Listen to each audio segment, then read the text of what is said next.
Hello, this is Dr. Paul Cottrell, and I am doing a live stream on YouTube. I'm not doing a live stream on Rumble because the market is closed for the funeral for ex-President Carter.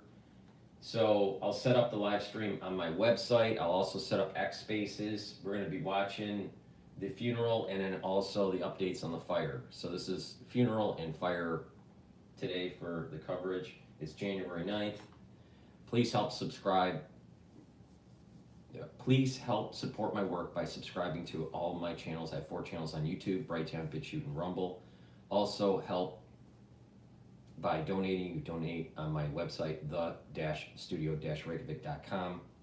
You can donate through Stripe, PayPal, Buy Me a Coffee, or be a paid member to my Patreon channel. It's through your help where I can do these videos for free.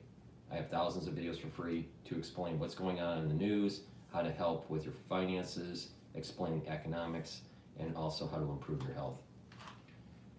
So what we're going to do here is just go into the live stream that's coming from Fox News. This is the Carter's funeral.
Okay, so there's not much action going on at the moment with the funeral at the moment. So we're gonna go to the coverage on the fire, and once activity starts to build up for the funeral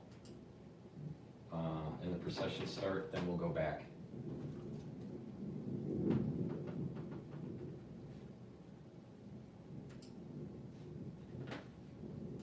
Sun starts to rise and we'll be able to see a very clear picture, unfortunately, of all the devastation that you're looking at right now in the Palisades. The real thank you, Stu, and the real magnitude of that devastation that we just weren't able to see yesterday. We saw it from the ground, but the aerial perspective, right. Once the sun rises today, that many of us are going to see.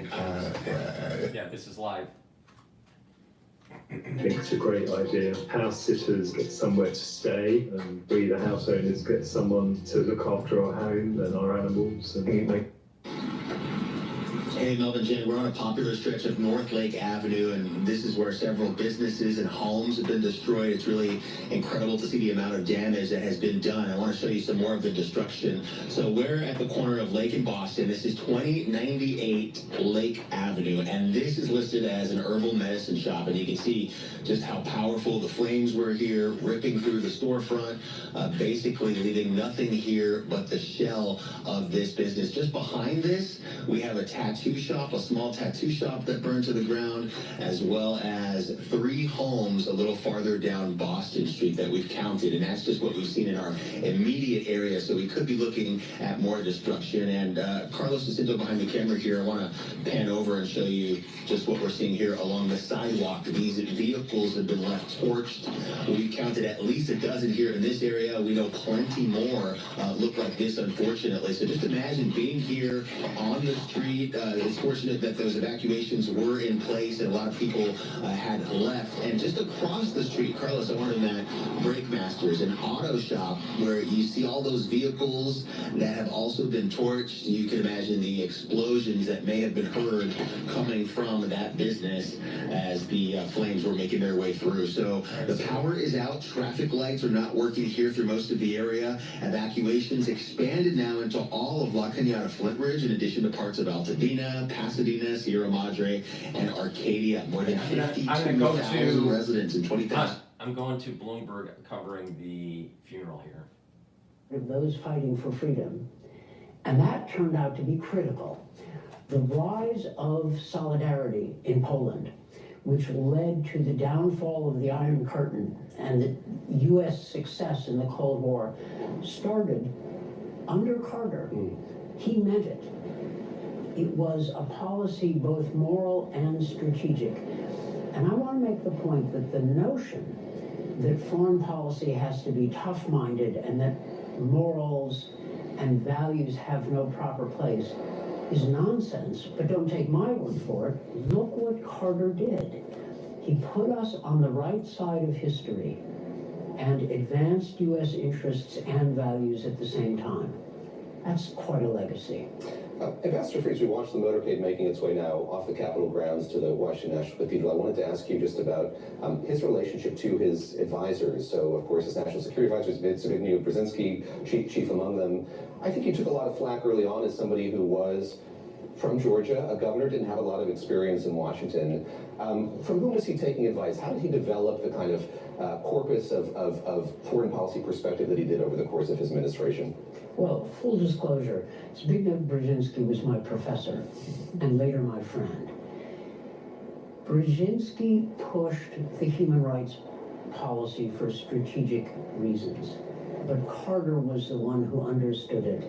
And it was Carter at Camp David, not Brzezinski, who was responsible for the success. That was a very big deal. Think about where the Middle East might have been had Clinton succeeded when he tried at Camp David, and he got very close. But Sadat was able to close the deal, Arafat wasn't.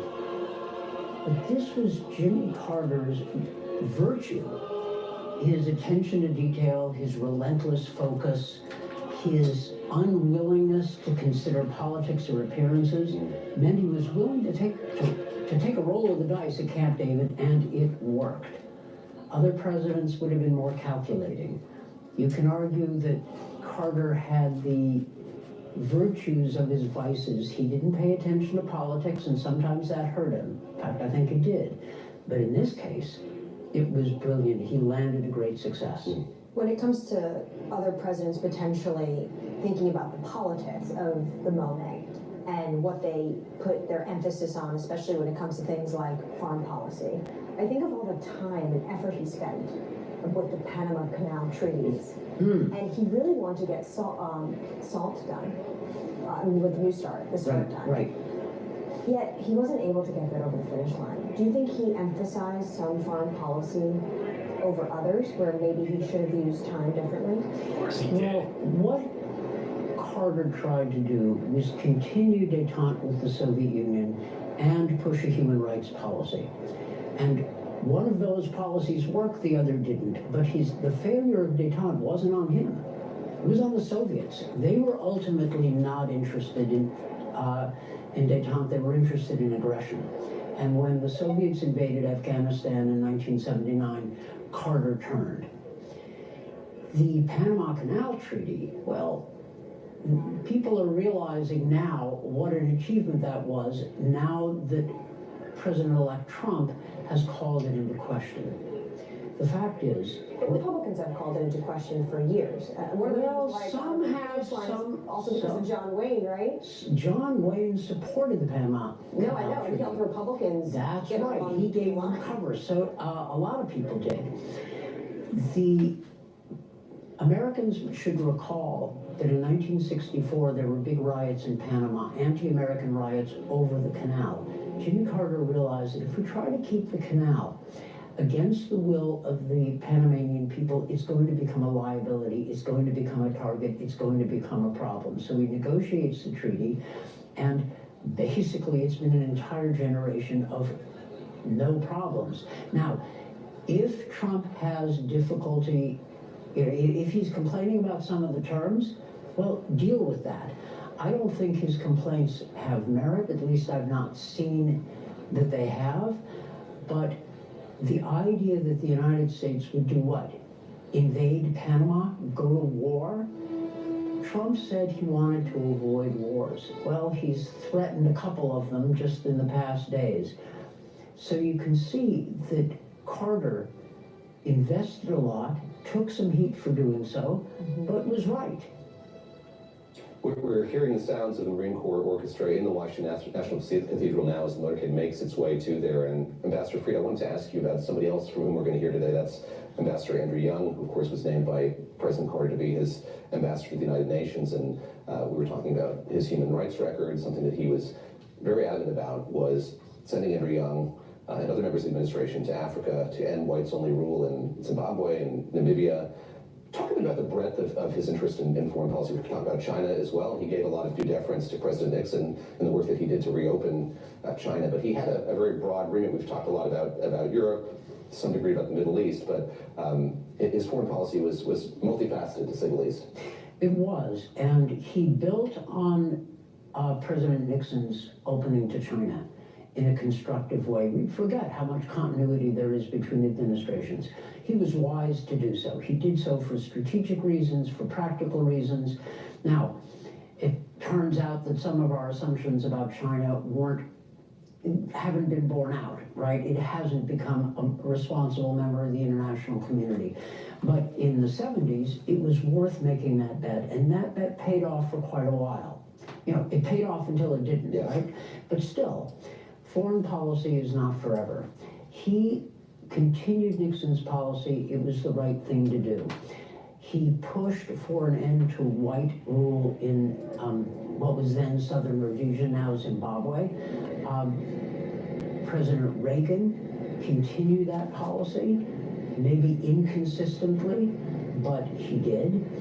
And Reagan continued Carter's policy of support for human rights in the Soviet Union and the East Bloc, which should be recognized, right? I mean, Carter from the center, Reagan from the right, forged a new U.S. consensus that our strategy should be informed by our values, and that our interests will thereby be advanced. So this was solid stuff. Carter packed a lot into his 4 years as president. When you think about what you want people to remember from Jimmy Carter, most Americans will remember the Iranian hostage crisis. Yeah. It gripped the news every evening. Sure. When that happened, American journalists all went to Tehran, and they were on the evening news every single night discussing about these more than 50 Americans that were held hostage in that embassy that I've actually been to, that embassy. It is Right. now called the U.S. Den of Espionage in Tehran. Shocking scenes for your final year of office. Most Americans take that with them, but you know more of his foreign policy from a behind-the-scenes vision. What do you want Americans to remember him by? He should be remembered for his successes. The failure in Iran was not just on him. It was the Nixon administration who decided that the Shah of Iran was an ideal ally. And we put our faith in him. The theory was, well, let's not talk about democracy, let's talk about regional strongmen. Now that was a spectacularly bad decision. And it was made under the Nixon administration, and Carter suffered the consequences. You could debate whether he should have invited the Shah of Iran to the United States after he was deposed. Probably the wrong call. I knew some of the hostages. Tehran, I looked at an assignment at our embassy in Tehran, and I could have taken it, in which case, 77, in which case I would have been one of the hostages, for sure. So it's not abstract to me. The world's a dangerous place. Any president is going to have foreign policy failures, and if you don't recognize that, you're kidding yourself. Iran was one of Carter's failures. Camp David was a success. The human rights policy was a success. And Carter's decency as a person, a decency that he brought to his work, is something. Carter's inflation, inability to control inflation, was a major failure. His policy in Iran is why we have the problem that we have with Iran now. And he didn't focus on growing the economy, he focused on austerity. And that's the reason why he was a terrible president. But he needs respect, he deserves respect because of the office of the presidency. But he was a terrible president. But we have a much worse president, and that's Biden. We've been talking about how rare these moments are when so many dignitaries are gathered in one place, and we saw just moments ago former Vice President Mike Pence. James Earl Carter Jr. will begin. Talking with former Vice President Al Gore. We saw Supreme Court Justice Amy Coney Barrett as well. So Emory is a real mix of people who Before they start working jobs here. before they start the service in the cathedral, please help support my work and your health by going to my store, the-studio-reykjavik.com. If you pay attention to my protocol, it's going to help to boost up your immune system, improve your different systems like your heart and your liver and your kidneys and your gut and your brain, lots of stuff, all right? Your pancreas, and it's going to slow down the aging process because of the antioxidant protocol that I have.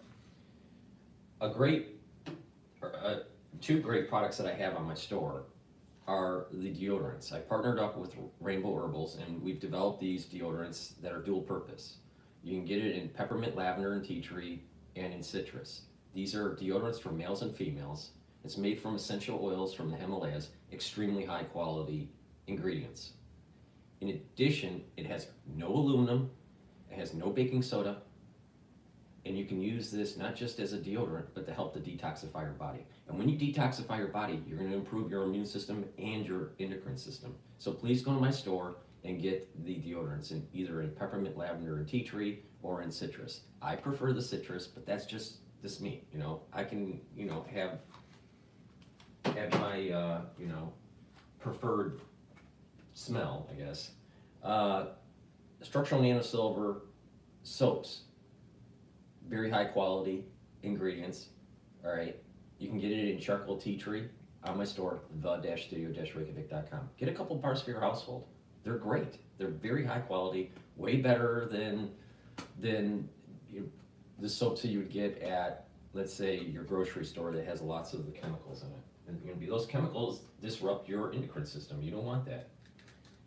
Digestive enzyme complex, really important to help with your pancreas. When you get older, your pancreas doesn't function as well. When let's say you're younger or you're an athlete and you need to fuel your body, and to help to fuel your body, taking digestive enzyme complex will help to break up your foodstuffs, such as carbs, proteins, and lipids.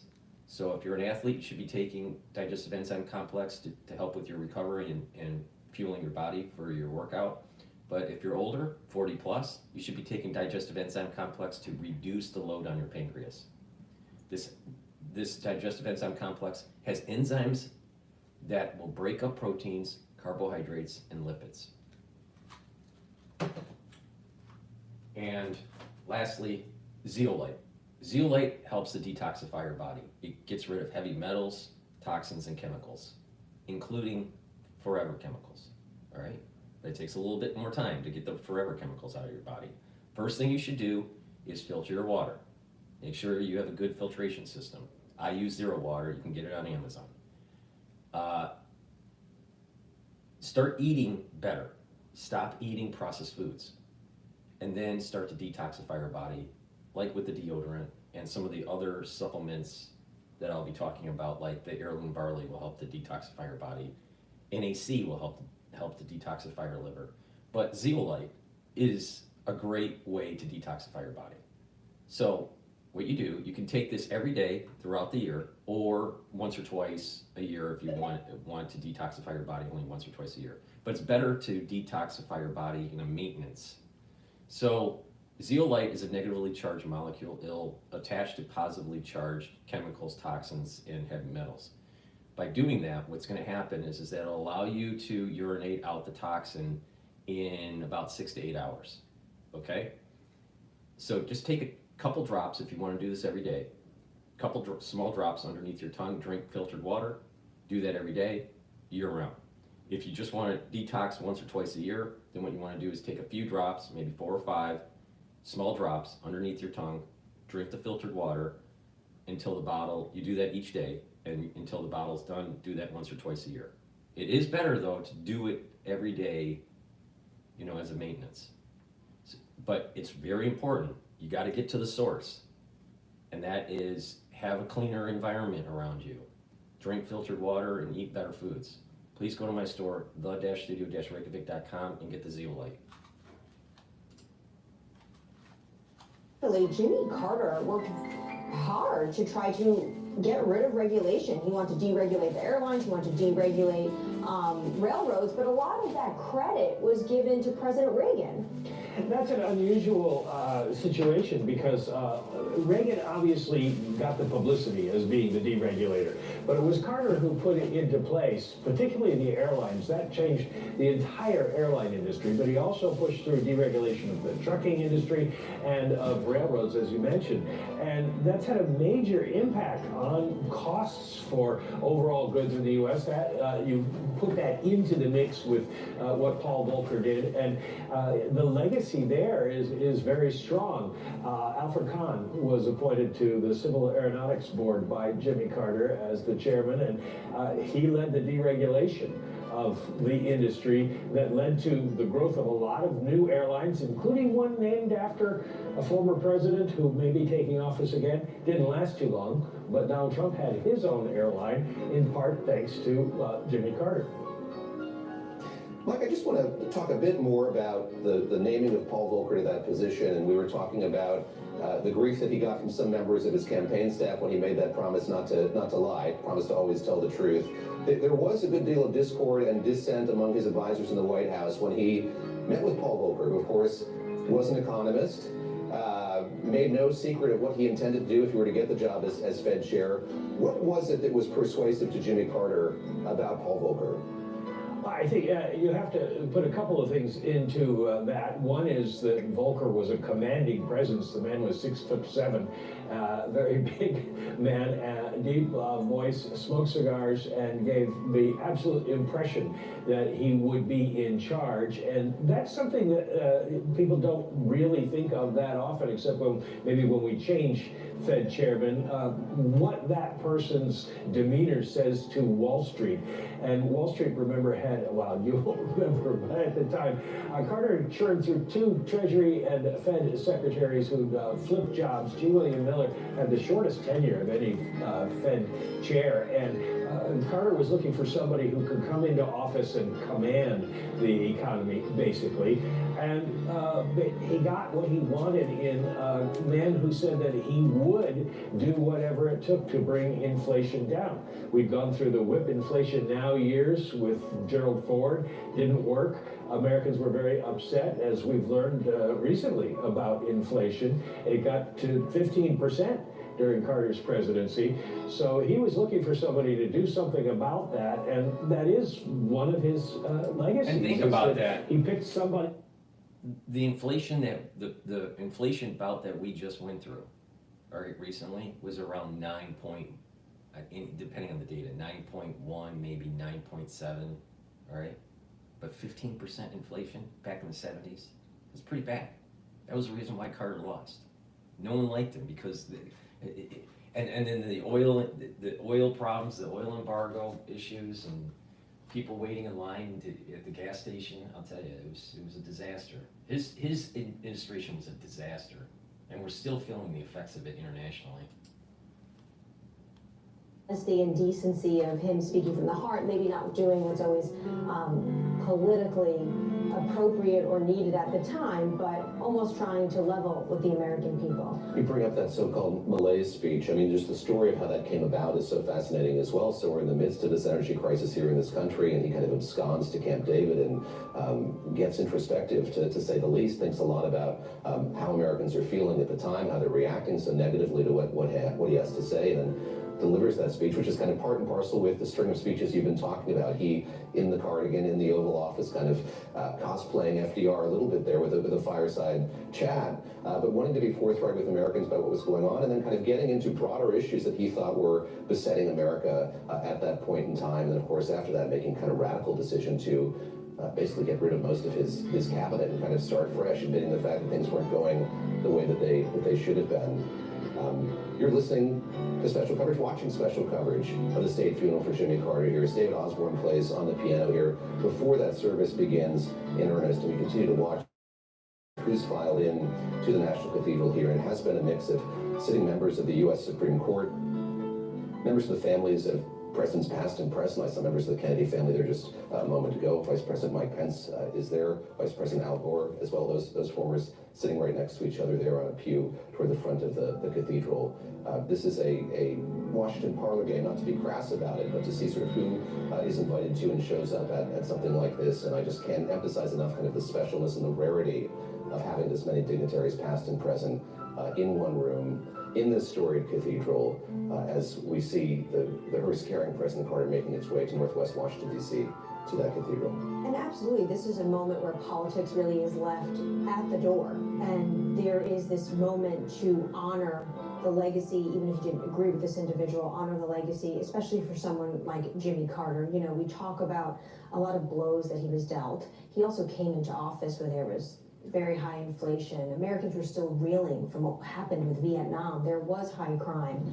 But he really is remembered, and as David Rubenstein, who worked for him, said to me yesterday, how popular he was in the 44 years after.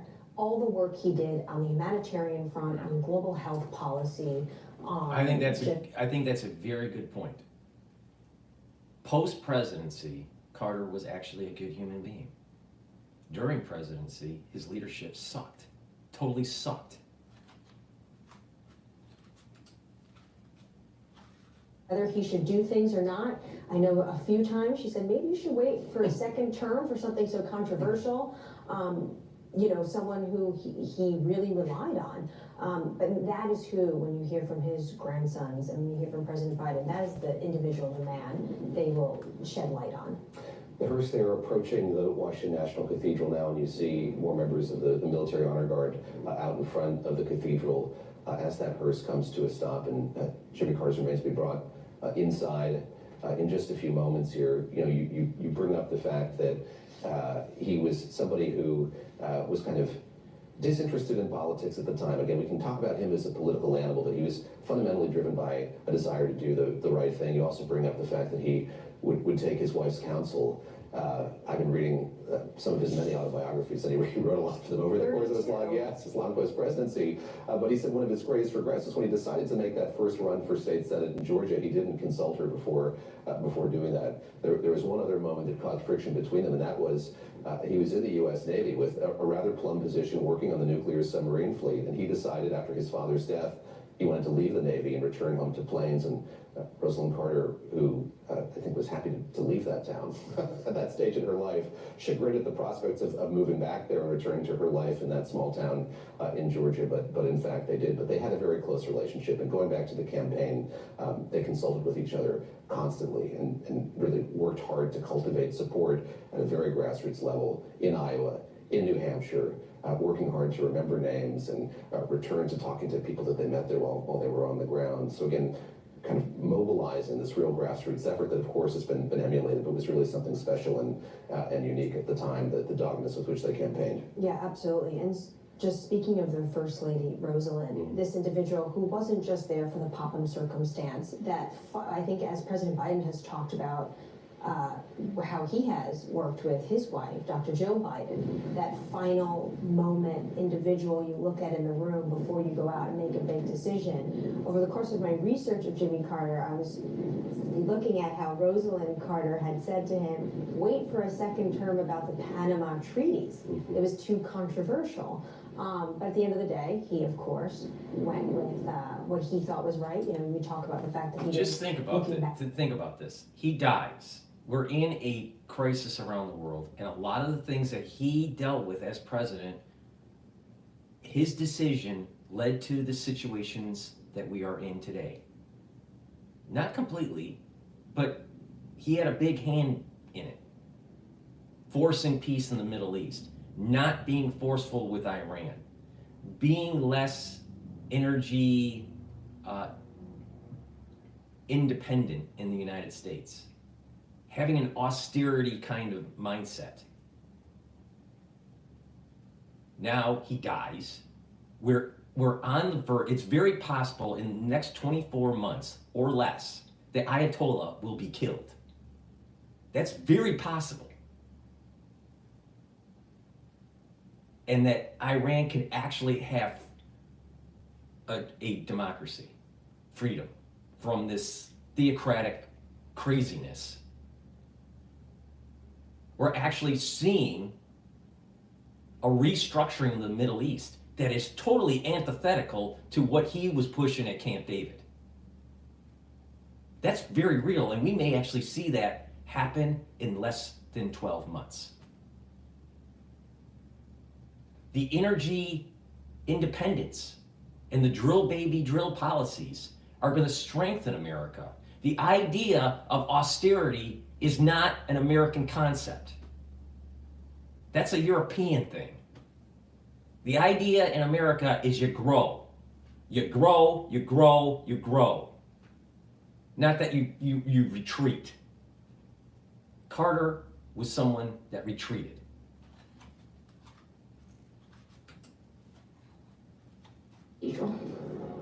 Pretty incredible, Tyler, and you just being there outside the National Cathedral. Give us a sense of what you see right now. How large and important and significant is this ceremony right now? Well, Anne-Marie, I did talk to a law enforcement official here on the ground earlier who told me that they were expecting 3,000 people to come in for this service. Now, of course, this was dubbed a special security event, which meant that it's not just the Secret Service overseeing this, but that they also called in law enforcement agencies from around the country, considering that we have 5 of the living presidents in the cathedral behind me. There are motorcades lining the street, but there are also viewers, members of the public, who are coming up to the security barricades, trying to get a glimpse inside here at the Washington Washington National Cathedral. We know that they were lining that procession street, but they are here holding signs even, I've seen in some cases, for former President Jimmy Carter.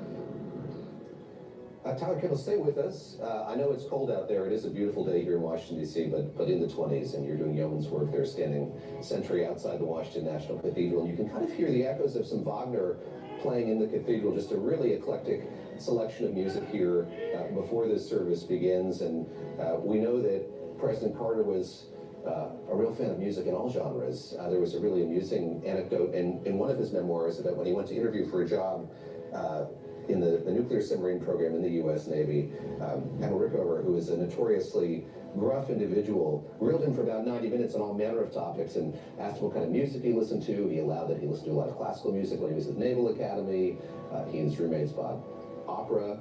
And Rickover really drilled down on sort of what his favorites were. Wagner was high up on the list. So what we're hearing over the course of this morning are some of his favorite musical selections as we get to the beginning of this service in earnest, Anne-Marie. So we're waiting here, watching this scene outside the Washington National Cathedral. Again, an array of military honor guard, along with members of the Carter family, as we wait for the body of Jimmy Carter to be brought into the cathedral.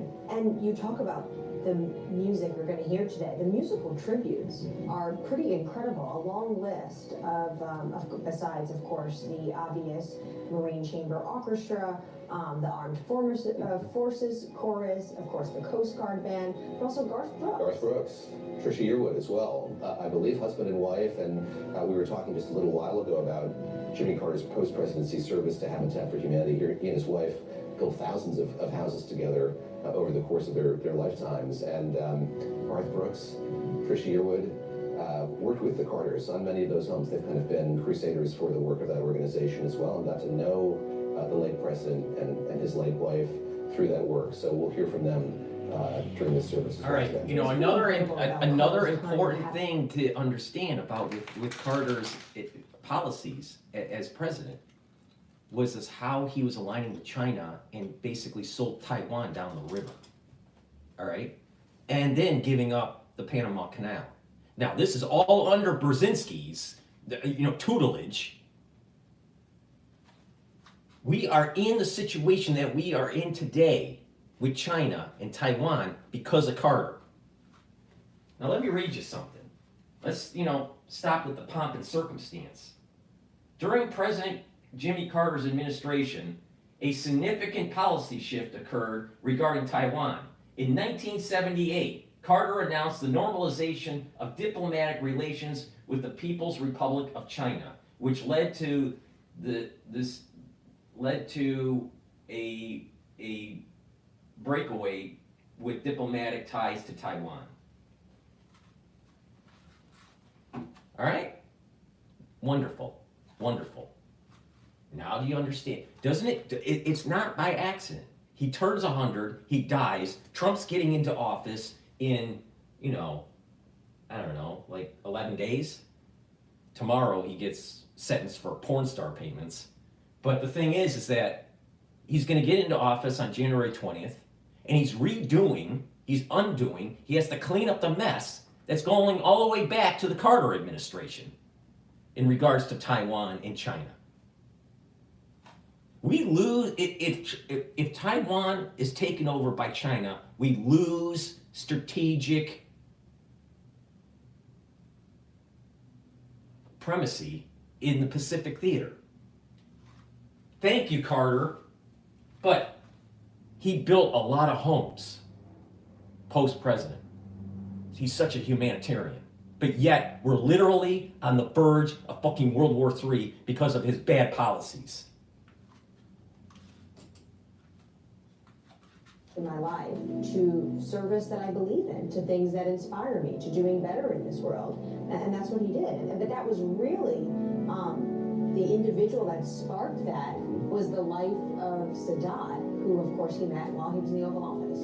Bloomberg's Mike McKee is still with us, and Mike, I'd love for you to pick up on that, what that interregnum was like, and when we sort of began to see the contours take shape of what this post-presidency was going to be like, and that achievement, that peace achievement in the Middle East between Israel and Egypt was so important, of course, personally to Jimmy Carter, but important geopolitically, and as Ambassador Daniel Freed was saying just a few moments ago, continues to have this kind of lasting effect on the region as a whole. Talk a bit about when you began to see an unmoored Jimmy Carter leaving Washington earlier than he wanted to, find his footing and begin to sort of establish himself as this kind of diplomat, democracy crusader, humanitarian post-presidency.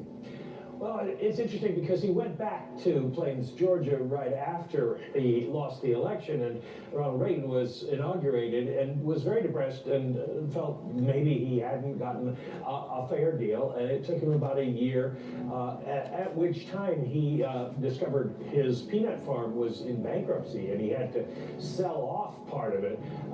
And he decided he didn't want to just sit there and farm peanuts again. He wanted to do something useful, in part driven by that Middle East peace deal and the idea that maybe other politicians wouldn't follow up on it because it obviously was controversial. So he founded the Carter Center, and that got him into a lot of different areas, including, as well as the Middle East, including work to try to eradicate diseases around the world. And he spent a lot of time as an election monitor in various countries where there was a feeling that perhaps there was some cheating going on, and he brought the credibility of a righteous American president to those elections, and then obviously got involved in other charities like Habitat for Humanity, and just kept going on it. Now remember, he came to office as a very religious man, raised in the Baptist church tradition, and he continued that and became even more so, I think, in the post-presidential years. Just quickly here, I mean, Mike talking about coming back and seeing that the peanut farm was in bankruptcy, it seems so quaint now, but President Carter, of course, put everything in blind trust, had no visibility and all that, and so now as we kind of look at this past Trump presidency, future Trump, things have changed radically from then. Things have changed radically. Washington moves slowly, but in terms of this instance, things have certainly changed radically. We've seen a lot of presidents leave office and make a lot of money, enrich themselves, since Jimmy Carter, but that is one thing that is very uniquely to him.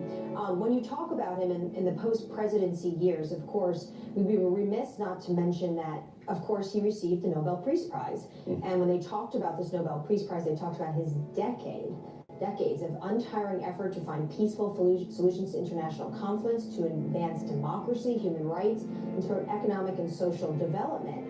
It was interesting because, of course, he got that Nobel Peace Prize at a time as well where he was really needling President Bush, Mike, about what was going on in Iraq.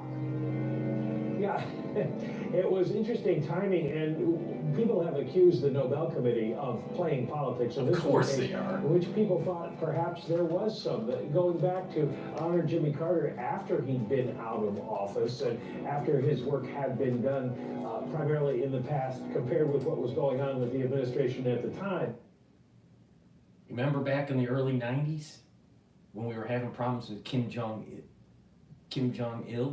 because he was ill with nuclear weapons, and there was some talk that maybe we'd strike North Korea? It was Jimmy Carter that decided to get on a plane to go try to create some sort of peace agreement between the United States and North Korea, and he wasn't asked to do that by the Clinton administration. He just stepped in. You know what? It would have been better to knock out North Korea back then. Sometimes peace isn't the best option. You're kicking the can down the road. Despite being a devout Baptist, as you described, really embraced the rock and roll scene as well, and they him. On that campaign, he would go out to rock concerts, keep his remarks short at the beginning, which I think was shrewd, but got a lot of support through embracing popular music at the time. He was seen as sort of a rock president.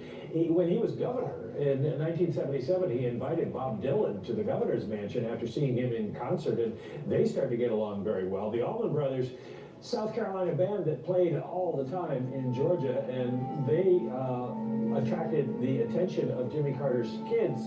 And he ended up inviting them to the governor's mansion. And the story is when Greg Allman got there, Jimmy Carter came out, wasn't wearing a shirt, he'd been working in the yard. And Greg Allman thought, who is this homeless man that is hanging around the governor's mansion? They became friends, and the Allman Brothers did concerts for him. He also got help on the campaign trail from Paul Simon and from Jimmy Buffett. So he was someone who fit in well. And of course, David, you probably remember the story about Willie Nelson coming to the White House and going up on the roof of the White House and doing what Willie Nelson does all the time. Inspecting the solar panels, Mike, I assume. Inspecting the solar panels. And the story Willie Nelson told was that he went up there with a kitchen staffer from the White House. And later on in one of his biographies, as you were talking about, Jimmy Carter wrote, no, he went up there with my son Chip. So, This is really interesting here. Probably, so Obama is sitting right next to Donald Trump for the services. And they're talking and you know, yakking it up, and this is awesome. This is you can feel the tension there. Came in, him and his vice president, Bush who comes do in not now. see eye to eye anymore, also shared a handshake. We see George W. Bush, the former president, coming in with his wife, Laura. No handshake for former President Trump from those two, I'll note, as President Obama stands up as they come into the aisle. More handshakes here as we see former Vice President Al Gore standing up as well. Bush didn't do any shaking with Trump. Handshake. President Obama, former and soon-to-be president again. Oh, I wonder why. I'd love to hear what they're saying. Same, because I just saw a few smiles on Barack Obama and Donald Trump's faces, and I would love to know, as I think every the optics of them sitting down and being greeted and all this it says volumes. Says volumes. I'll tell you. I mean, Bush Jr. and Trump do not like each other. Clinton and Jimmy Carter had at moments a very tough relationship. You know, you mentioned how that whole malaise speech, which he didn't even use the word malaise, but it was written up in a report that was the tone and tenor of it. He actually spoke to Bill Clinton before that speech. And Bill Clinton was trying to really talk to him about the fact that the American people just right now are not feeling great. Inflation is killing them. Yes, and Bill Clinton, then very young in his political career. I think of another moment when President Carter, post-presidency, took a sort of diplomatic trip of his own. Bush Jr. is really starting to look like his father as he gets older. He's gaining a little bit more weight. He's probably not exercising as much as he used to.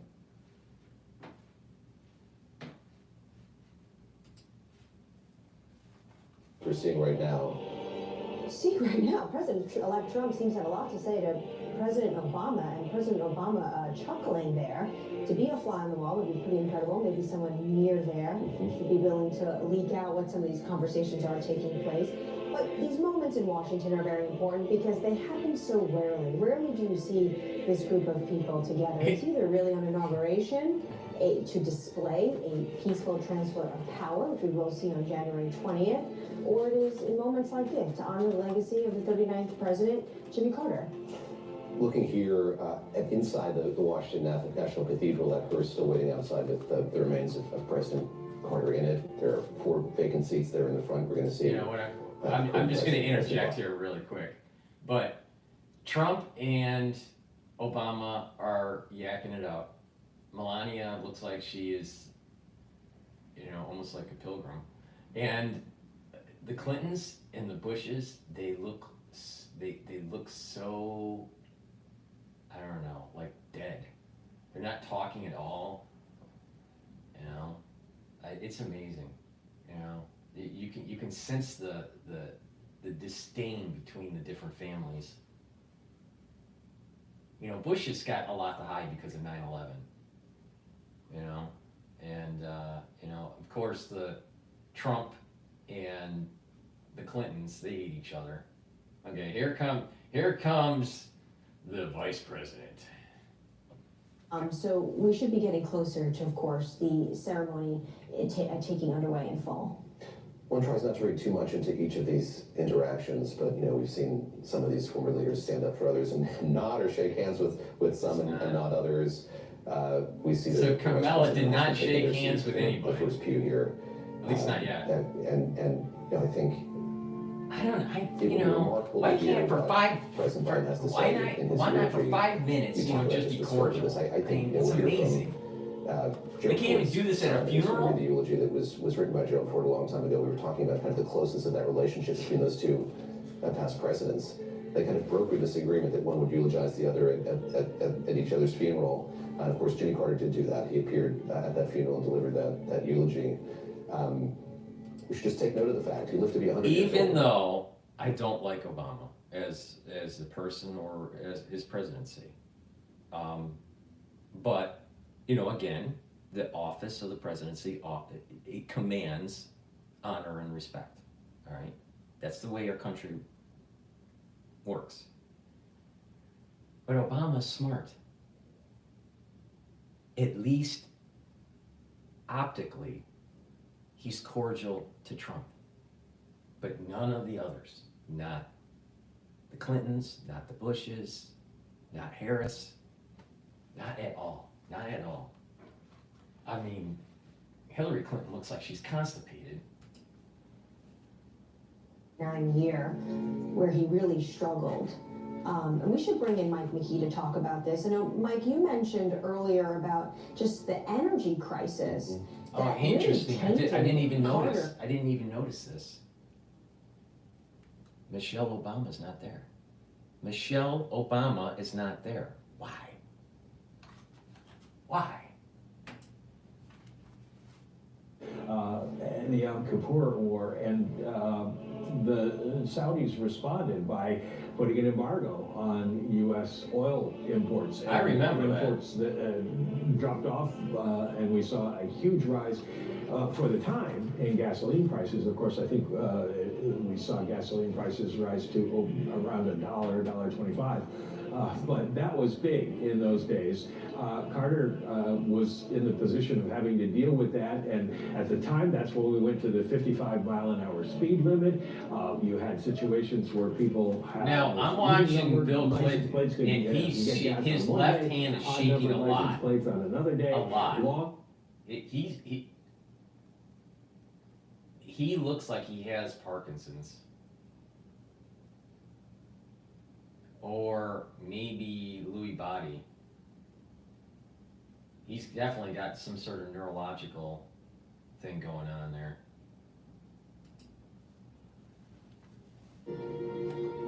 Michael McKee, never resisting the urge to mention the core rate of inflation. As we see President Biden and his wife Jill Biden coming into this cathedral, and I have to note, former President Carter was a stickler for punctuality. It was something he cared an awful lot about. Wanted to show up early to events and grew frustrated if folks were not there on time. There's a great... The president's in now. We had an agreement to interview him on the campaign trail. He didn't show up in time for the flight, so the president took off. Can you imagine? He was reportedly somebody who would tell pilots to fly at a lower altitude because he didn't want to waste time on the climb both up and down. So here we are at 10 o'clock Wall Street time when this service was scheduled to get underway, and it seems like Joe Biden looks lost. He literally looks lost. It's so sad. But Clinton, I'm looking very closely at Clinton and his hands. He shakes. He's shaking. It's definitely, I wouldn't be surprised he has Parkinson's. In Plains, Georgia, where really it all began for him, with the people closest to him, and in a very private, humble setting. You mentioned President Biden. I'm just reflecting on what he said when Jimmy Carter passed, that statement he put out. Over 6 decades, he said, we had the honor of calling Jimmy Carter a dear friend. But what's extraordinary about Jimmy Carter, though, is that millions of people throughout America and the world who never met him thought of him as a dear friend as well. And that's really how he would like to be remembered. Yes, absolutely. We talked about this, club of presidents here today, something that the former president wrote a lot about is when he was in office, the engagement that he had with his predecessors who would come to town and were, of course, entitled to get briefings on security and international relations and the latest developments from his staff. Many availed themselves of that with some regularity. President Nixon, I think, thought it was a little too nettlesome for a time and stopped doing that. But there is a level of continuity among them if they want to have it. And we see the Hearst store being opened here outside the Washington National Cathedral, that flag-draped coffin that has for these last couple of days been lying in state in the U.S. Capitol, just a couple of miles from where this funeral is taking place. So 2 minutes just after 10 o'clock, this funeral will be underway. Just to interject a little bit, my father is in a nursing home, and he has ischemic dementia, and he doesn't know much. He doesn't recognize people. He can't talk. So there's a lot of cognitive decline because of his ischemic dementia. But he served in the Army in the 60s, and so we're already kind of like doing plans for his funeral, and we've already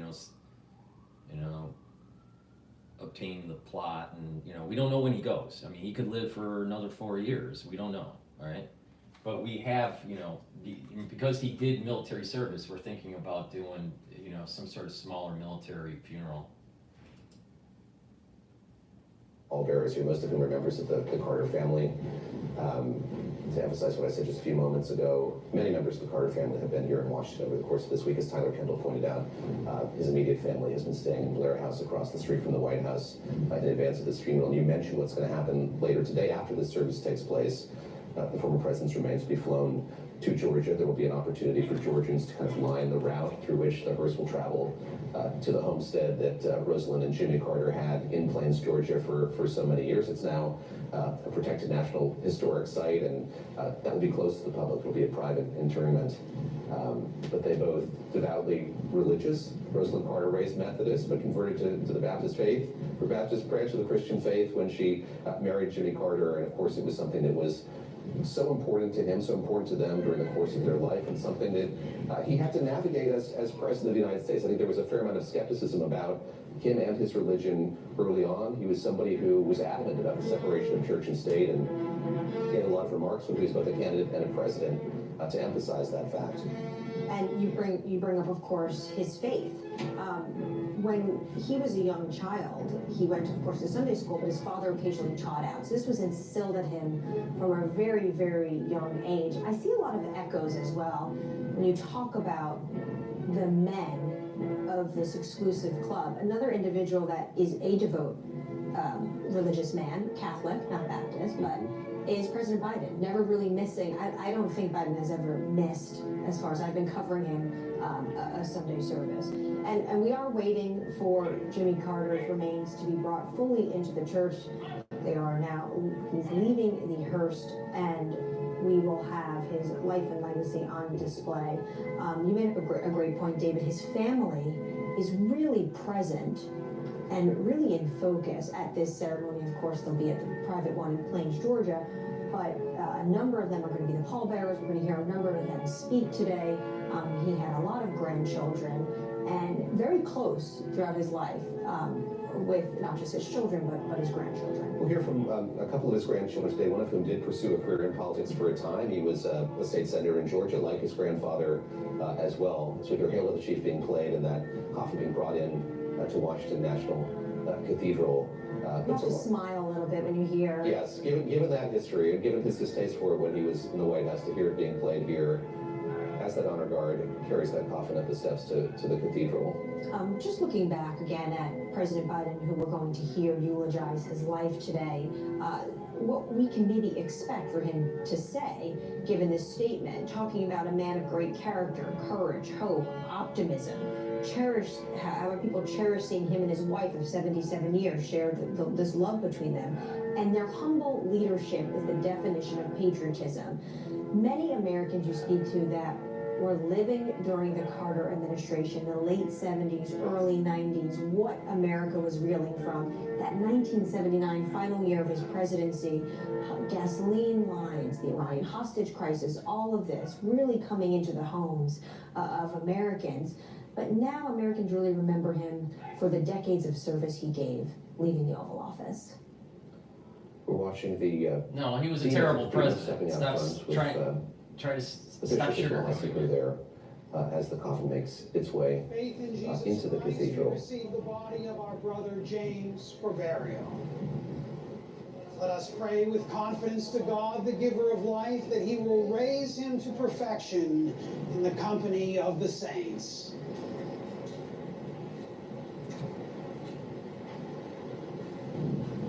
Deliver your servant James, O sovereign Lord Christ, from all evil and set him free from every bond, that he may rest with all your saints in the eternal habitations, where with the Father and the Holy Spirit you live and reign, one God, forever and ever. Let us also pray for all who mourn, that they may cast their care on God and know the consolation of his love. Almighty God, look with pity on the sorrows of your servants for whom we pray. Remember them, Lord, in mercy. Nourish them with patience. Comfort them with a sense of your goodness. Lift up your countenance upon them and give them peace. Through Jesus Christ our Lord. Amen.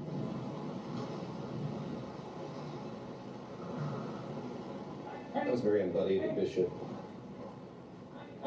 receiving another bishop, Sean Rowe, as the honor guard carries that casket into the Washington National Cathedral now.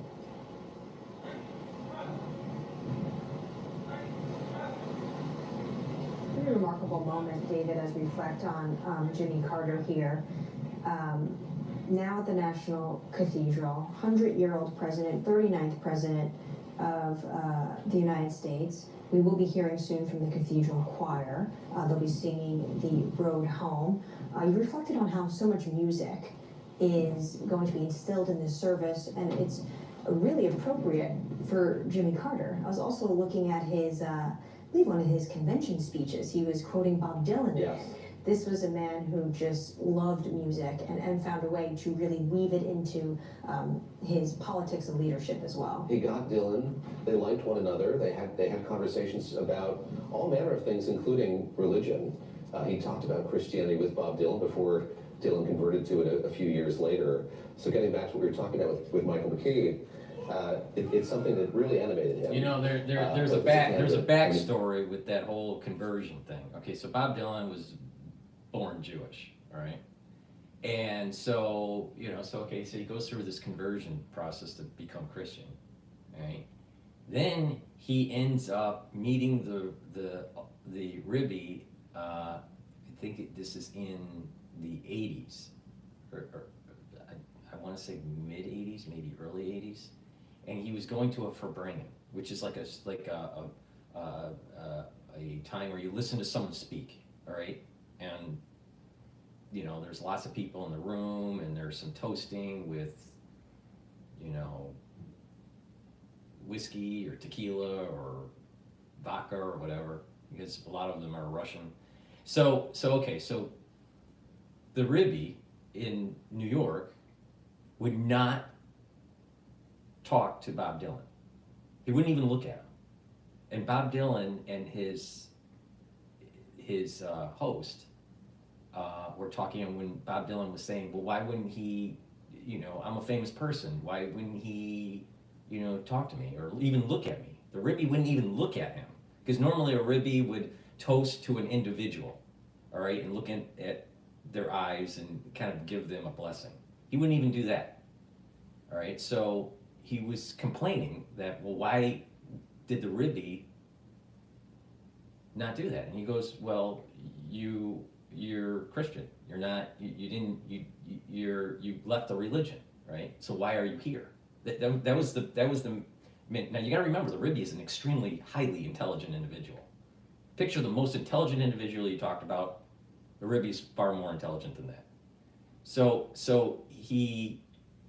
Dylan got upset. So Dylan said, well, what do I need to do to get the respect of the Ribby? Because Dylan knew that the Ribby was an important figure at a very spiritual level, all right?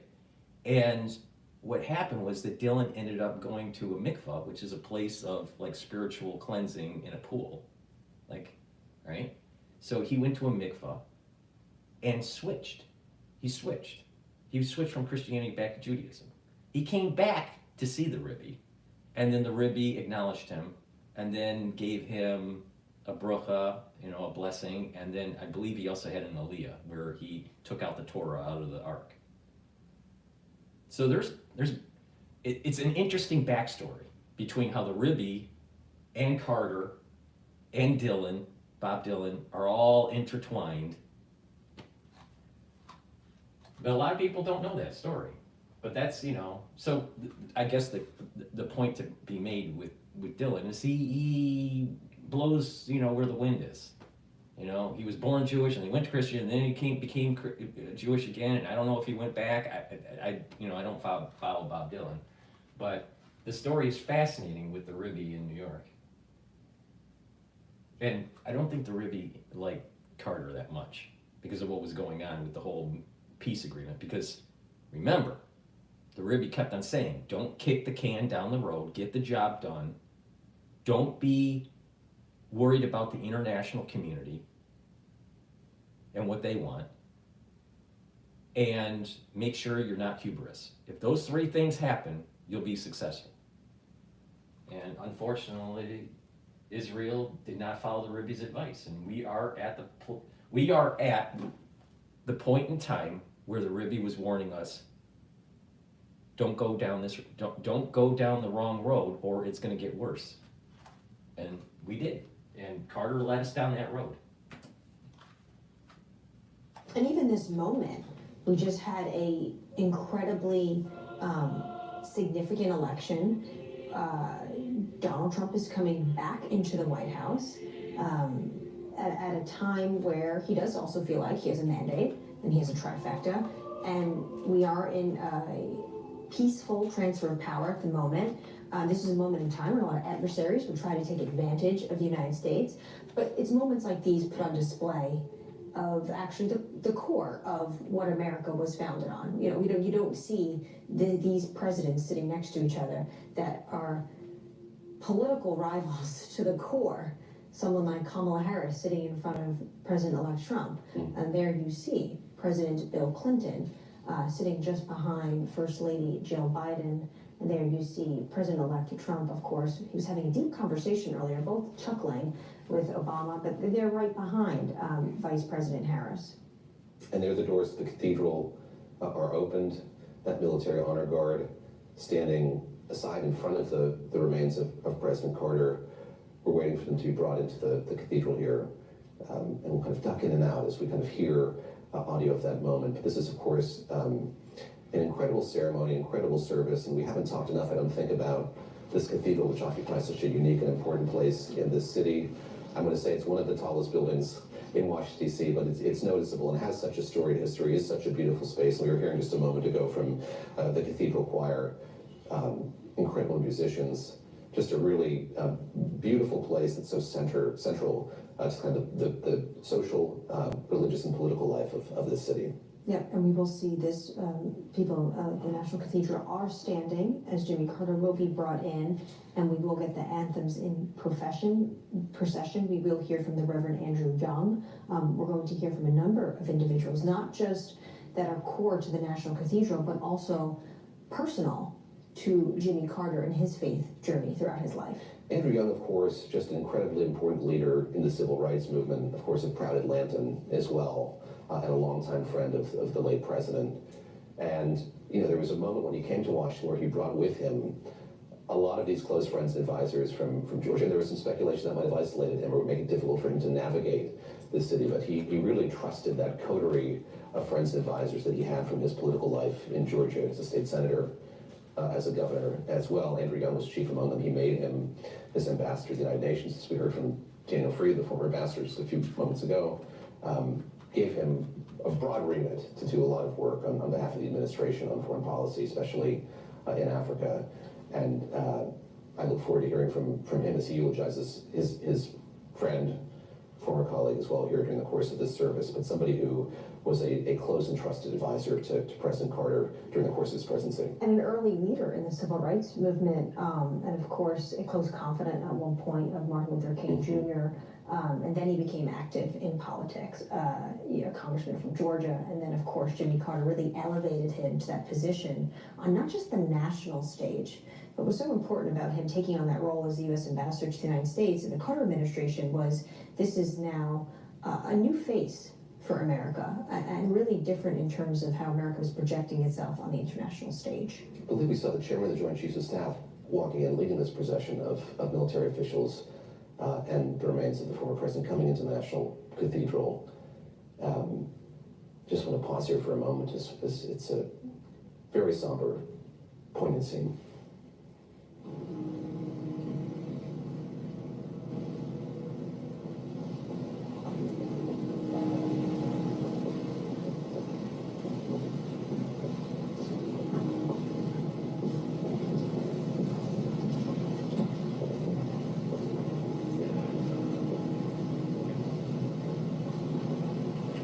You mentioned a moment ago how much of this had been prepared for, put together many years in advance, and we're seeing that on display here. An elaborate program, of course, with the blessing of his family, with all of the trappings of a state funeral as it's kind of been put together here in the United States, but we talked a lot about the music. The readings today will reflect books that Jimmy Carter admired, scripture that he appreciated as well. And hear that over the course of the day. We were talking about the civil rights movement. I think this is a very fascinating part of his legacy and one that's been highly scrutinized. Growing up where he did, he was not somebody who was active in the civil rights movement. And in his memoirs reflects on his relationship with blacks in the South. The Plains was majority black. He had a lot of friends who were black. But he's taken a lot of criticism and took a lot of criticism for not being more active in the civil rights movement. You mentioned Martin Luther King Jr. just a moment ago. I am the resurrection. Crucial. I'll pause for a moment. And the life, saith the Lord. He that believeth in me, though he were dead, yet shall he live. And whoever liveth and believeth in me shall never die. I know that my Redeemer lives, and that he shall stand at the latter day upon the earth.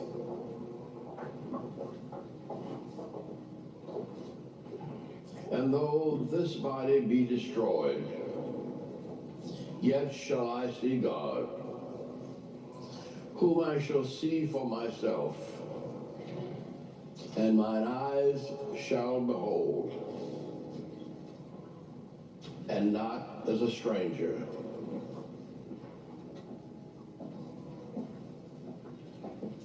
For none of us liveth to himself, and no man dieth to himself. Ready, stop. Ready, stop. Ready, stop. Ready, stop. Ready, stop. Ready, stop. Ready, stop. Ready, stop. Ready, stop. Ready, stop. Ready, stop. Ready, stop. Forward, march. March. Bears, off. Center, base. Ready, down. For if we live, and if we die unto the Lord.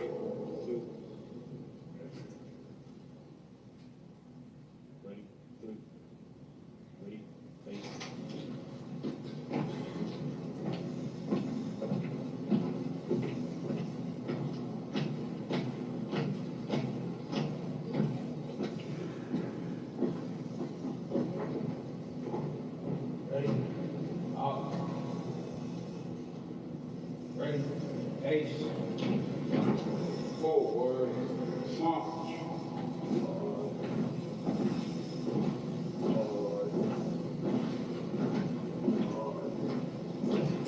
us liveth to himself, and no man dieth to himself.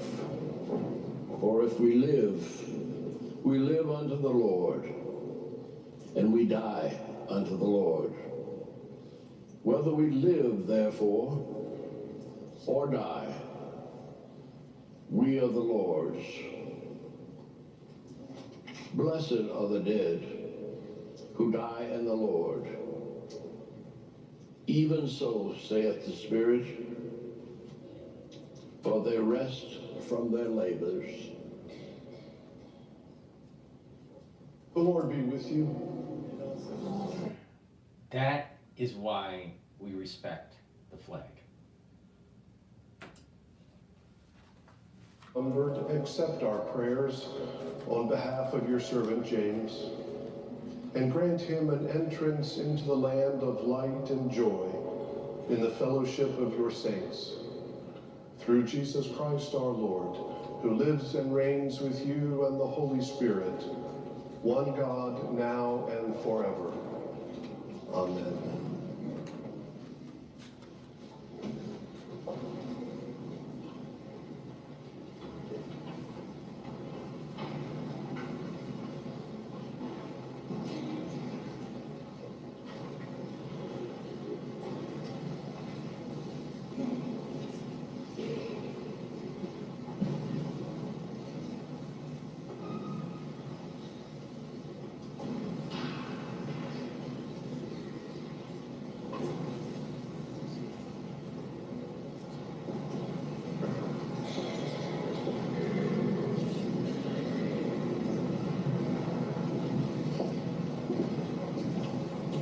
Joshua Carter, grandson of President Carter, approaching the lectern in the National Cathedral, of course, Jeff Carter's son.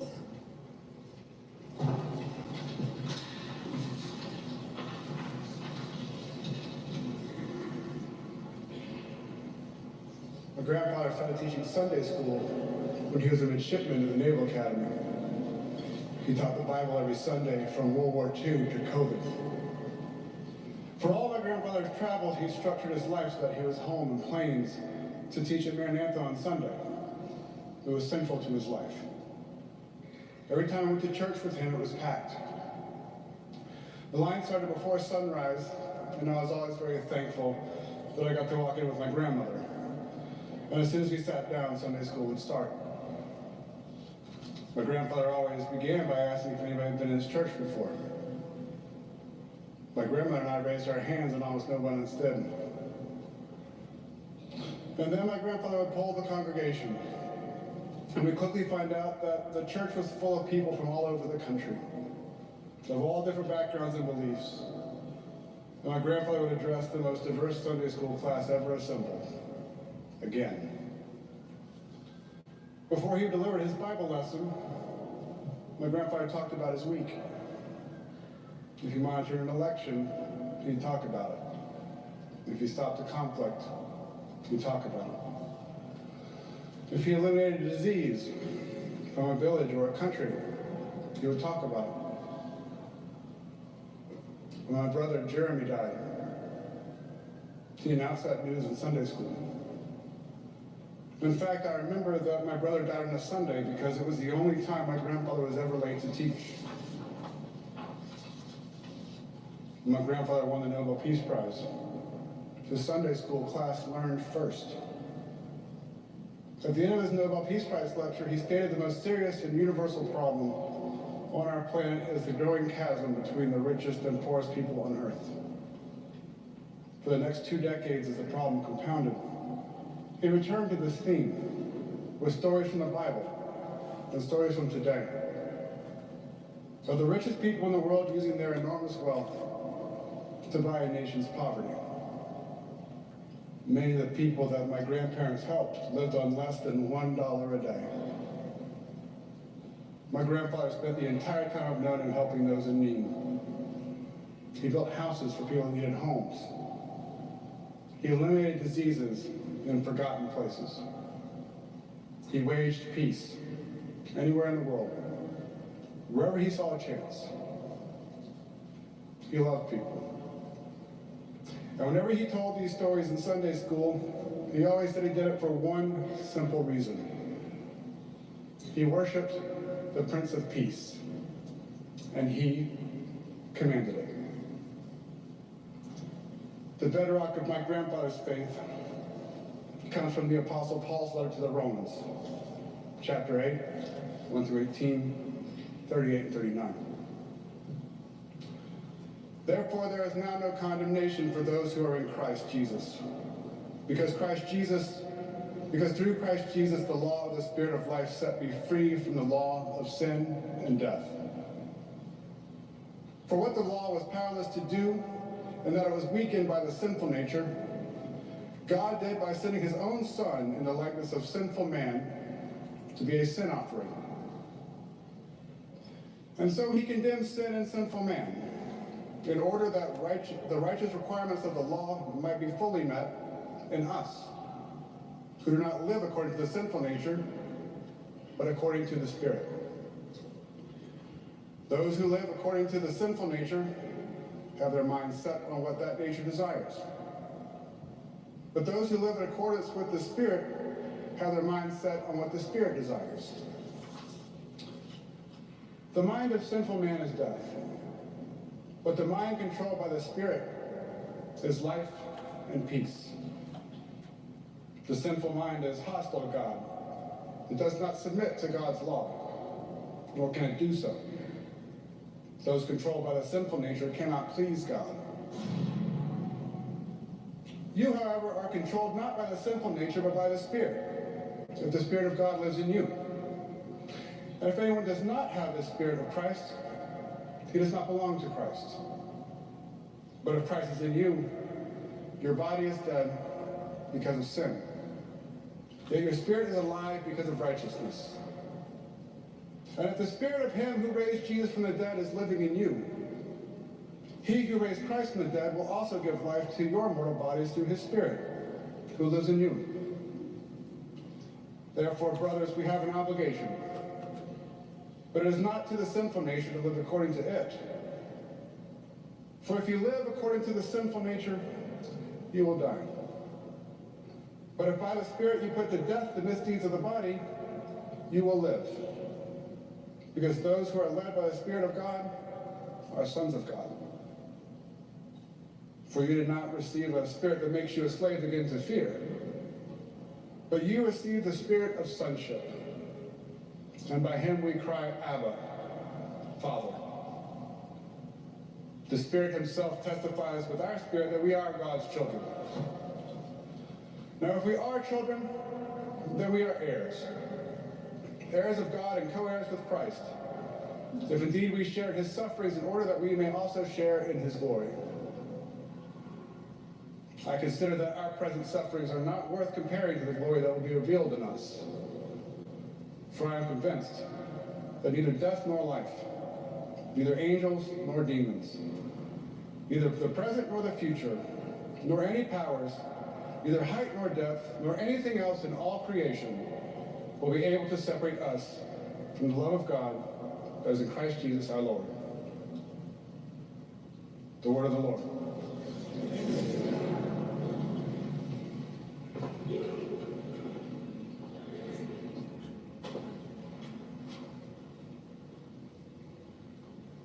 Was Joshua Carter, grandson of President Carter, with the first lesson in the state funeral of Jimmy Carter. Up next are tributes from Stephen Ford and Ted Mondale.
Stephen Ford, the son of President Gerald Ford, is approaching the lectern now in the National Cathedral. He'll read a eulogy that was written by his father, the former president.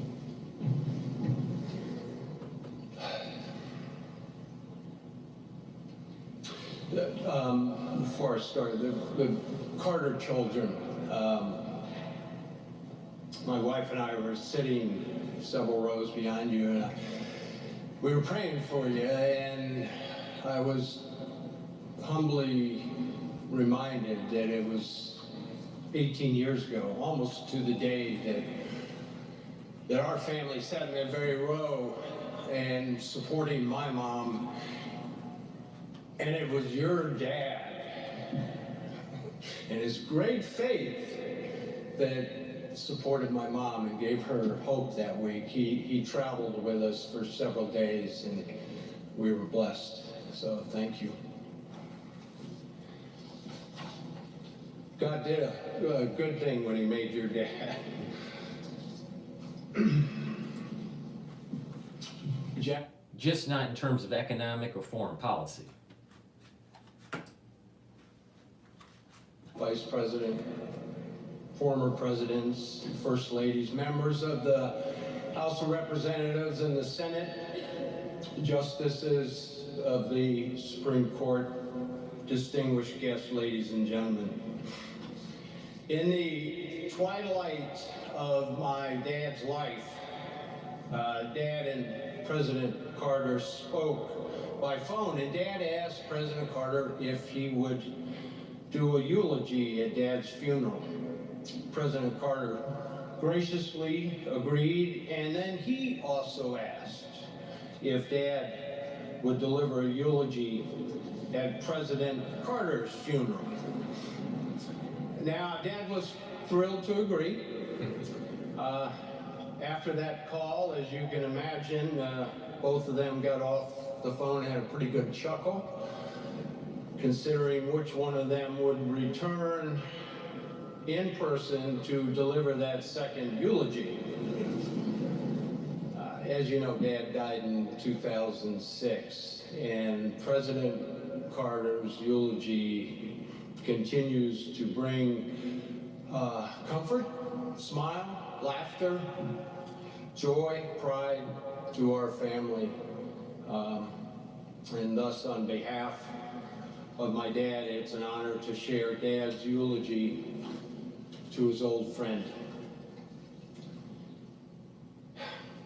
I can just see my dad getting his yellow legal pad out with his pen and writing this for his beloved friend.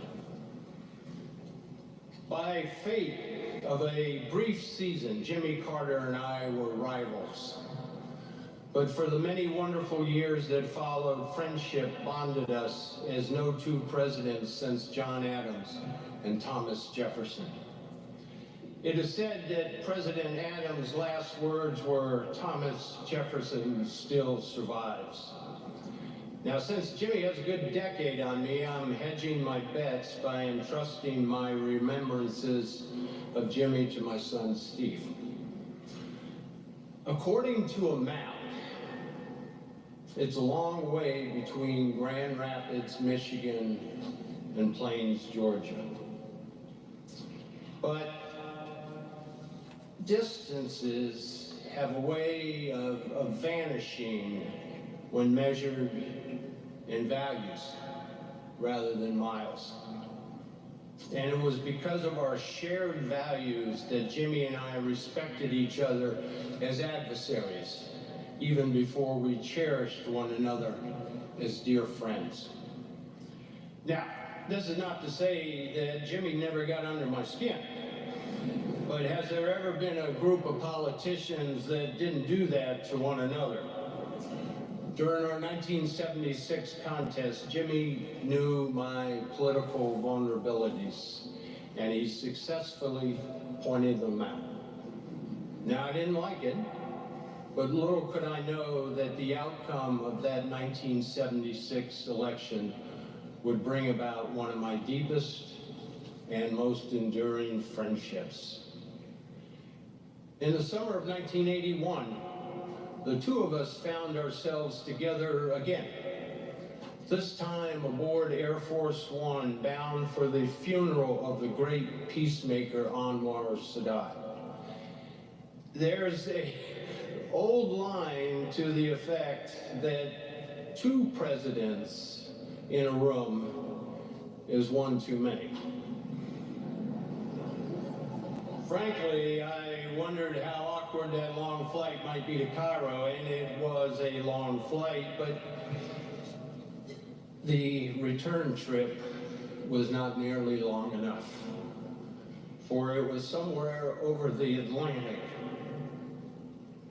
that Jimmy and I forged a friendship that transcends politics. We immediately decided to exercise one of the privileges of a former president, forgetting that either one of us had ever said any harsh words about the other one in the heat of battle. Then we got on to much more enjoyable subjects, discussing our families, our faith, and sharing our experiences and discovering that there is indeed life after the White House. We commiserated over the high cost of building presidential libraries, and the even more regrettable fact that most of that fundraising for these otherwise admirable institutions fell to us personally.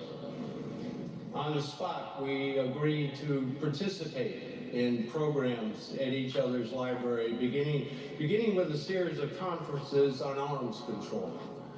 And if that wasn't newsworthy enough, we told reporters on the plane that a lasting Middle East peace would require the United States to make tough decisions, like confronting the Palestinian issue directly, thereby building on the work to which President Sadat had literally given his life. It was the first time, but by no means the last time, that our unlikely partnership ruffled feathers in the Washington establishment. Now, honesty and truth-telling were synonymous with the name Jimmy Carter. Yeah. Those traits were instilled in him by his loving parents, Lillian and Earl Carter, and the strength of his honesty was reinforced by his upbringing in the rural South, poised on the brink of social transformation. He displayed that honesty throughout his life as a naval officer, state legislator, governor, president, and world leader. For Jimmy Carter, honesty was not an aspirational goal, it was part of his very soul. Now, I think Jimmy wrote more books than any former president. Once asked if he really enjoyed writing, he replied with that familiar twinkle in his eye at beats picking cotton. But I think he enjoyed writing for another reason. As an author, he was under no pressure to tailor his opinions to some political constituency or potential contributor. Now, both of us had experienced the harsh reality that defeat at the polls can be painful, but we also came to know a more important consequence. Political defeat and writing can also be liberating. If it frees you to discuss topics that aren't necessarily consistent with short-term political popularity. Now, Jimmy learned early on that it was not enough merely to bear witness in a pew on a Sunday morning. Inspired by his faith, he pursued brotherhood across boundaries of nationhood, across boundaries of tradition, across boundaries of caste. In America's urban neighborhoods and in rural villages around the world, he reminded us that Christ had been a carpenter. And in third world villages, he successfully campaigned not for votes, but for the eradication of diseases that shame the developed world as they ravage the undeveloped one. Now, of course, not all of Jimmy's time was spent building houses, eradicating disease, brokering ceasefires, monitoring elections. While Jimmy is probably the only former president to conduct a weekly Bible class, I know for certain he is the only former president to perform a duet of On the Road Again with Willie Nelson. Georgia wasn't just on Jimmy's mind, it was in his blood. However far he traveled, he never forgot where he came home to, or where now, in the end, he would finally come home to.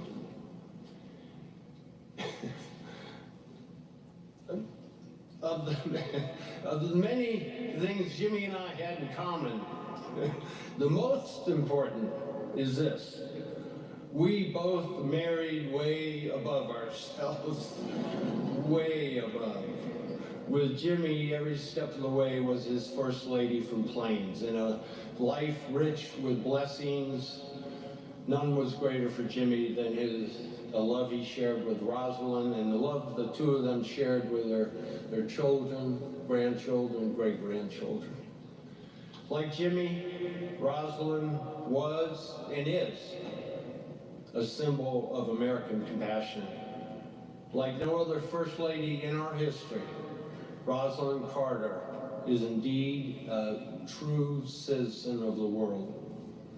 And she became a beloved friend to my wife Betty and me and to all the Ford family.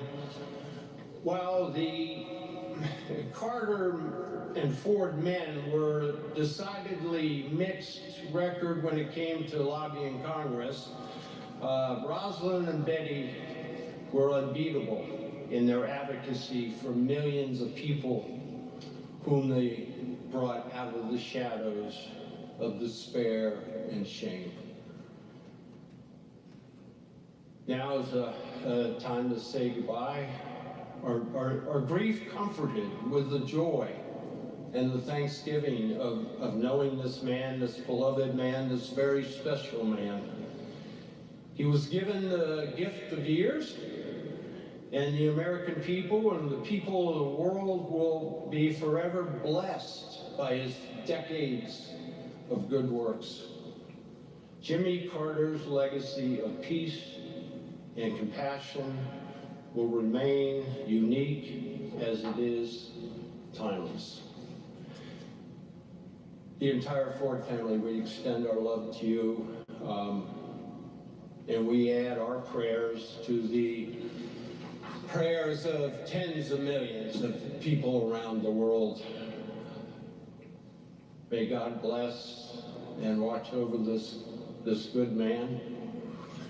May he grant peace to the Carter family as they say goodbye to a man whose life was lived to the fullest, with a faith demonstrated in countless good works, with a mission richly fulfilled, and a soul rewarded with everlasting life.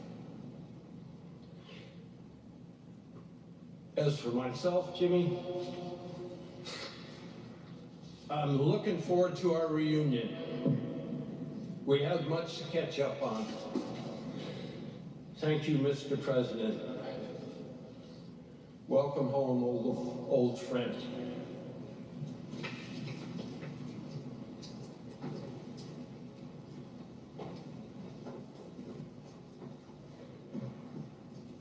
Emotional moment there at the end for Stephen Ford, of course, the son of Gerald Ford, as he delivered his father's tribute to Jimmy Carter.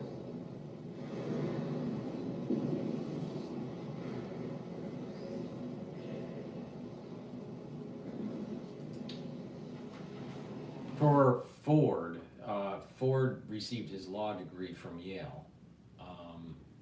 So at the Yale Club, there's a really interesting painting. I think they call it the President's Room. but it's kind of a large hall that people sit down and read papers and socialize, especially after 4 o'clock, 4:30 p.m. And then on the other side of the room, there's Bush Sr. right at the fireplace, and then next to him is a painting of Bill Clinton. And then on the other side of the door of that wall is Bush Jr. So that room is a really interesting room. And I have access to the Yale Club because it's an affiliate. But the thing is that it's kind of cool to see these different presidents at these different clubs, you know, the Harvard Club or the Yale Club, and you know, sitting back, and they have forged history. Some of them forged history in a good way, some of them forged history in a bad way. I personally think that Carter was a good human being, probably better than most presidents, but in terms of executing as a president and policies that were good for the country long term, I think he was terrible. He was pretty bad, all right? But the thing is that we respect him because he did serve the country in the office of the presidency. But not just that, he served his country in service. In his case, it was the Navy. And so anyone that serves our country, male, female, whatever the war is, deserves respect, deserves a debt of gratitude. And this is why we hold dear respecting the American flag. So when people burn the American flag or have disrespect of it and kneel or do whatever they do to it, you're disrespecting this servicemen and women throughout the ages. And that is unacceptable.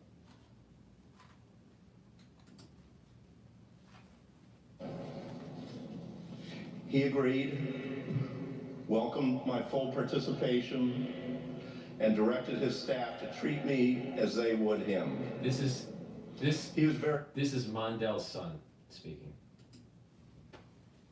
I think it's that had cursed the lives of many vice presidents. I want to thank the president for the good choices he made with his key personnel.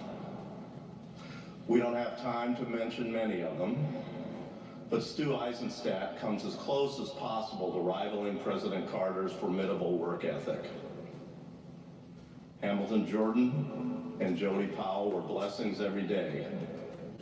To me, to the president, and his foreign policy expert, Brzezinski, was a terrible pick. Absolutely terrible. and how we understood each other. I think one of the realities was that Carter was a devout Christian who grew up in a small town and was active in his faith for almost every moment of his life. I was also a small town kid who grew up in a Methodist church where my dad was a preacher, and our faith was core to me, as Carter's faith was core to him.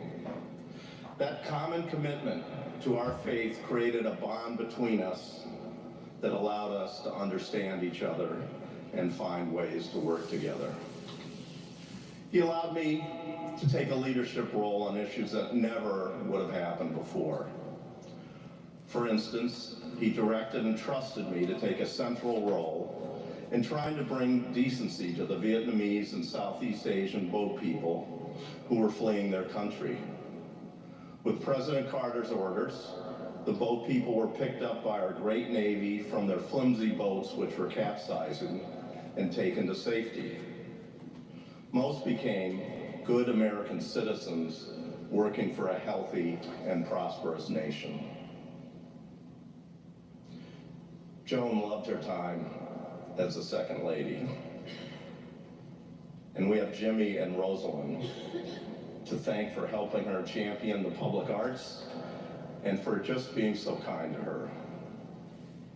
These were good years for Joan and I. President Carter and I became very close friends. We often spent hours together throughout the day. We were working on real problems, not wasting time. The personal relationship we established while in office continued throughout our life. Carter was farsighted.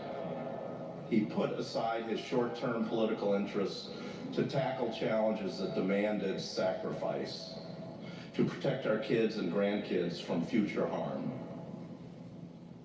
Very few people in the 1970s had heard the term climate change. Yet Carter put his presidency on the line to pass laws to conserve energy, deregulate new oil and gas prices, and invest in clean, renewable alternatives to fossil fuels. It wasn't a perfect program, but thanks to President Carter, U.S. energy consumption declined by 10% between 1979 and 1983. In many ways, he laid the foundation for future presidents to come to grips with climate change. Some thought he was crazy to fight so hard to pass these laws, but he was dead right, and we know that now. We also know that President Carter elevated human rights to the top of his agenda. Sometimes we forget how seriously he pushed to advance the rights of women. He proposed and signed the law extending the period for states to approve the Equal Rights Amendment. He appointed women to head the departments of Commerce, Education, HUD, and what is now HEW. Women on his White House staff played crucial roles in developing his highest priority energy and environmental proposals.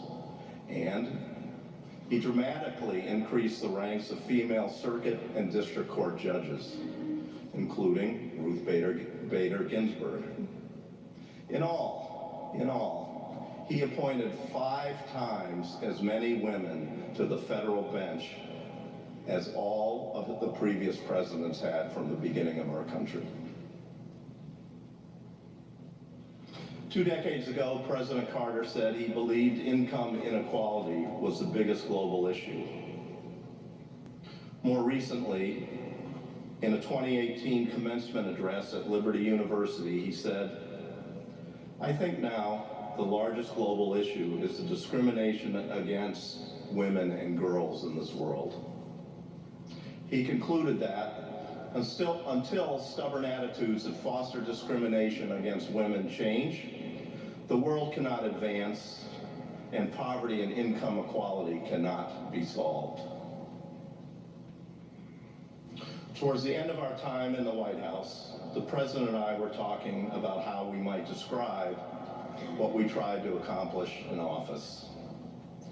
We came up with a sentence which remains an important summary of our work. We told the truth, we obeyed the law, and we kept the peace. That we did, Mr. President. I will always be proud and grateful to have had the chance to work with you towards noble ends. It was then and will always be the most rewarding experience of my public career. Thank you.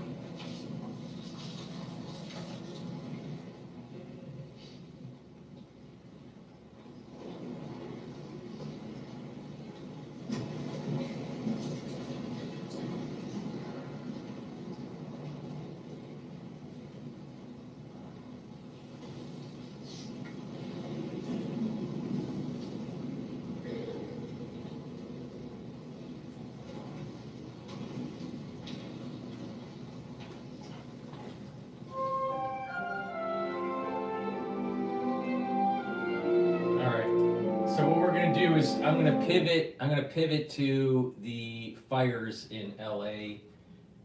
Hopefully we get a little bit of an update on what's going on in the Hollywood area. Last night there seems to be an outbreak and a fire there too, so please help support my work. by getting the products on my store, the-studio-reykjavik.com.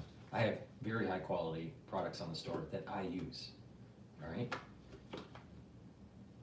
Get the structural nano silver toothpaste that I have. It has no fluoride. Fluoride makes you stupid, all right? So you don't want fluoride in your toothpaste or in your water. Filter your water and get fluoride-free toothpaste. But the toothpaste I have is the best toothpaste that you're gonna be able to get. So you might as well just go to my store and get a few tubes of this. This toothpaste, structural nano silver, neutralizes pathogens, whitens your teeth, freshens your breath, improves the gum line, and by using this on a regular basis, you're going to improve the oral hygiene and reduce cardiovascular and valvular disease. So go to my store, the-studio-reykjavik.com, get this toothpaste. It's the best toothpaste that you're going to get, way better than anything you're going to get at the store, and much better than anything that Alex Jones is selling. This toothpaste that I sell on my store is better than anything that Alex Jones sells. Please go to my store, the-studio-reykjavik.com. Also get the structural nano silver gel. It's a dual purpose product. You can use it as a skincare, put it on your skin, maybe before you go to bed, exfoliate in the morning. You'll notice your skin's clearer and tighter, especially on your face. It'll help to heal wounds. It'll speed the healing process. It'll create a barrier and neutralize pathogens. So you put it on your hands. Let's say you're going to work or whatever. Put it on your hands, around your mouth, around your nose, around your eyes, around your ears. Lightly coat your nostrils. It'll create a barrier, neutralize, stays active for 5.5 hours. Much better than Perel. You can get it in a dispenser form, this quick dispenser form, or in the tube form. It's a great product. Please go to my store. Be prepared, especially for the cold season. You're gonna need it, trust me. Cases are going up, and you should be prepared. Go to my store, the-studio-reykjavik.com, and get the lozenges and the drops that I have. I have cherry drops in 100 count. If you have an irritation in your throat, take the drops or the lozenges that I offer. I have it in Manuka honey lozenges and also elderberry zinc lozenges in a 21 count.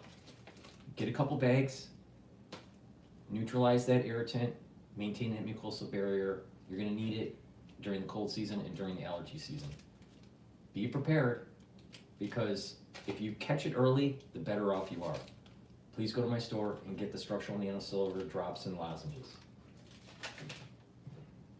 It's really important as you get older, especially like 40 plus, or if you're an athlete, to take supplements that help to build muscle.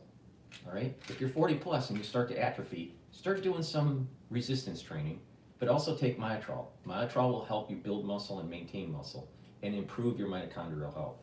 That will boost up the ATP and allow you to maintain muscle. If you're an athlete, take Myotrol to help build the strength that you need for your athletics. Please go to my store, the-studio-reykjavik.com, and get Myotrol. Myotrol is a compound that has flavonoids, lignans, and polyphenols to help to build the muscle. Okay, C60, really important. Why? Because it soaks up free radicals. It's very potent. Take a teaspoon a day. When you take a teaspoon a day, what happens is you're going to soak up those free radicals. You're going to bring down stress on the cell. You're going to improve the mitochondrial health. You're going to have more ATP, and your cells are going to perform better, and you're going to slow down the aging process and improve your immune system and your endocrine system. So there's a lot of benefits that you get, and you get a lot of you'll notice this compound effect when you do this over a year. All right. So please go to my store, the-studio-reykjavik.com, get the C60, take a teaspoon a day, every day, to soak up those free radicals. You can get it in avocado oil, MCT coconut oil, or extra virgin olive oil on my store, the-studio-reykjavik.com. You get it in a 2 ounce, a 4 ounce, or an 8 ounce configuration. Very high quality, very potent. You should be taking this every day. Very important. If you pay attention to my protocol, the protocol is this: neutralize pathogens, bring down reactive oxygen species, and bring down inflammation. You do that. If you neutralize pathogens with structural nanosilvers, take C60 to soak up free radicals, and you bring down inflammation by taking things like turmeric and ashwagandha. That's the core, and you add supplements to that, and you're really going to be boosting up your health, slowing down the aging process, improving your different systems like your immune system and your endocrine system. The stuff works. Now it's up to you if you want to pay attention. If you don't pay attention, don't be surprised that you start having problems when you get older. Don't be surprised that when your area starts having more cases of something, because it's the cold season, and you catch something and it gets bad. Because you should have took the time to build up your immune system like I've been warning you for 5 years.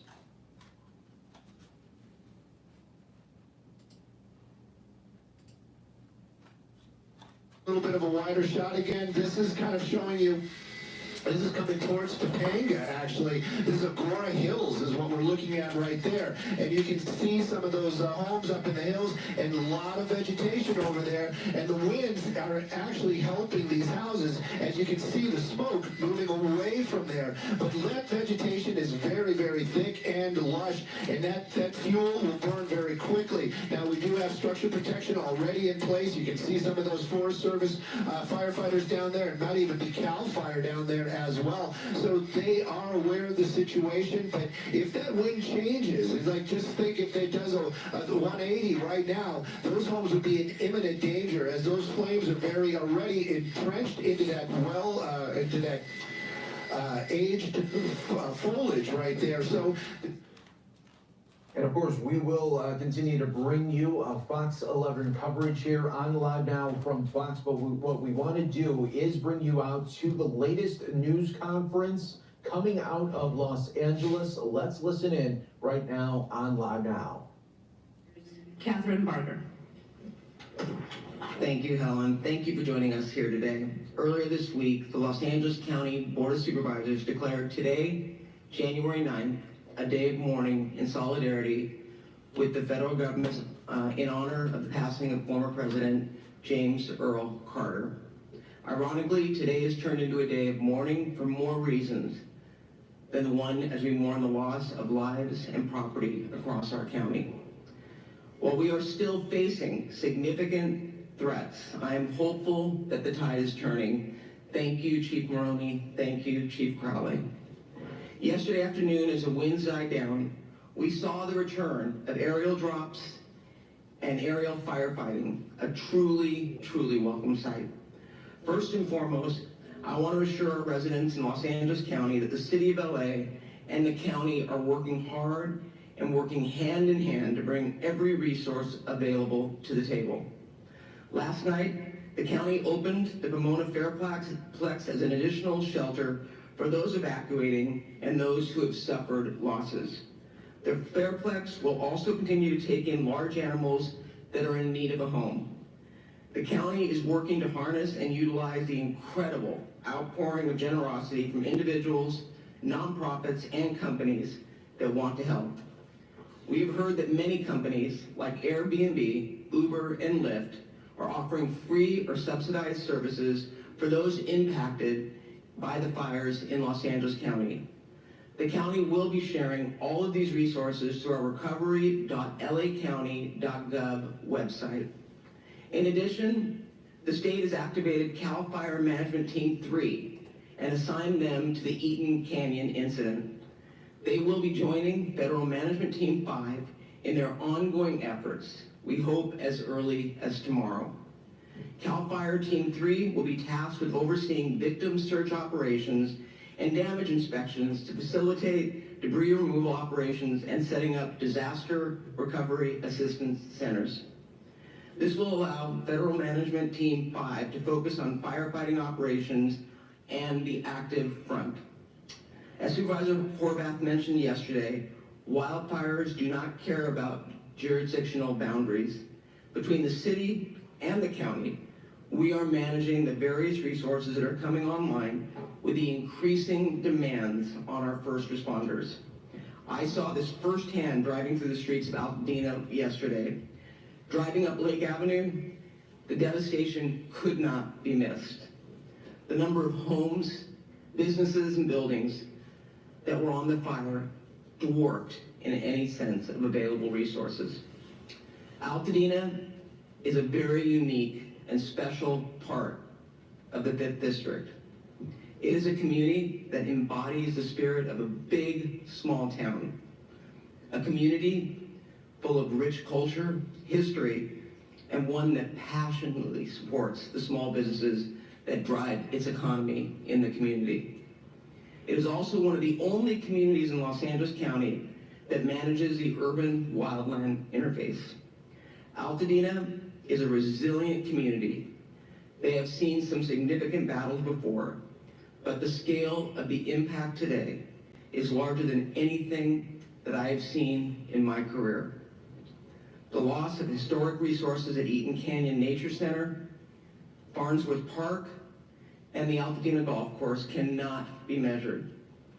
I saw fire engines and companies from El Dorado County and other parts of California joining Los Angeles County Fire in an effort to protect life and property. In the midst of the emergency, we've all seen individuals who are targeting vulnerable communities by burglarizing and looting homes. This is simply unacceptable. You'll be hearing from our DA Hochman shortly. Well, you know what? You know, like I said, there's lawlessness that's taking place. And there's hoodlums. And there are people taking advantage of people during a crisis. This is what I said in many videos. It's about God, country, and family. And if you don't have respect for your country, your family, or God, you are going to be living in a society that has problems like this, where there's looting when someone actually is evacuating because of a natural disaster. It's amazing. It's amazing how people are, where they'll take advantage of others. It's very sad. It's very sad. You know, people are losing their homes. People need to evacuate for safety reasons, but you have other people coming in and stealing from you. We need to get back to God, country, and family. It's a slippery slope when you don't respect the flag. It's a slippery slope when you don't respect family. It's a slippery slope when you don't respect God. Things go downhill.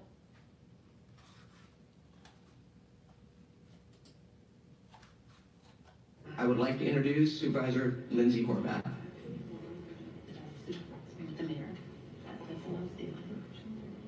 Okay, so who are we gonna? Mayor Bass. I'd like to introduce LA City Mayor Bass. Thank you, Supervisor.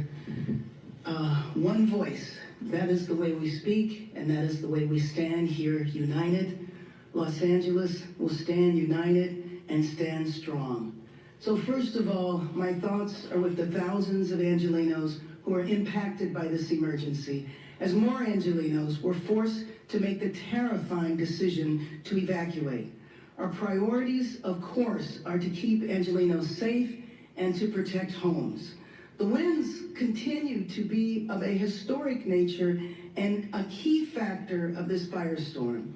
For much of Tuesday, the unprecedented winds prevented air operations to continue. However, as of yesterday, the winds have allowed for air operations, and that has enabled significant progress against the fires in Hollywood and Studio City last night. And as of 7:30 this morning, evacuation orders in Hollywood have been lifted. Angelenos cooperated, the community stood together, they evacuated, and Angelenos should continue to proceed with caution. Air operations are continuing rapidly in the Palisades, in Sylmar, and across our region. We continue to see our heroes, from our LA firefighters and from personnel families, neighbors from across the county and the state, we thank you. However, we continue to confront a big one-level firestorm. Historic winds and extensive drought have created a perfect storm that has driven people from their homes and have taken people's homes, and that has taken people's lives. I've been in the fire zones, and you can see how fast and devastating these wind-driven fires are. I know people from all over the nation are asking how they can help. So here are two essential ways. First of all, support the California Community Foundation Wildlife Recovery Fund at calfund.org, and support the Los Angeles Fire Department Foundation at supportlafd.org. And in addition to shelters, Airbnb is offering free temporary housing. Go to 211LA.org for more information. This, as we know, is a regional crisis. So working together is the only way we will get through this. That's why I've been in constant contact with my colleagues at the county, state, and federal level. President Biden, Governor Newsom have assured us of full state and federal support. And of course, County Chair Barger and I are fully coordinated, as I am with all of the local elected officials. And our fire departments, police departments, utilities, and other critical agencies are coordinated as well. We have pre-deployed, we are executing a strategy, and we are adapting to conditions on the ground in real time. This is absolutely an unprecedented historic firestorm, but we are all hands on deck. We need to continue to cooperate. We need to evacuate when asked to do so. We need to help others, help our neighbors. And first and foremost, we need to stay united. We need to stay strong. A united LA is the way we will recover, is the way we rebuild our communities. And with that, I believe I am introducing Supervisor Lindsay Horvath.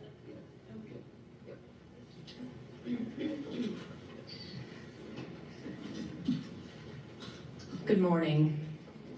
The strength and resilience of Los Angeles County is more than anything we are seeing on the ground.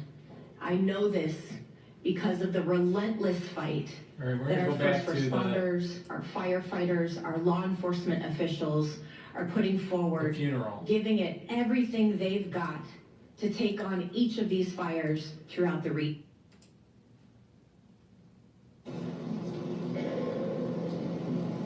And now walking to the lectern to give his tribute to his grandfather is Jason Carter, of course the grandson of President Carter and also the chair of the Carter Center Board of Trustees.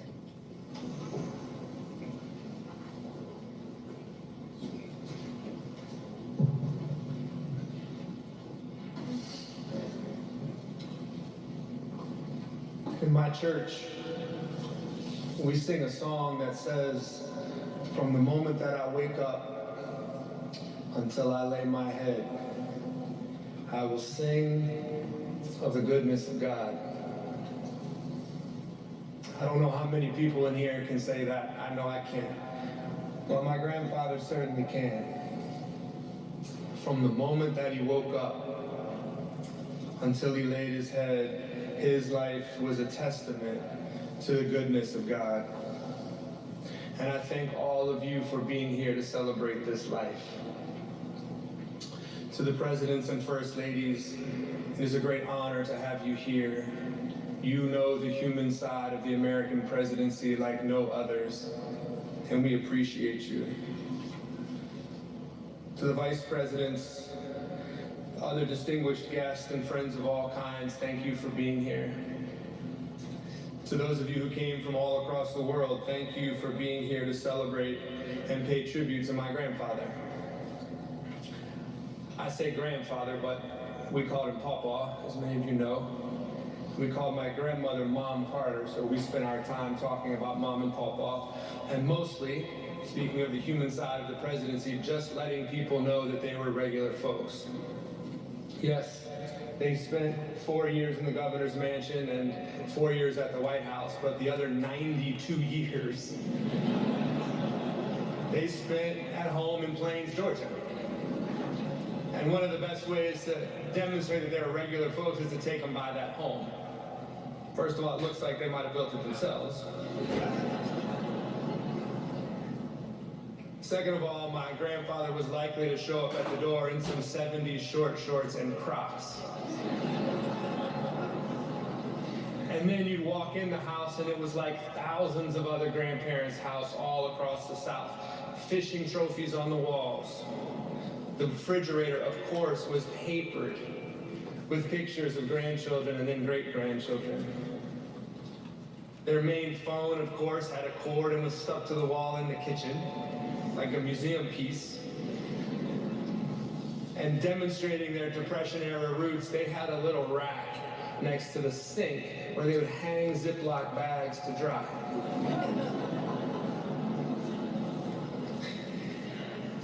And demonstrating that they changed with the times. Eventually he did get a cell phone, and one time he called me sort of early on in that process, and on my phone it said Papa Mobile. So I answered it, of course. I said, "Hey Papa." He said, "Who's this?" I said, "This is Jason." He said, "What are you doing?" I said, "I'm not doing anything, you called me." He said, "I didn't call you, I'm taking a picture." Was nuclear engineer, right? I mean, they were small town people who never forgot who they were and where they were from, no matter what happened in their lives. But I recognize that we are not here because he was just a regular guy. As you heard from the other speakers, his political life and his presidency for me was not just ahead of its time, it was prophetic. He had the courage and strength to stick to his principles even when they were politically unpopular. As governor of Georgia half a century ago, he preached an end to racial discrimination and an end to mass incarceration. As president in the 1970s, as you've heard, he protected more land than any other president in history. 50 years ago, he was a climate warrior who pushed for a world where we conserved energy, limited emissions, and traded our reliance on fossil fuels for expanded renewable sources. And by the way, he cut the deficit, wanted to decriminalize marijuana, deregulated so many industries that he gave us cheap flights, and as you heard, craft beer. Basically, all of those years ago, he was the first millennial. And he could make great playlists, as we've heard as well. Maybe this is unbelievable to you, but in my 49 years, I never perceived a difference between his public face and his private one. He was the same person, no matter who he was with or where he was. And for me, that's the definition of integrity. That honesty was matched by love, it was matched by faith.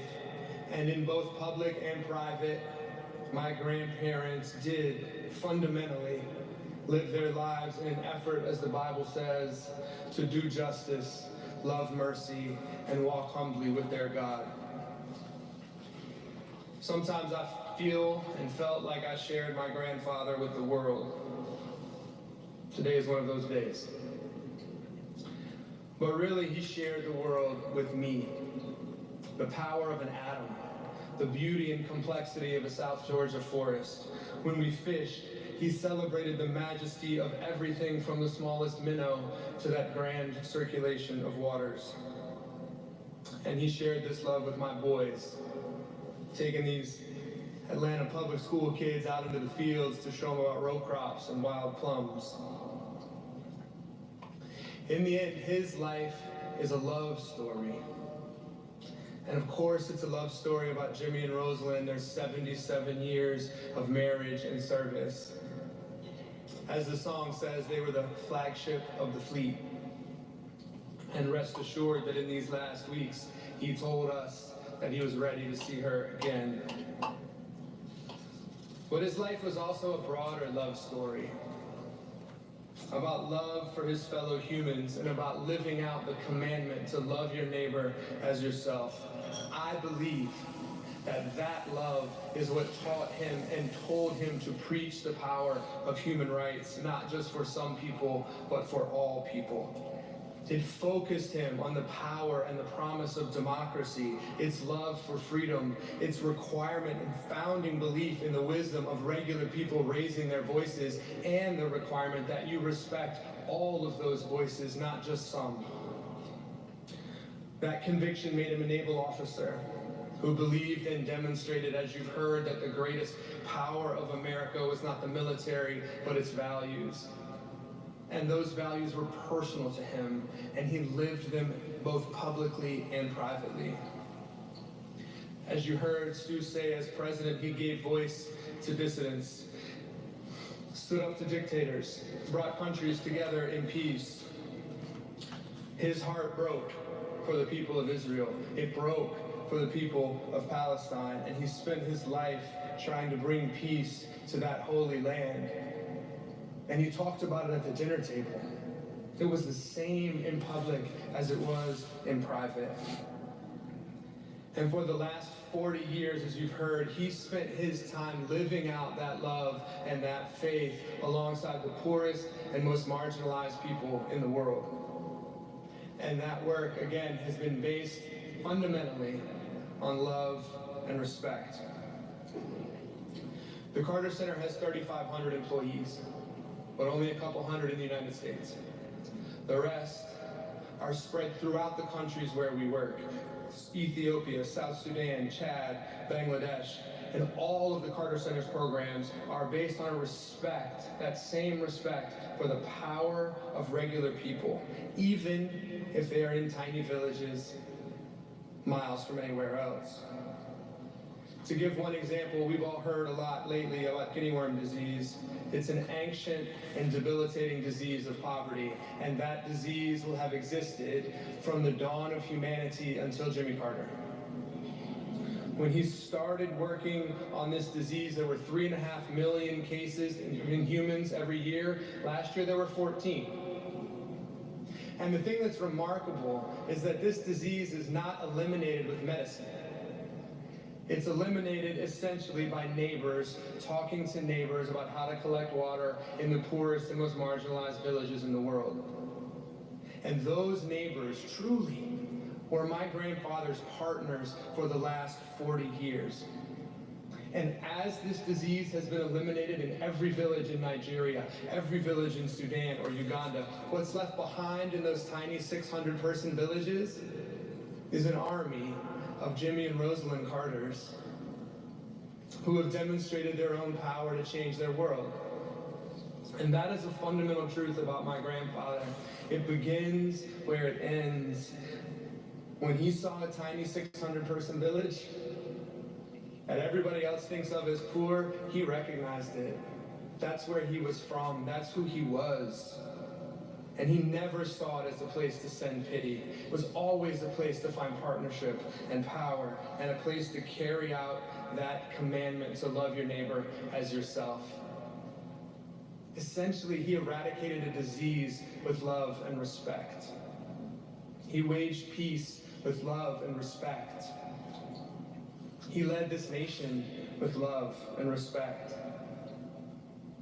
To me, this life was a love story from the moment that he woke up until he laid his head. Conclude with this.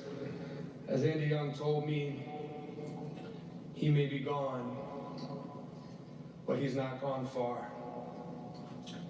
The outpouring of love and support that we have felt from you and from around the world shows how many lives he has touched and how his spirit will live on in many ways for us. He'll be in the kitchen making pancakes, or in his wood shop finishing a cradle for a great-grandchild, standing in a trout stream with Mom Carter, or for me, just walking those Georgia fields and forests where he's from. Thank you.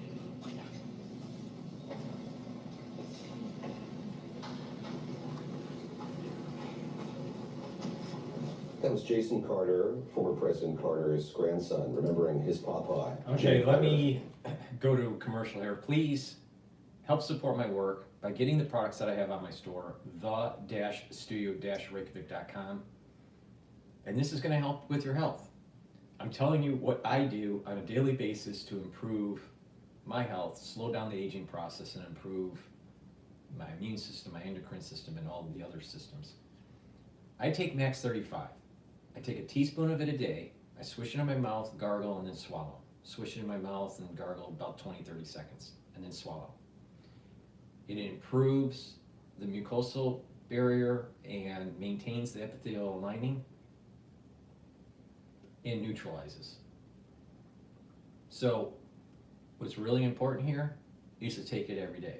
If you're not feeling well because of the cold season, take a tablespoon or 2 a day. I take a teaspoon a day, but if I'm not feeling well, I'll take a tablespoon or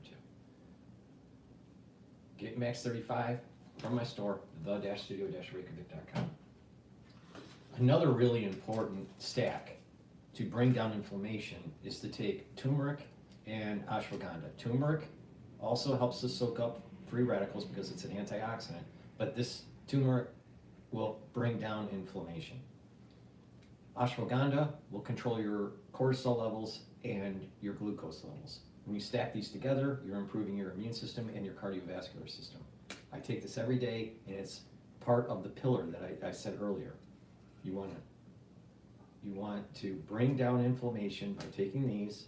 You want to soak up free radicals by taking C60, and you want to neutralize pathogens by taking structural nanosilvers like Max 35.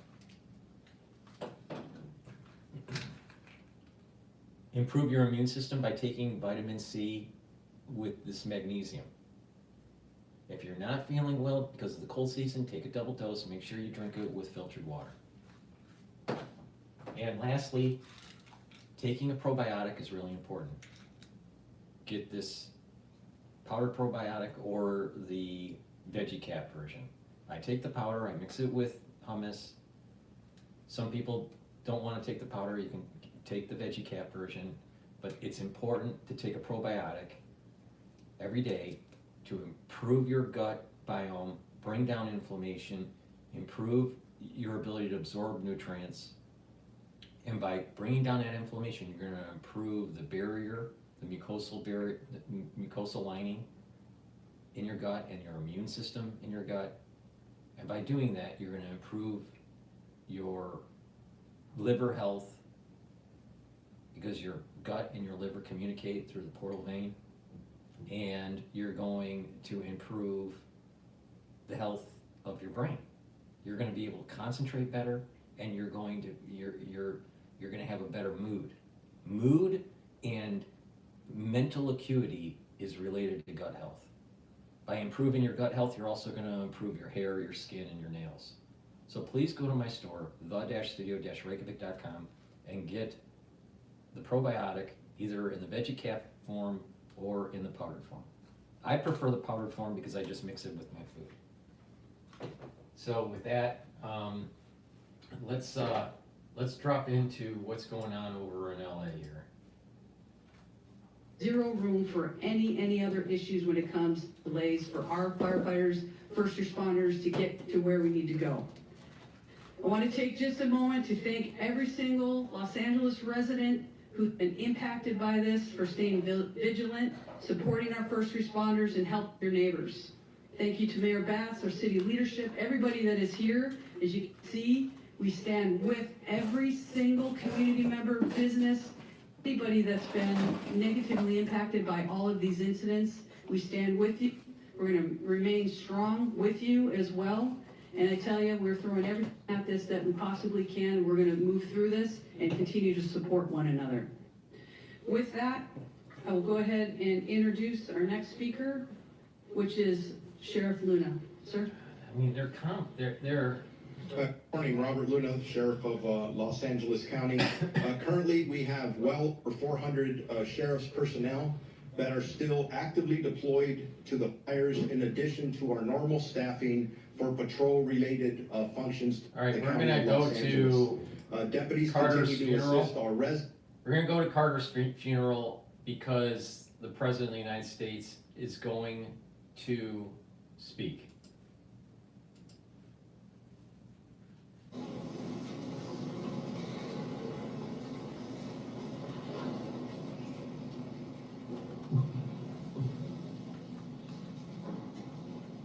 Leaders of the clergy, distinguished guests, most importantly, the Carter family. In April 2021, Jill and I visited Jimmy and Rosalind on a warm spring day down in Plains, Georgia. I wanted to see them. Rosalind met us at the front door with her signature smile. Together we entered a home that they had shared for almost 77 years of marriage. An unassuming red brick ranch home that reflects their modesty more than any trappings of power. We walked in the living room where Jimmy greeted us like family.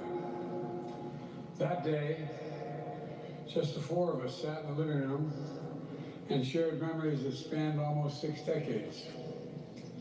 A deep friendship that started in 1974.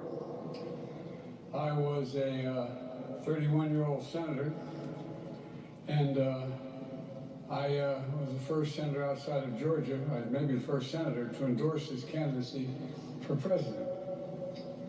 It was an endorsement based on what I believe is Jimmy Carter's enduring attribute: character, character, character. Because of that character, I believe, is destiny. Destiny in our lives, and quite frankly, destiny in the life of the nation. It's an accumulation of a million things built on character that leads to a good life in a decent country. Life of purpose, life of meaning. Now, how do we find that good life? What does it look like? What does it take to build character? Do the ends justify the means? Jimmy Carter's friendship taught me, and through his life taught me, the strength of character is more than title or the power we hold. It's the strength to understand that everyone should be treated with dignity, respect, that everyone, and I mean everyone, deserves an even shot. Not a guarantee, but says a shot. You know, we have an obligation to give hate no safe harbor. And to stand up to what my dad used to say is the greatest sin of all, the abuse of power. That's not about being perfect, because none of us are perfect. We're all fallible. But it's about asking ourselves, are we striving to do things, the right things? What value? What are the values that animate our spirit? Do we operate from fear or hope? Ego or generosity? Do we show grace? Do we keep the faith when it's most tested? For keeping the faith with the best of humankind and the best of America is a story, in my view, from my perspective, Jimmy Carter's life. The story of a man, to state the obvious, you've heard today from great, great eulogies, who came from a house without running water or electricity, and rose to the pinnacle of power. The story of a man who was at once driven and devoted to making real the words of his Savior and the ideals of this nation. The story of a man who never let the tides of politics divert him from his mission to serve and shape the world. The man had character. Jimmy held a deep Christian faith in God, and that his candidacy spoke and wrote about.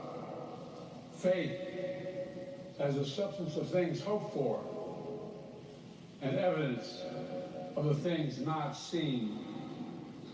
Faith founded on commandments of Scripture. Love the Lord thy God with all thy heart and all thy mind and all thy soul, and love thy neighbor as thyself. Easy to say, but very, very difficult to do. In his life, in this life, any walk of faith can be difficult. It can be lonely, but it requires action to be the doers of the world.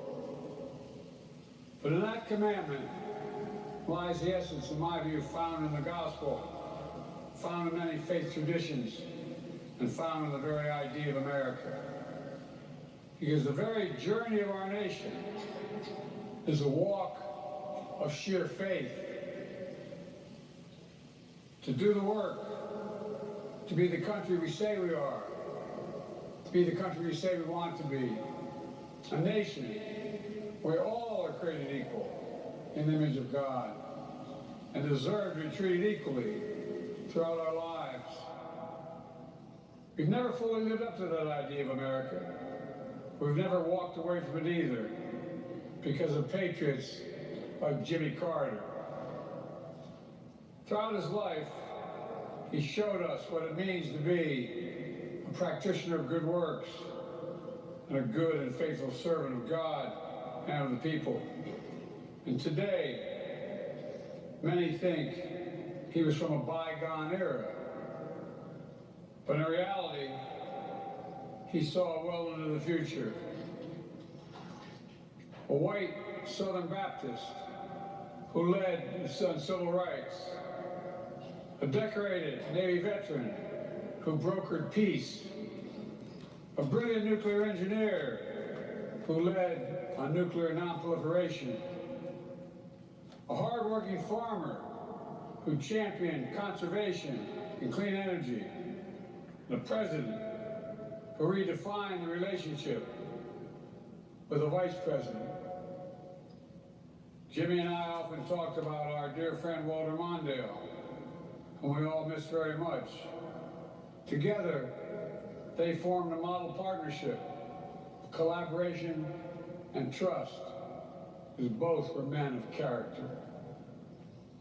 And as we all know, Jimmy Carter also established a model post-presidency by making a powerful difference as a private citizen in America. And, I might add, as you all know, around the world. Through it all, he showed us how character and faith start with ourselves and then flows to others. At our best, we share the better parts of ourselves: joy, solidarity, love, commitment. Not for reward, but in reverence for the incredible gift of life we've all been granted. To make every minute of our time here on earth count. That's the definition of a good life. A life Jimmy Carter lived during his 100 years. To young people, to anyone in search of meaning and purpose, study the power of Jimmy Carter's example. I miss him, but I take solace in knowing that he and his beloved Rosalind are reunited again. To the entire Carter family, thank you, and I mean this sincerely, for sharing them both with America and the world.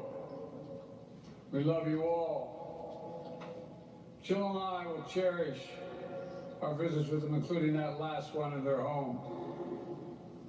We saw Jimmy as he always was, at peace, with a life fully lived, a good life, a purpose and meaning, of character, driven by destiny, and filled with the power of faith, hope, and love. Say it again, faith, hope, and love.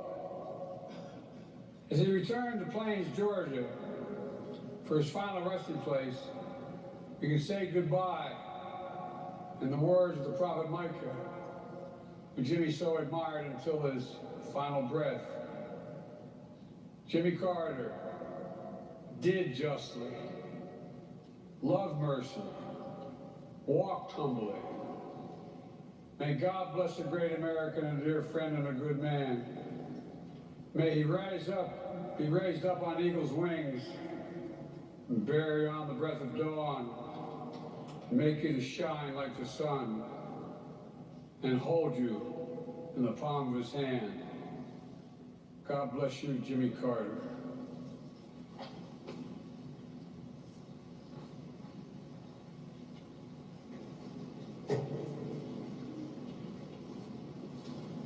That, of course, was the 46th President of the United States, President Biden, eulogizing President Jimmy Carter.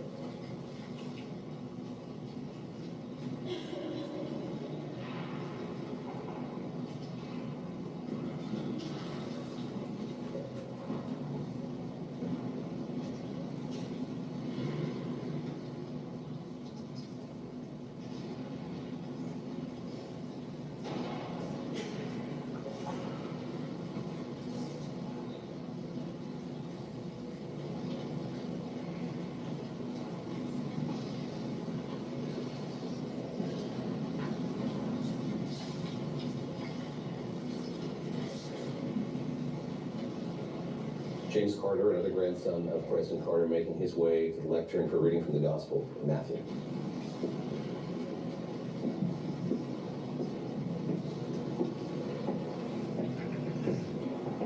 I'm going to go to the fires in LA right now. Extent of the law. And the warning now is I don't want any mistake later that it's not a big deal. It's a huge deal. These acts, and we will prosecute them with maximal punishment. Sure that message is received loud and clear, because Let me just recycle it here. are despicable, and we will prosecute them with maximal punishment. So I want to make sure that message is received loud and clear, because the first responders in this situation have been simply heroic. As I was in Pacific Palisades, I not only saw fire departments from LA County and LA City, I saw Rialto, Poway, Redding, fire engines from across this entire state that have come to our rescue. And thank you. Thank you to all the first responders. When it comes to law enforcement, it's an all-hands-on-deck operation with law enforcement and the DA's office. Again, detectives are putting on uniforms and getting out there on the streets to protect us. We owe them a huge thank you. And from the DA's office, if we do get these cases, please be on notice that we are going to try and deter you from committing the crimes in the first place. But if you do commit these crimes, do not expect anything else than maximal punishment. I'll now introduce LA County Public Works Director, Mark Priscilla. Please go to my store, the-studio-reykjavik.com, and get the vitamin B complex. This helps with cellular metabolism, helps to improve your mitochondrial health. The first 4 B vitamins helps with the electron transport chain, so it helps with producing more ATP. You need ATP for energy. And vitamin B complex helps to improve neural health and neural protection. As you get older, you're going to need to protect your neurons. Taking vitamin B complex will do that for you. So please go to my store, the-studio-reykjavik.com, get the vitamin B complex, improve your mitochondrial health, boost up that ATP, and improve your neural health.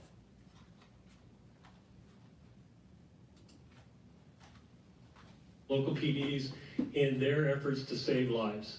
That is our number one mission right now, and what we are currently continuing to do, unfortunately, as this event is still active. We are also focusing on the inevitable recovery and repopulation of the areas that we will build back and build back strong. The current focus is on utility restoration, and I know many people are already asking about that. Your sewer, water, your power system and the transportation system have all been significantly damaged. The heat of this system, the wind that blew also knocked down thousands of trees into the roadway. So what we have is a tremendous amount of debris throughout the communities that have had experienced this fire. This debris has been moved enough to let our firefighters and our sheriff and PD into the area to do their work, but it's going to need to be processed and moved safely out of the area, and we are working on a coordinated effort across LA County to do debris removal, the debris removal that it will be necessary to restore the community back to its former way of life. The debris can be hazardous. The debris that is on the private property is considered hazardous and may be toxic. And so I want to warn everybody now that is either there who's remained behind or who is visiting the areas, as was mentioned earlier, it is not safe. It is not safe to touch the debris. It is not safe to remove the debris yourselves. There is a process for that, and we will be mobilizing with the City of Los Angeles to provide a health review of every property and make sure that when we move that debris, that it's done in a way that's safe and safe for you and for the other residents who remain behind in the area. We are also working on water supply system. The water supply system currently is still supplying fire suppression. Last night we got to see the wonderful use of our reservoirs, the city's reservoirs and our reservoirs, to take water from the reservoirs and actually use firefighting event aerial attacks to the system. You saw what a difference that made in the firefight last night, and those reservoirs are full and continue to be ready and at the disposal of our firefighting friends. The municipal water system continues to suffer poor water quality due to the introduction of ash and debris into our reservoirs, into our filtration systems. So there are specific areas that we are asking for water to be boiled. I would just say with all caution, anyone who's remained behind, if there is any residence in your area that is burned to the ground and you are still there, you should just go ahead and boil water. We will be actively coming to communities in the next day, within this day or next day, delivering water, delivering domestic water to people who remain in the fire zone area. LA County will be coordinating that effort, not only for the District 29, but also we'll be working with the City of LA to deliver water to residents who've remained behind or who again have partial damage and are maybe staying in their homes. I want to again just mention that a firefight with multiple fire hydrants drawing water from municipal water systems for several hours is just not sustainable. That's why the air support is so important. Our residents in the Sunset Mesa to Topanga Beach area, Coastline Drive on the south to Shore Heights Drive on the north are up in the area. This is a partial damaged area or a threatened area. The Topanga Canyon Road, the Carbon Canyon Road Mesa as well is another area that's threatened. So all of what I just talked about applies to you residents who are there. Jump back into now what can we do? I'm going to jump back to the Carter's funeral here. In Sumter County, this Fred Chapel. And he said, "Oh yes, he's one of my good friends." And that was the last thing I wanted to hear. And yet time and time again, I saw in him the ability to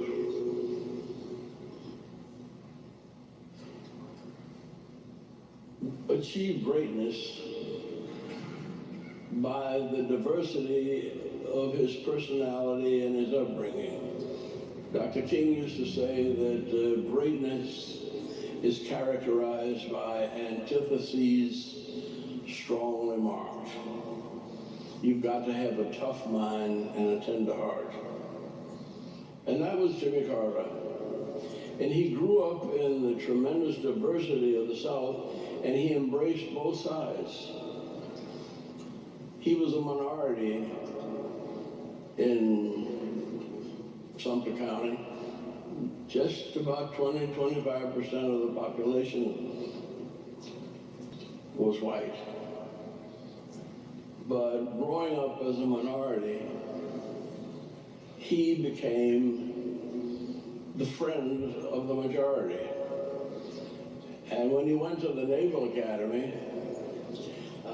he asked that his roommate be the first black midshipman to come to Annapolis. And he said, I know minorities. I've been a minority most of my life, and maybe I can help him in his adjustments. And he went out of his way to embrace those of us who had grown up in all kinds of conflict.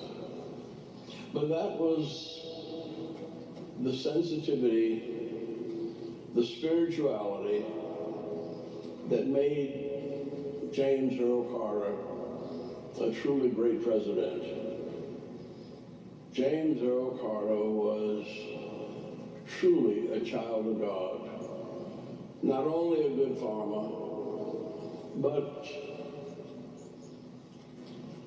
a nuclear physicist chosen by Admiral Rickover to assist him in developing a nuclear navy. But at the same time he was working on a nuclear navy, he was thinking of peace on earth and goodwill toward all men, and especially women and children. I've known President Carter for more than half of my life. And I never cease to be surprised. I never cease to be enlightened. I never cease to be inspired by the little deeds of love and mercy that he shared with us every day of his life. It was President James Earl Carter that for me symbolized the greatness of the United States of America. And I'm truly grateful for him because in spite of the harshness of the Depression and the explosions of inflation, he never wavered from his commitment to God Almighty and his love of all of God's children. Jimmy Carter was a blessing that helped to create a great United States of America. And for all of us, and many who are not able to... Let's be honest. President Carter, his foreign policies led us to the problems that we have today. Fact. Was he a good human being? Probably before presidency and after presidency, yeah. But to say he was a good president? Absolutely, positively not.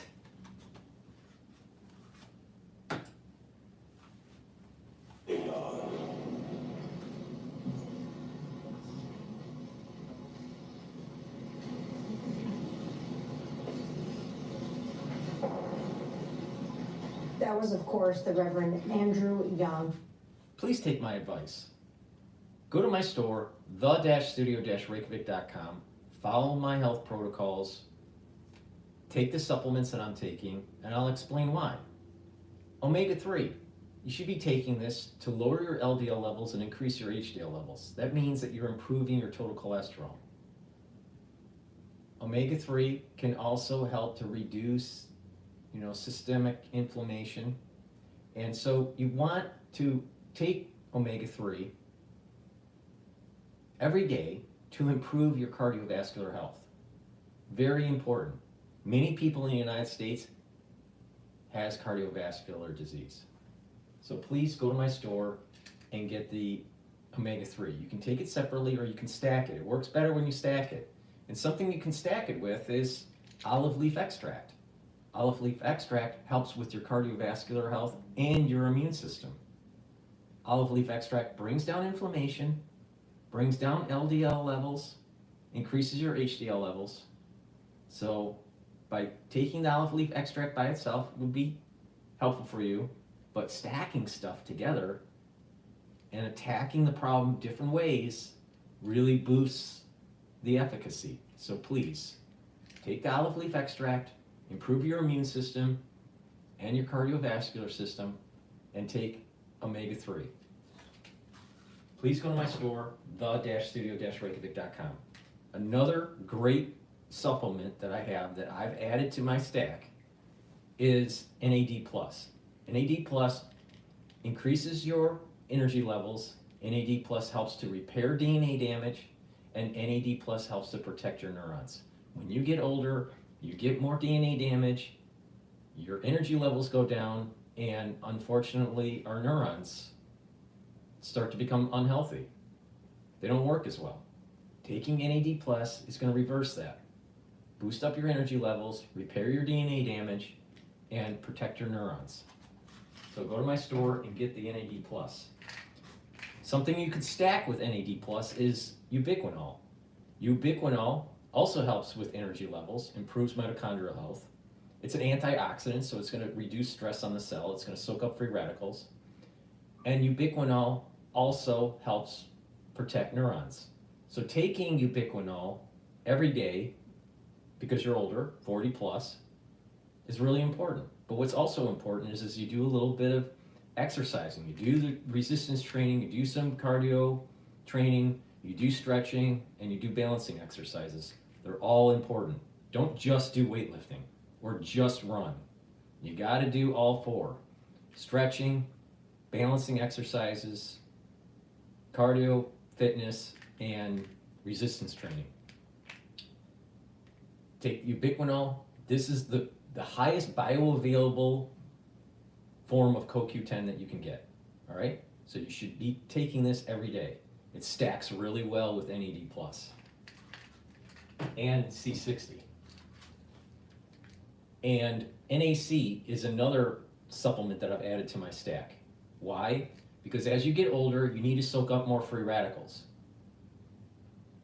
And there's different pathways to soak up free radicals. One way is through the glutathione pathway. NAC will boost up your glutathione levels, soak up those free radicals. This is synergistic with C60. And NAC will help to detoxify your liver and your kidney, and NAC will help with anxiety.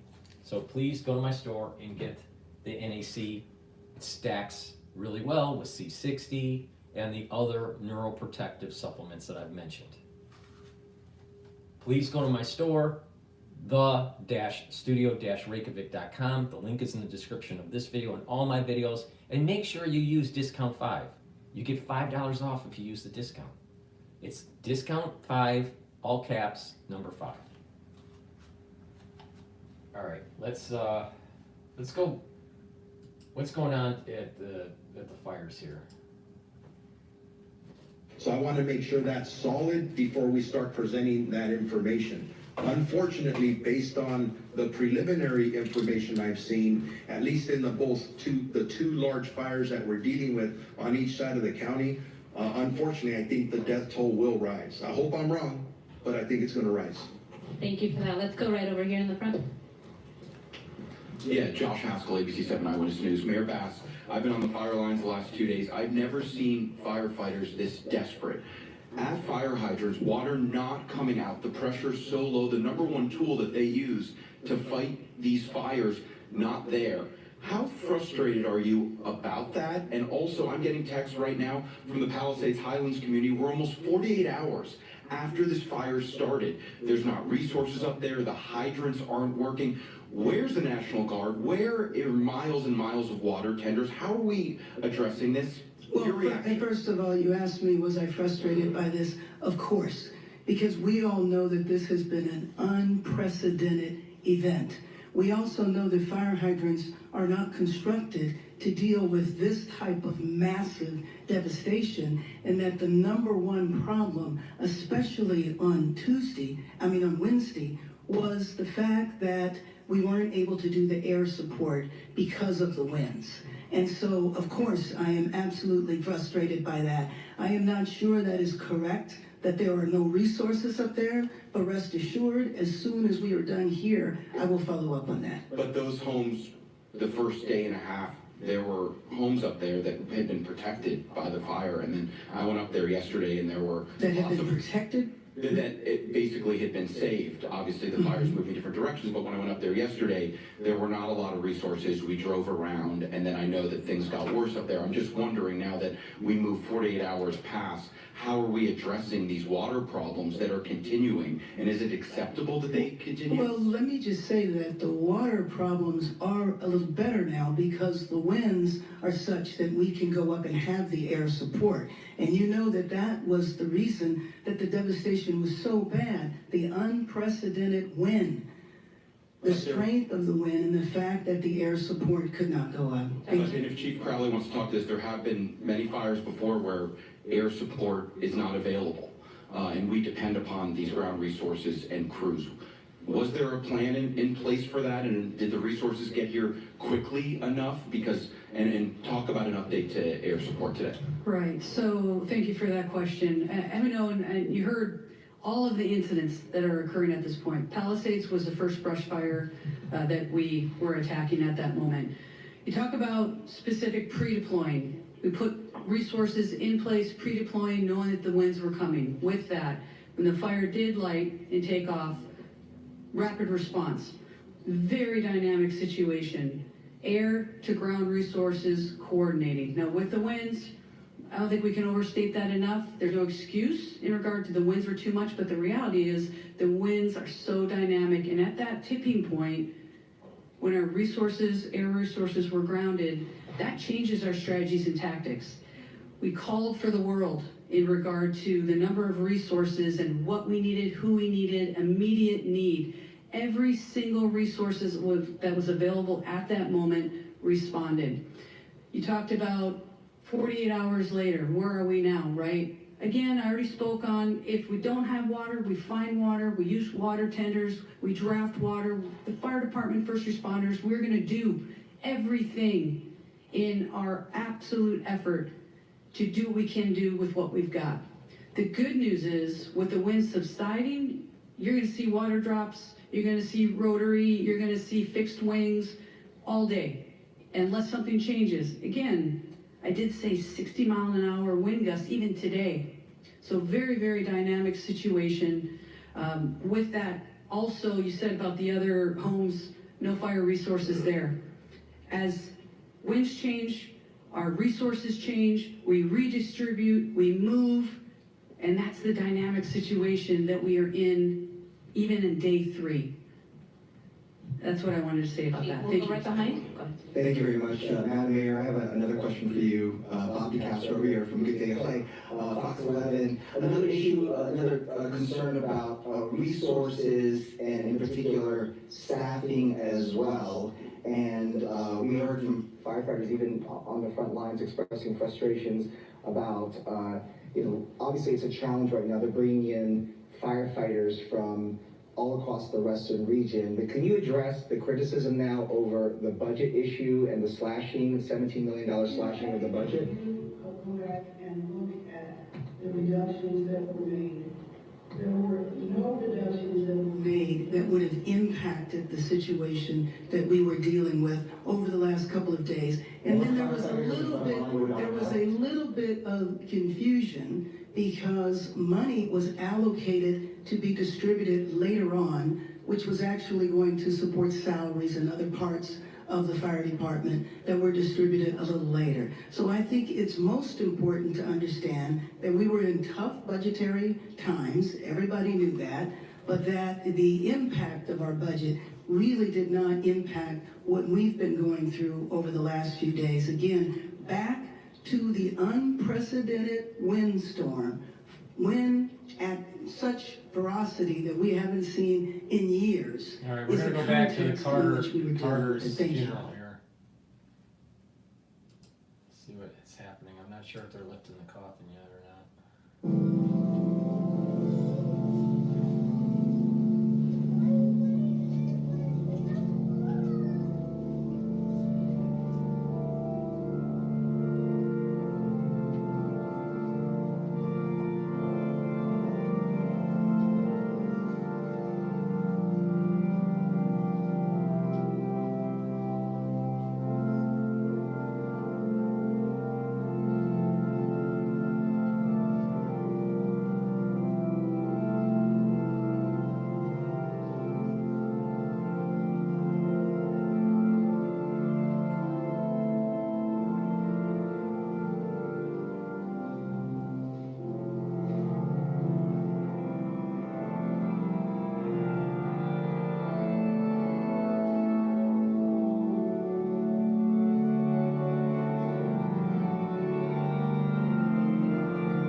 What's very interesting to watch Bill Clinton and how his hands are shaking.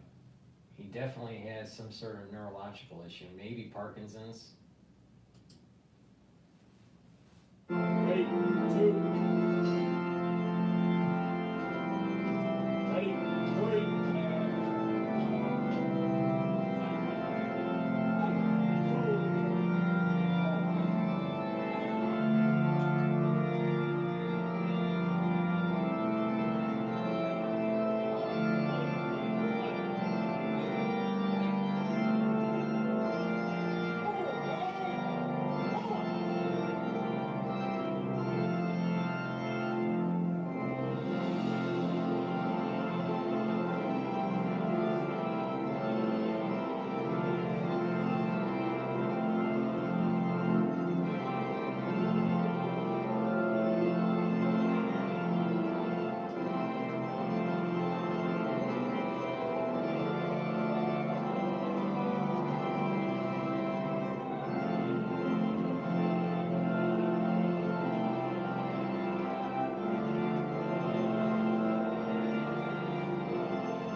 What is so weird is that the casket passes Biden first, and then right behind Biden is Bill Clinton.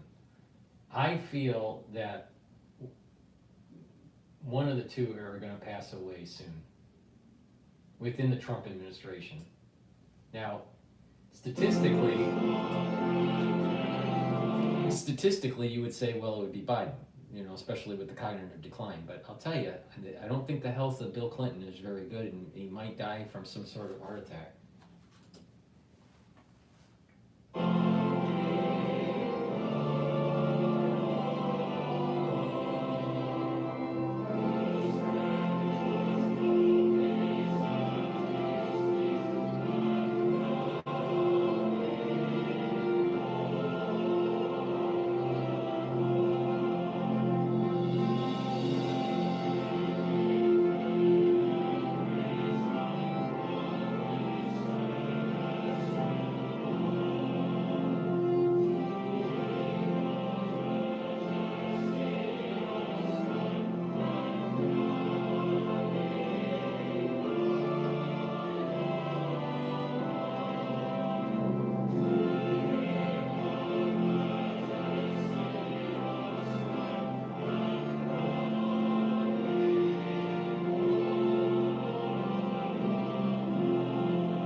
All right, so now, now they're just, leaving the cathedral. But that is the reason why you respect the flag.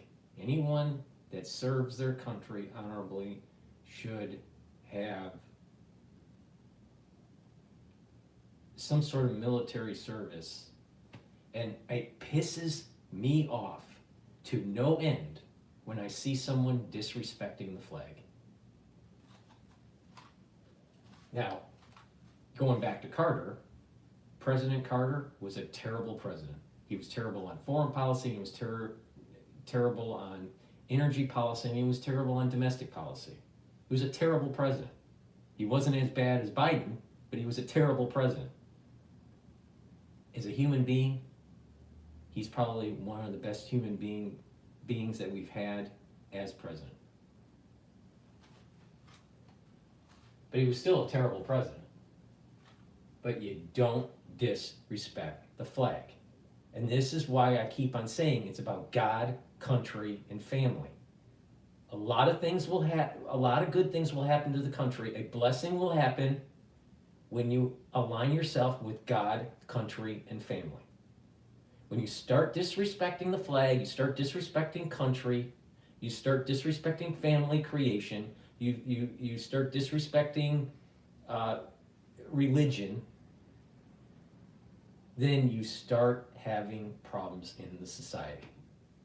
So now you have theft that's going on in LA, you have crazy stuff going on in New York on a daily basis because of these three pillars that aren't getting the respect it needs within the society.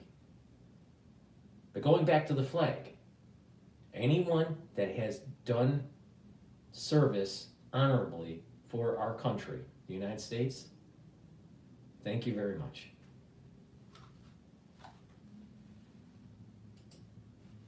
All right, let's go to Fox Live now to see what's going on with the fires here.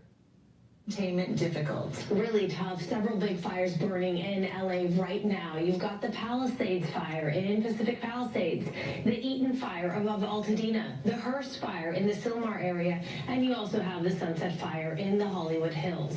The Palisades fire is still relentless though, and we do have some big breaking news right now. Gigi Garcia has been on the scene all morning long and has an update to something new that we're learning now at this hour. Gigi? Unfortunately, we start out with sad breaking news here on Good Day and Fox 11. We can exclusively confirm that deputies doing a welfare check here in Malibu, where the Palisades fire actually burnt down the hill behind me and then jumped the highway to the beach side. They were doing a welfare check on someone that had been reported missing, and they found what appeared to them like human remains. Investigators are here on the scene. You are looking live at the home burnt to the ground where those what deputies believe are human remains were found. Homicide detectives from the Los Angeles County Sheriff's Department are en route here right now to begin their investigation, and you are looking live at investigators with the Los Angeles County Sheriff's Department Arson and Bomb Squad. This is very common in these types of investigations, that they also come out to try to determine exactly how the fire at this home started. And this is not the only location that homicide detectives are responding to. They are also responding to two other homes that were severely damaged or lost in the Eaton fire. In one home, firefighters going through the rubble found what they believe are also human remains. And at another home, deputies driving by were flagged down by someone who said they had found human remains in the front yard of a home, also in the rubble. Now let me tell you, this is not uncommon after a fire, after fires of this magnitude. A lot of folks unaccounted for. Police will receive a call from a friend or a family member. Often those friends or family members are out of state or out of the area. They have not heard from their loved one. They don't know if if they're in an evacuation center, if they've been injured or hurt, and they ask deputies or police officers to please do welfare checks. And sadly, we have been at many fires where human remains would be later found from people who either chose not to evacuate or possibly, for whatever reason, were unable to get out in time. If you're just joining us here on Good Day LA, I'm Gigi Graciette with live breaking news. A Fox 11 exclusive. Los Angeles County Sheriff homicide detectives en route right now to 3 different locations where what appear to be human remains have been found in the aftermath of both the Palisades fire and the Eaton fire. Of course, it will ultimately be the medical examiner's office who determines if they are indeed human remains, and then will work on identifying them. Reporting live in Malibu, I'm Gigi Graciette. Back to you. And you know, to add to that, it could take some time before the coroner is even able to make his or her way up to this location, whether it's the Pacific Palisades location or in Eaton, the Eaton fire, to actually see what happened, what in fact went wrong here. And it takes some time to even identify these individuals, and it's very heartbreaking, and our hearts go out obviously to the friends and family who've been waiting to hear from these people, the missing people that they hadn't heard from. It is very heartbreaking, and again, unfortunately, it is not uncommon when you see fires of this size, these large magnitude fires. And you know, this is let me step out of the way here.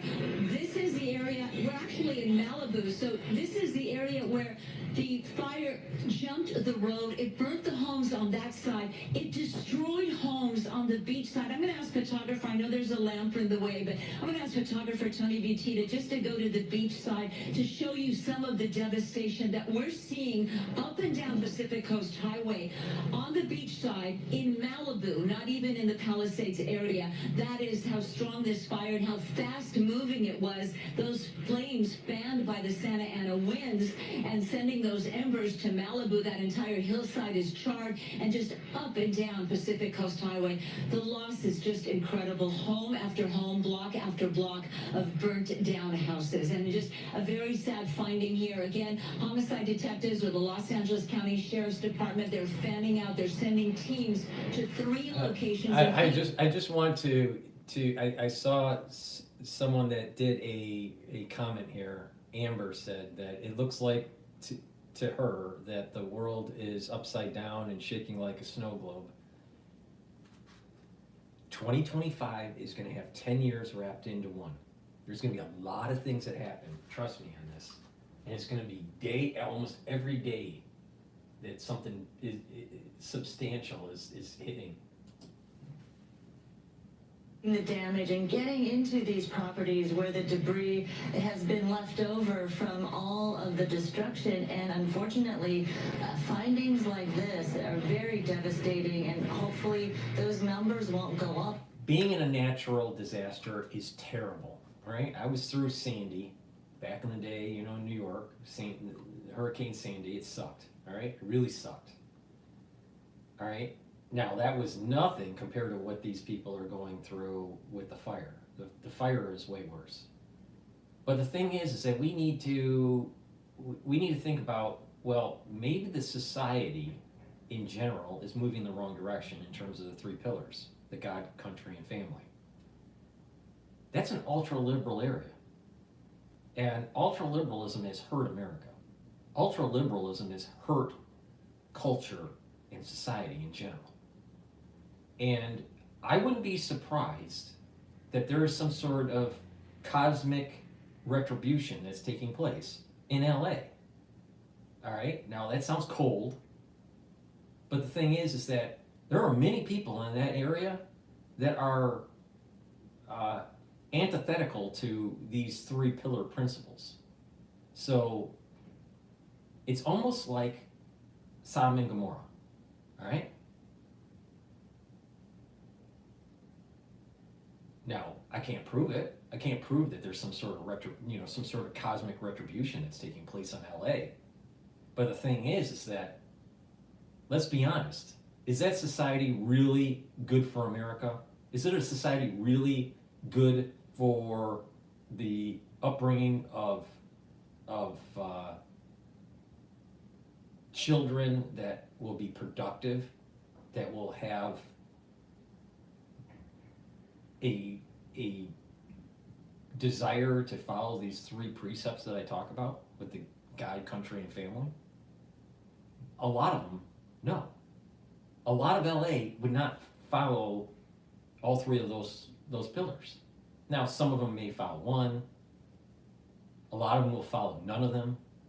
So don't be surprised that bad things happen in the world. Now, I stated on I think it was October 10th of last year, so when October 7th happened in 2024, was it 2024? Yeah, 2024. So a year ago, or more than a year ago, so when Israel was invaded, right, by the Gaza Strip on October 7th, it said on October 10th, I believe it was, that different countries are going to be cursed and blessed, and that everyone is going to be going through some sort of a judgment.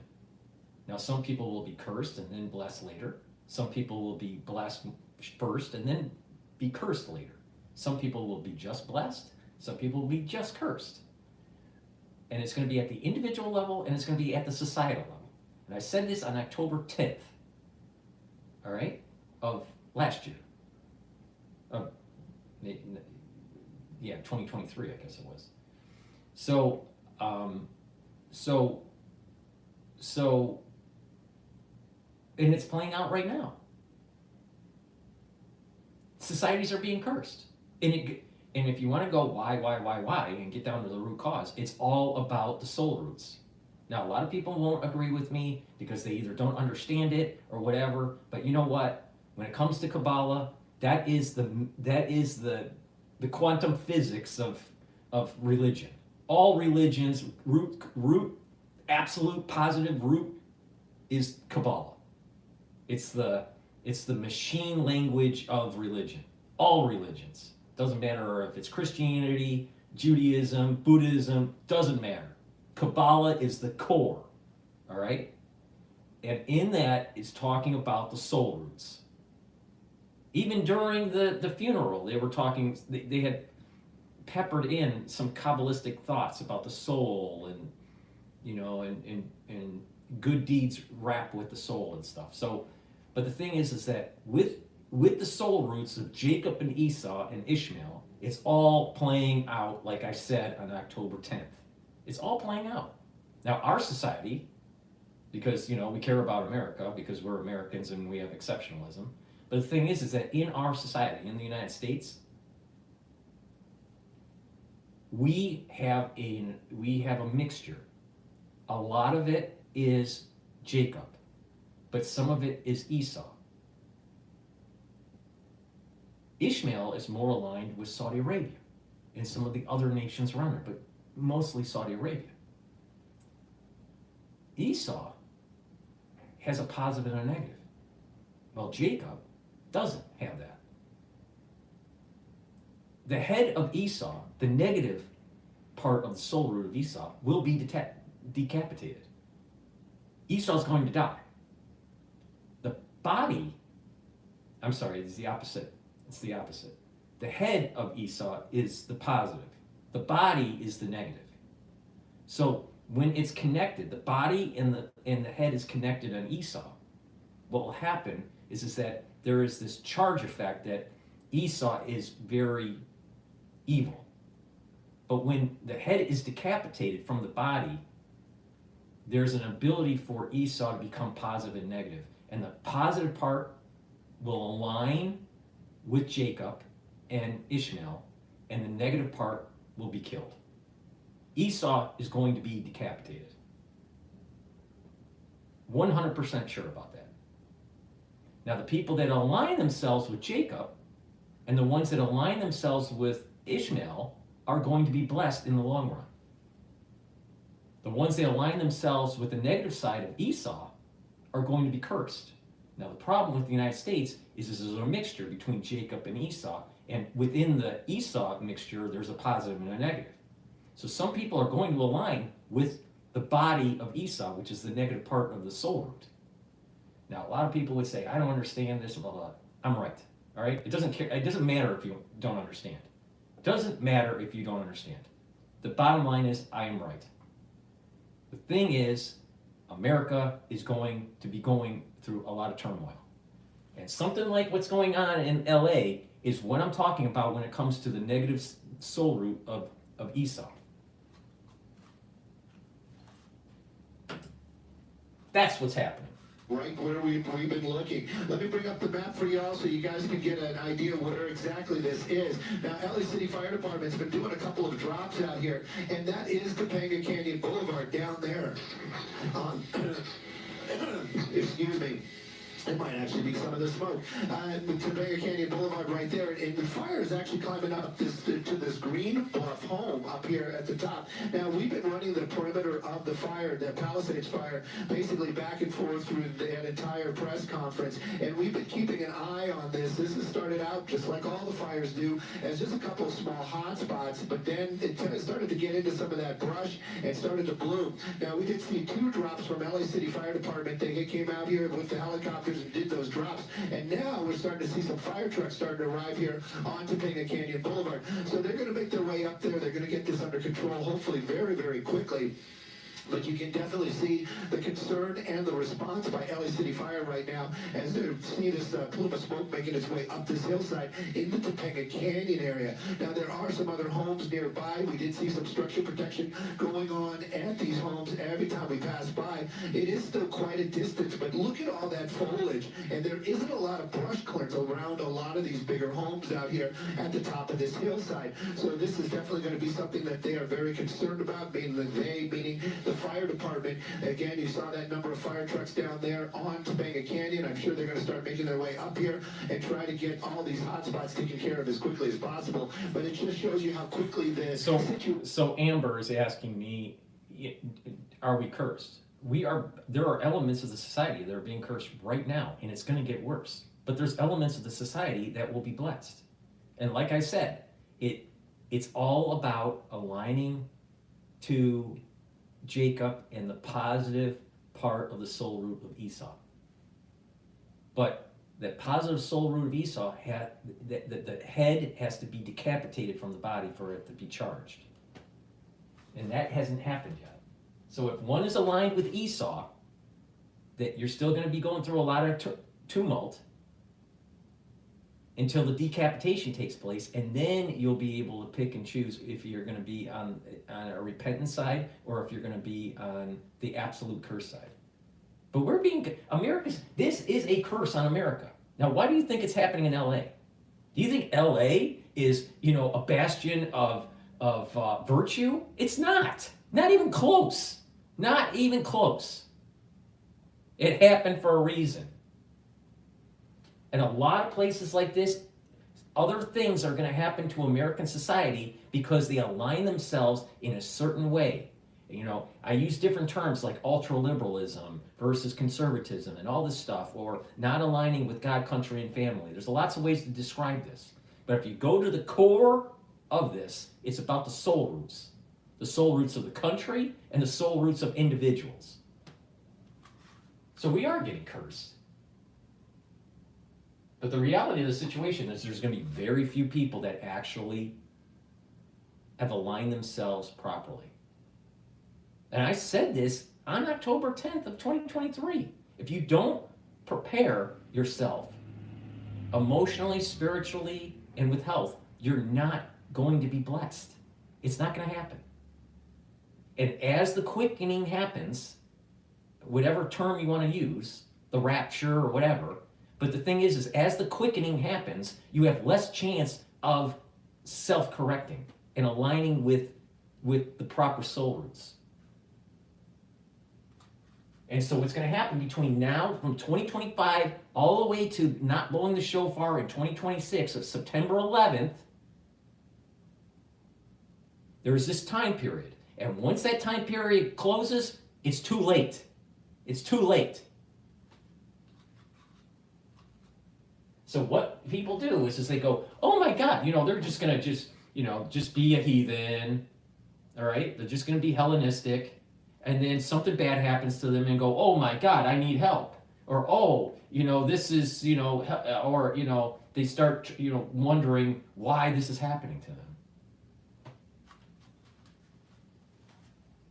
Once 2026 comes by, September 11th, 2026, the door closes. The door closes. During an update from Sheriff Luna yesterday, 5 people lost their lives in the fire and a significant number of injuries were reported. Well, today, during that presser a little while ago, he basically said he wants to make sure those are accurately confirmed, but also thinks, unfortunately, the death toll will rise. So we're going to show you some more of the other businesses here in this area, but fire officials say as many as 500 structures have been impacted by fire, with at least 100 now gone, nothing left standing but a shell in some cases, and we still have those evacuation orders that are in place. The good Now, ask yourself, of the people that are affected by this, not everybody, but if you look at the demographics, are they liberal? Are they ultra-liberal? Are they anti-Trump? Are they anti-American? Are they anti-family? Are they anti-God? Many of them are. Many, many of them are.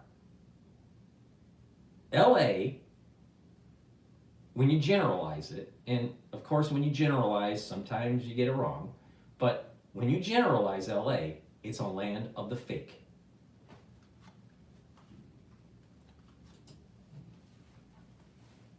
For our viewers now just joining us from the Jimmy Carter funeral, it was very emotional at times, and if you want to continue to watch our coverage there, you can scan the QR code that is on your screen right now, and you can see some more moving images from remembering President Jimmy Carter, and now the road back like I home. said before during the broadcast and mini broadcasts, certain events happen that is giving you an insight, and they're connected. Jimmy Carter, ex-President Carter, dying right before Trump gets into office, right, is a sign. Because his foreign policy led us down the road on where we're at in terms of our energy, in terms of the instability in the Middle East, in terms of the flare-up with Taiwan. Many of the issues that we are facing today is because of his foreign policy, and that Trump is trying to fix it. But we're going to have to go through some tumult to get to a solution. That means death and destruction. So he dies, and it's like the sunsetting of bad policy, a sunsetting of kicking the can down the road. And now it's about restructuring the Middle East and pushing back on China.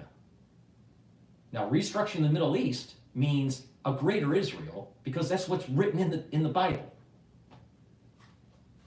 Now, you'd have some people going, we don't want a greater Israel. We don't want it. Are you saying that what's written in these old texts in the Bible and these other texts are wrong? Good luck with that one. Good luck with that one.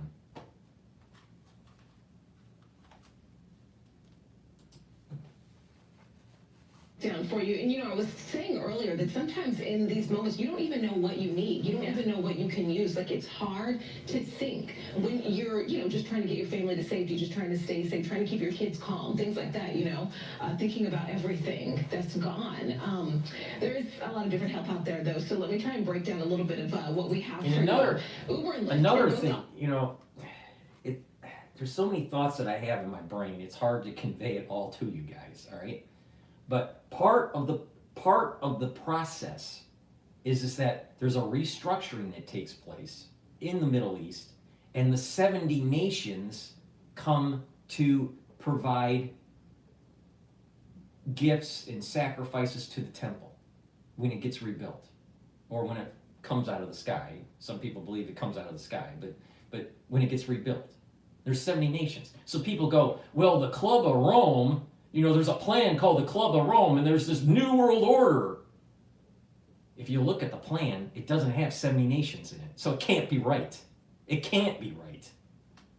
Thousands of years ago, it's 70 nations plus Israel. That's it. And it's tied to Noah. There isn't a Club of Rome, some sort of New World Order plan. It's not going to happen. Someone maybe made a plan that's called the Club of Rome plan, but it ain't going to be, that plan ain't going to come to fruition. It's going to be the 70 nations plus Israel. It's that simple.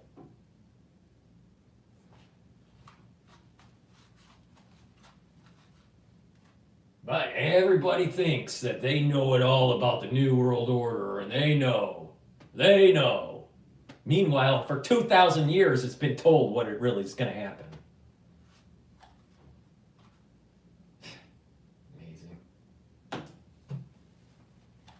A free time where their kids are in a safe space, their minds are being taken off of this, devastation. Your kids are safe, they're being taken care of, they're learning, and you can get a handle on things that, adults need to do without the kids around. Sometimes you just need to cry. You know what I mean? And sometimes you need to go to Target and pick up new clothes because you only have what's on your back. Sometimes you need to make phone calls and figure out, insurance and starting the process of moving forward. Yeah. And so they have that for the next 3 days for people as well. It's all of the immediate necessities, but it's also all of those other things that is part of living life, that you're not thinking about at the very moment, but then a couple days in and you're like, well, we gotta do something with the kid. Let me tell you about how fake LA is, all right? And I'm sure that you also have the problem in New York too, but all right, people have lost their homes. Some people don't know where to go. They don't have a place to sleep or eat or whatever. They don't have any clothing. They've lost everything. How many hours do you think these women on this broadcast spent in front of the mirror to doll themselves up with all the makeup? Meanwhile, we're talking about hours. Meanwhile, they get up, and do their broadcast, try to project empathy, and maybe some of it's legitimate, maybe some of it's not. But this is what I mean about the fakeness of the society. Now, it may seem pedantic or something, somewhat benign of my complaint on this, but the thing is, it's those behaviors of them telling you the disaster, yet they spent in a makeup chair for hours to look like that. And most likely they wouldn't look that good if they didn't have the makeup on. But it's a land of the fake. It's the land of the fake. Now, if you look at hieroglyphics, don't you think like the Cleopatras and Pharaoh's daughters and wives, they all dolled themselves up too? In a lot of ways, modern society, a Hellenistic society, is very much like what it was during Egypt, biblically.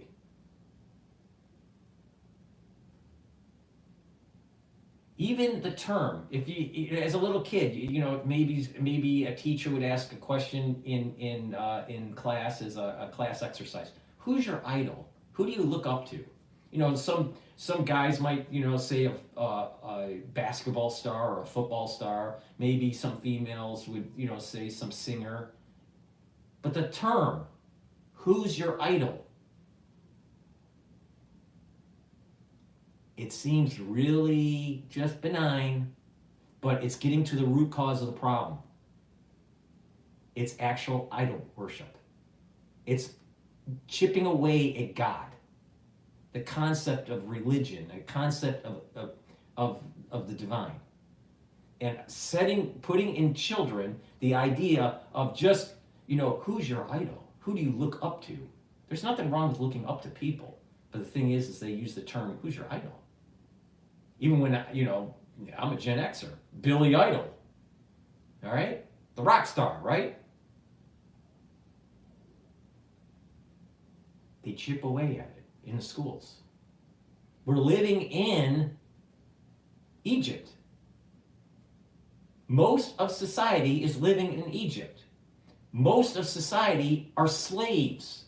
Most of the people are wage earners. You're slaves to a corporation. You're slaves to the system. You are in Egypt.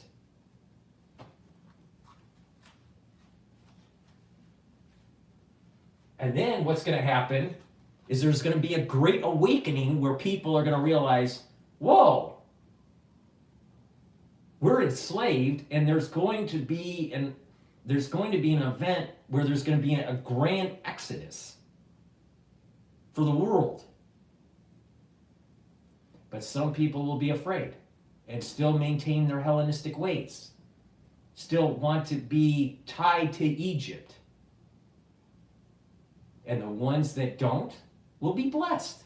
The ones that maintain their Hellenistic ways, the ones that want to be grounded in Hellenistic behavior, they're going to be cursed. But the world is living in hell. And that hell is Egypt.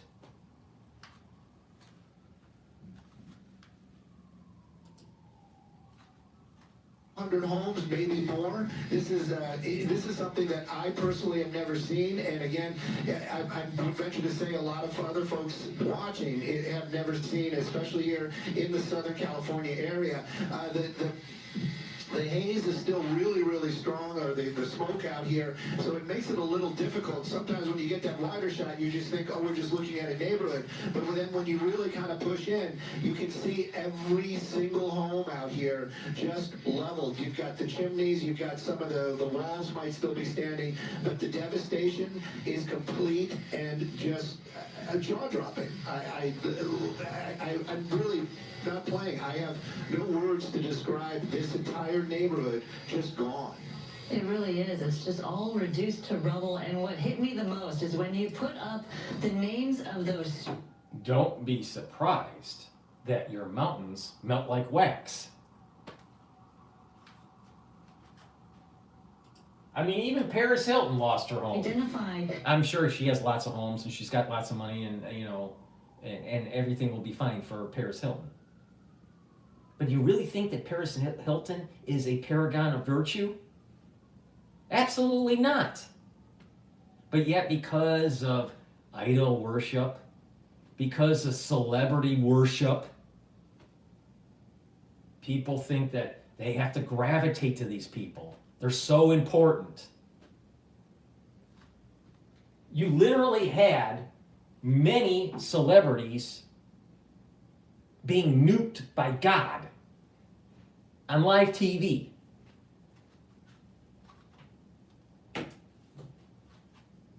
There's no other way to describe it. No, none whatsoever, and it's complete. It's they have a garage standing right there. That family that couple that we saw down there. I'm gonna see if I can find them one more time. We actually made a little bit of a turn, but they clearly are. This is like they made their way back into the neighborhood, and they are looking. You can see it. This is clearly their house. One of them has a cell phone out. They're walking around. They got their masks on, but if it's not their house, it might be somebody that they know personally. But I mean, just imagine this aerial footage looks like something right out of Hiroshima. It's terrible. It's devastating. But there's a reason why it's happening. Our society, a big part of it, has aligned itself with the negative side of Esau. Now, some of these people are going to wake up and repent. Some of them are not. And it's only going to get worse. And pay attention. There's a lot of particulate matter in the air now because of the fires. And guess what? Highly pathogenic avian flu, H5N1, most of the dairy cases are in California. Now, as things get better and people are trying to recover, and we get into the summer months, and the wild birds start moving around and spreading the H5N1, people are going to have respiratory problems. Because guess what? When you're breathing in those particulates, it's going to cause problems with your lungs. And it's going to manifest for a few weeks to a few months, depending on your health. So if you have already a disturbed pulmonary system because of the fire particulates, you're going to be weaker and you're going to contract H5N1 easier. So when you look at the plagues in Egypt, they were plagues that weren't disparate. They were plagues that happened in a sequence that led to something else.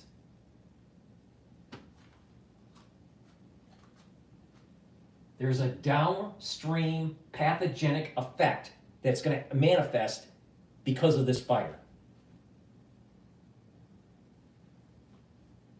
And people aren't paying attention. Case like that home or that structure is saved. It's just so strange. You wonder about the construction of the material. Maybe that's a newer home or different type of material that was used, or maybe the winds just didn't blow the embers that way. But clearly, you never know. Also from the outside, what damage is done inside. We talk a lot about the flames destroying these structures, but there's definitely smoke damage that could penetrate these buildings and homes, and it is hard to get rid of any toxic smoke damage inside these buildings as well, or inside these homes. So that's going to be another big process in terms of cleanup for people who have perhaps salvaged their homes, or businesses that have been left standing. What kind of... Here's a great idea. Great idea. Because the wealthy are going to be able to rebuild. All right? But a lot of the wealthy are tied to Hollywood, and there's a lot of nefarious activities that are happening in Hollywood. We don't have to go into the details. Everybody knows about it.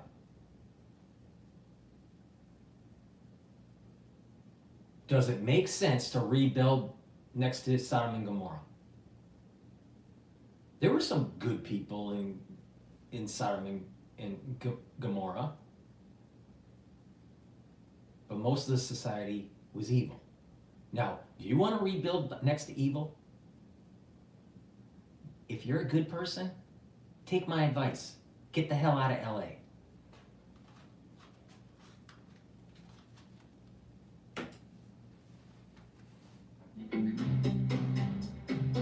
All right.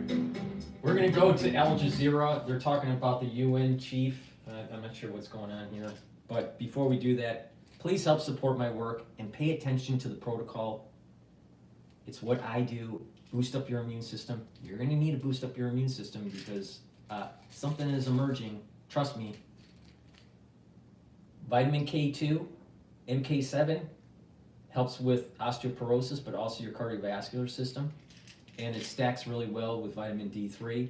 Vitamin D3 helps to absorb calcium. It's a gene expression cofactor. And it stacks really well with K2. Helps with building bone density if you do some resistance training. And it's going to help with the cardiovascular health. But it also helps to get rid of cells that need to go into apoptosis. When cells are infected, let's say because of something that is going to happen in 2025, you're going to need to have those cells die, or you're going to have problems. Vitamin D3 helps those cells to go into apoptosis so you can clear the problem. Pay attention, or don't pay attention. It's up to you. I don't really care. But taking a supplement like nattokinase, which is what I've added to my stack, about maybe 2 months ago or so. Nattokinase is really important in terms of breaking up clots. It's synergistic with omega-3 because omega-3 helps to prevent the stickiness of the red blood cells.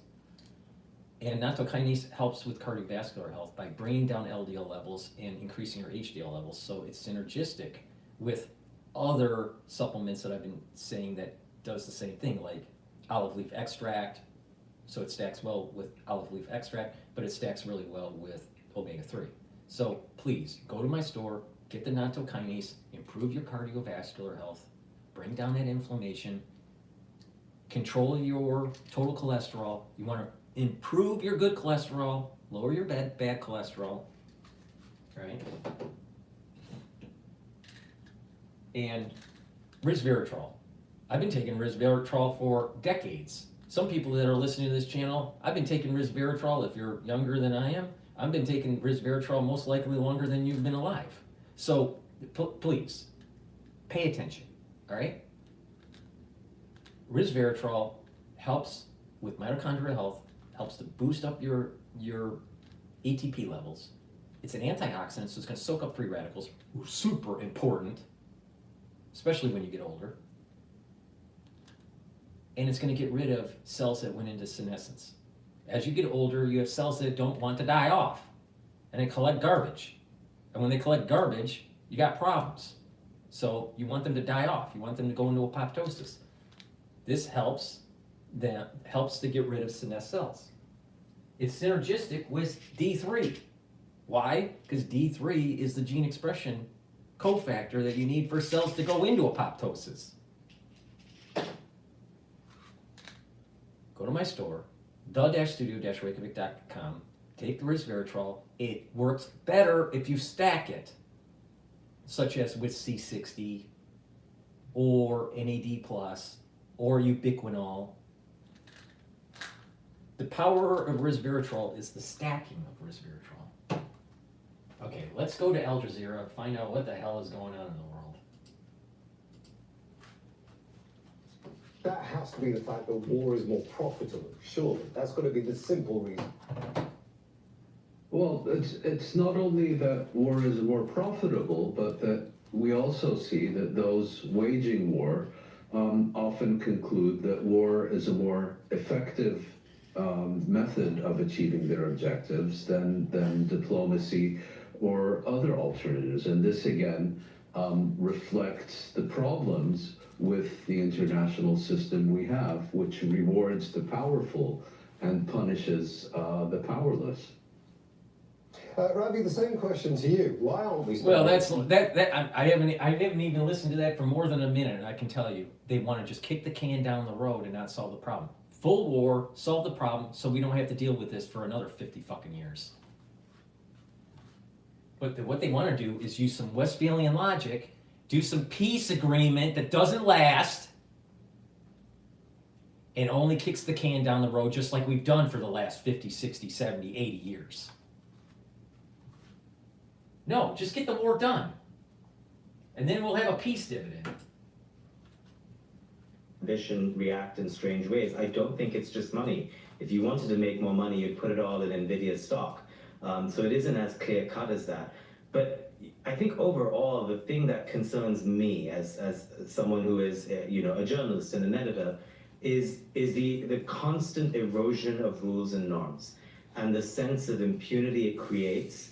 And the longer this goes on, Moran mentioned Iraq, and you could draw a straight line from there to now in terms of it being okay to do this, it being okay to test the boundaries. Where's the norms and rules coming from? The UN pushing a Westphalian system that really wasn't designed for homeostasis with these different countries in the Middle East. It's the moment the UN started, it's been a house of cards. That's the system that he's talking about, that we should keep on following.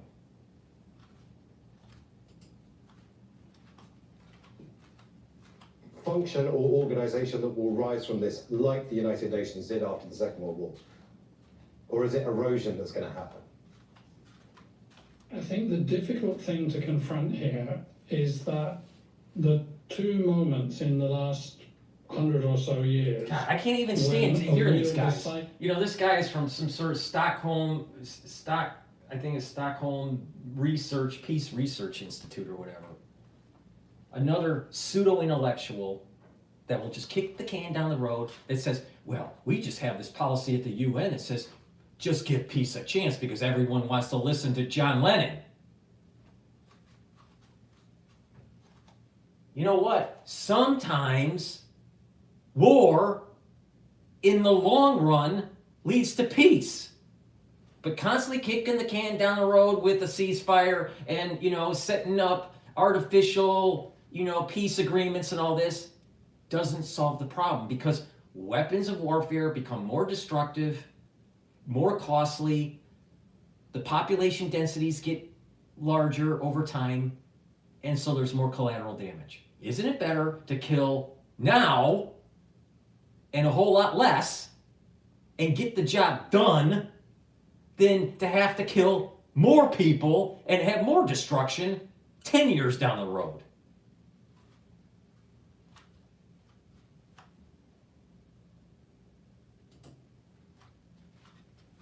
I'm a little bit skeptical about the chances that a new order will be created quickly.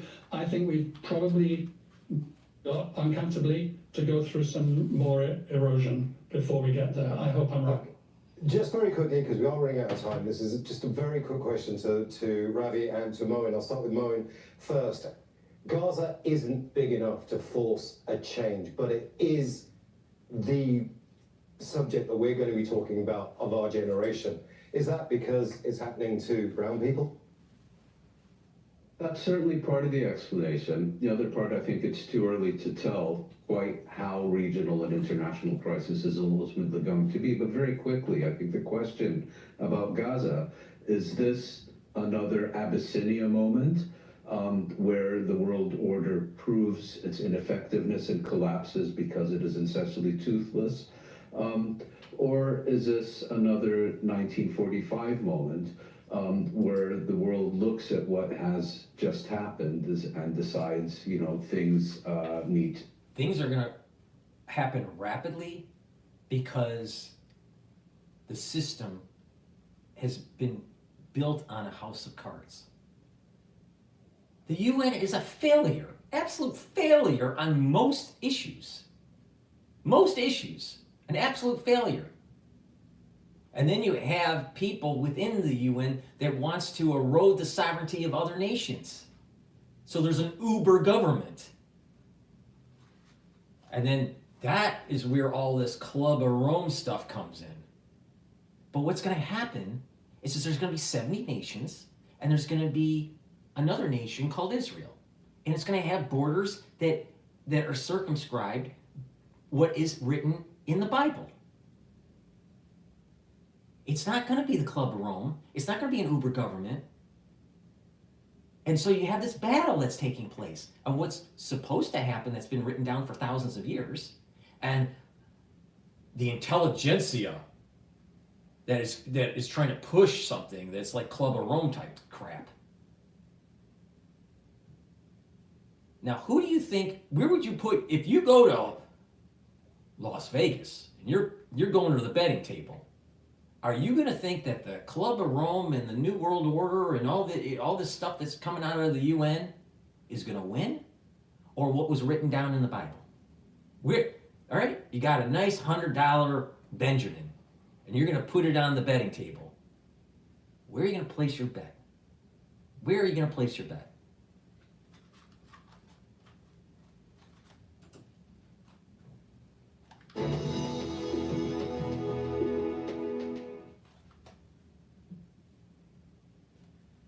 I mean, I can't even get through Al Jazeera without having a heart attack. All right, let's go to the fires again, see what's happening. I mean, these Palisades, the Palisades fire burns over 17,000 acres, and according to Fox 11 LA, zero containment. All right. We are going to welcome you now to the 10 o'clock hour as our coverage continues of the wildfires.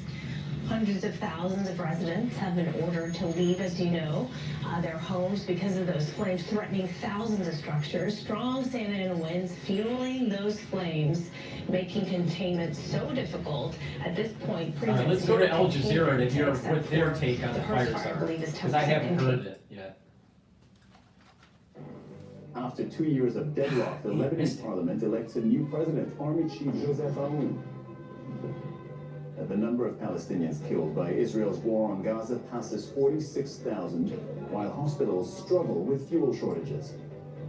Yeah, but let's think about that for a sec. If the can wasn't kicked down the road in the 2006, 2016, if the can wasn't kicked down the road in the 1970s, there would have been less collateral damage.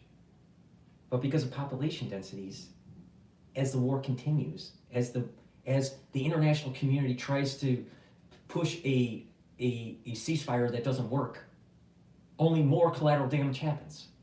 So basically the UN is at fault for this. The UN's at fault. Why? Because they didn't allow for some sort of a natural equilibrium through warfare to happen. All nations, all borders, everything that we have as countries is because there was some sort of war that reached a conclusion.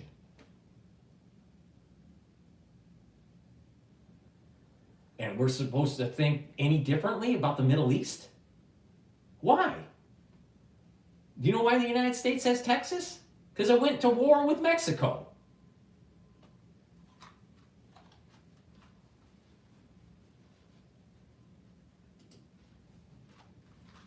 Providing live updates through its website, which includes this interactive map. So we want to run you through it. 3 fires that we want to talk about here. Eaton Fire, first of all. You see all this small writing here? You can't read it. It says evacuation order. Remember, this is from the people of California who want to know what's happening and who are logging in. Evacuation order. That's 4,000 hectares that have been scorched. People are under these orders. They're not supposed to be there. They're supposed to leave. There's good news and bad news here. The fire has not been contained. That's the bad news. But it is also no longer expanding. So that's sort of the good news. Now, if you look westward towards Sunset Fire, this is the good news of the day. The Sunset Fire has been contained. One geographic landmark here, this is where the Hollywood sign is. That has not been damaged, by the way. Now, go westward, Palisades Fire, where you see the pink, where you see the orange. This is the largest fire. This has been described as apocalyptic, still very much under evacuation order. All of this, 6,000 to 7,000 hectares of land have been burned here. It has been described as, quote, one of the most destructive natural disasters that this region, this area, has ever known. And that is where Rob Reynolds joins us live from the Pacific Palisades. Rob, what can you tell us? Well, that's an excellent summary that you just gave, Cyril, of this situation here. And the word apocalyptic certainly applies to where we are now on the bluffs overlooking part of the Pacific Palisades. I'm going to step out of the way so that our cameraman, Gin Safiari, can show you a panorama of destruction. Hillsides, destroyed houses and homes down below, and then sweeping across the hillsides. You can see more of that destruction. 7,000 hectares in this area alone, ravaged by the Palisades fire that broke out on Tuesday morning and was whipped by winds of up to 120 kilometers per hour. And just take a look at that. The iconic Southern California palm trees scorched, and of course nothing.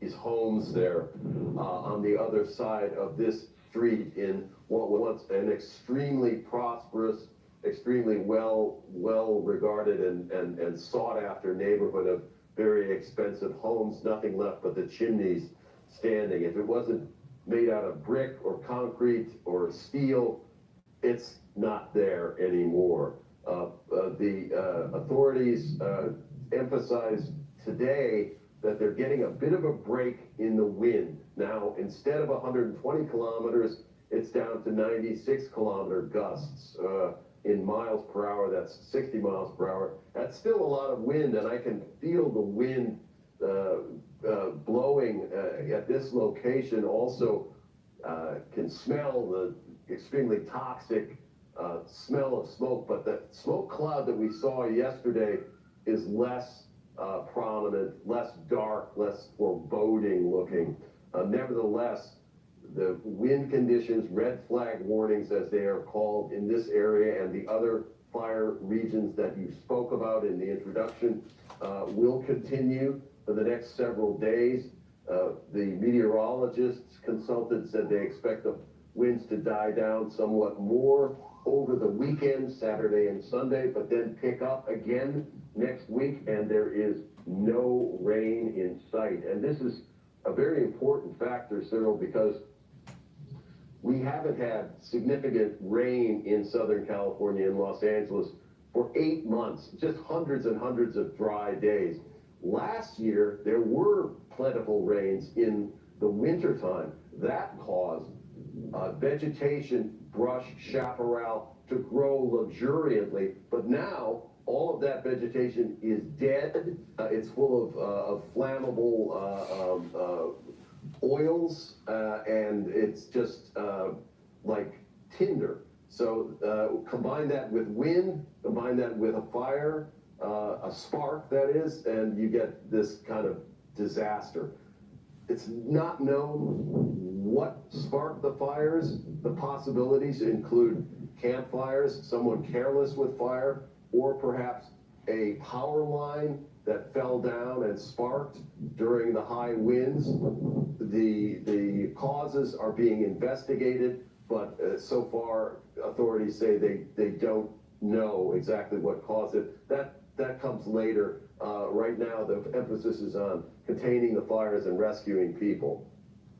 Al Jazeera's Rob Reynolds, thank you very much for that. And you know, the pictures tell 1,000 words, so thanks to your cameraman for showing us around as he did earlier. Thank you, Rob. After 2 years of deadlock, Lebanon's parliament has elected a new president. Army Commander Joseph Aoun won the votes required.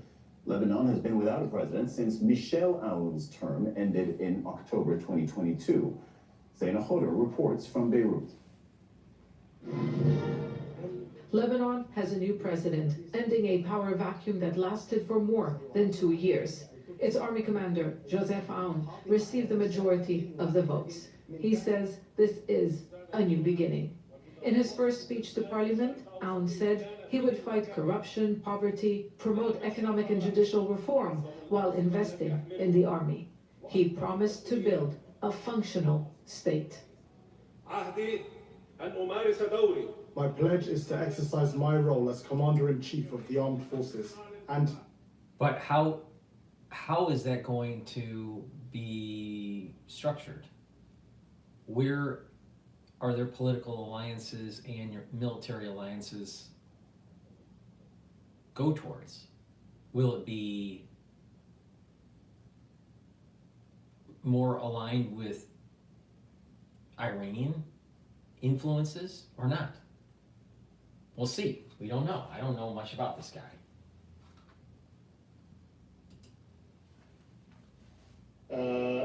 Influence on Lebanon is going away. Lebanon's lawmakers returned to parliament on Thursday for the first time in 19 months. A lot has happened since. Hezbollah and its allies may not have been able to impose their candidate, but they made clear they can't be ignored. They didn't give their votes to the army commander until they met him before a second round of voting. Now we have a true good opportunity to have our Arab brothers, mainly Arab League countries and the Gulf countries, as well as all Arab countries, plus the international community, plus the European community, to deal with Lebanon again. Hezbollah remains the main dividing line in Lebanon and beyond its borders. This election didn't fix the political divide. Instead, there was... So you're going to have a civil war in Lebanon again. Watch. Again, can't reach homeostasis because because the UN screws everything up. Also needs U.S. support to ensure Israel respects the ceasefire. But absent was Iran, which had considerable influence through Hezbollah. Aoun, who received 99 of the 128 votes, is considered to be the preferred choice of the U.S. and the international community. Well, unfortunately, I believe that there has been a role by international community and regional players to push for the conclusion of this milestone. Aoun faces the difficult tasks of overseeing a ceasefire on the Israeli border and naming a prime minister to lead reforms demanded by international creditors to save the country from a severe economic crisis. This was not merely a vote. It's a sign that after much delay, Lebanon has entered a new phase in its history. Zana Khuder, Al Jazeera, Beirut. David Wood is a senior Lebanon analyst with the International Crisis Group. You're joining us from Bromana in Lebanon. I want to pick you up on what Zaina just said at the end of her report there, that observation that many feel this is not just a vote for the president, but it is the opening of a new phase in Lebanon's history. Do you agree with that? So I think that this is obviously good news for Lebanon, that finally, after more than 2 years, the presidential vacuum has been filled and there is a head of state. But any optimism needs to be cautious, because we saw today that not just was Joseph Aoun elected with 99 out of 128 votes in the parliament, which is a really strong mandate, but also his speech upon accepting the election was very encouraging for reform-minded Lebanese, and it did suggest that a new chapter might be coming in Lebanese history. At the same time, both Lebanese and people outside the country need to be aware that he cannot be a miracle worker. So the presidency in Lebanon is a very important figurehead, and it's important to have a president in place. But the president itself doesn't actually have that much power. Most of the executive governance in Lebanon is actually done by the government. So the next crucial step will be to elect the new government. Joseph Aoun will be involved in these consultations, but the formation of that government and the ministers that form part of it and their attitude towards reforms that have been mentioned before by Zaina will be incredibly important to determine whether they can actually be realized. So what you say is really interesting. Lebanon is routinely described as being paralyzed, right? Political paralysis, which makes reform impossible, which makes any assistance by the international community impossible. You're saying this is not the end of political paralysis? Well, not necessarily, because even if Joseph Aoun, now that he's been elected, even if there's a government that largely aligns with his reform goals, even in those circumstances, the president and the government would still need cooperation from Lebanese actors to implement the most ambitious of these proposed reforms. So, for example, as Zaina mentioned before, a really striking part of Joseph Aoun's acceptance speech was when he mentioned that the state would have monopoly over arms in Lebanon. Now, that's obviously a reference to Hezbollah's military program, but the Lebanese state cannot realistically disarm Hezbollah without Hezbollah's cooperation. Another key reform that was mentioned was restructuring Lebanon's broken banking system. Pause right there if you don't mind, because that's so important, right? Sure. You're saying he was not going to be able to, the army will not be able to disarm Hezbollah without Hezbollah's cooperation. Is there any reason to believe that Hezbollah would lay down their arms, cooperate with the army on something like that?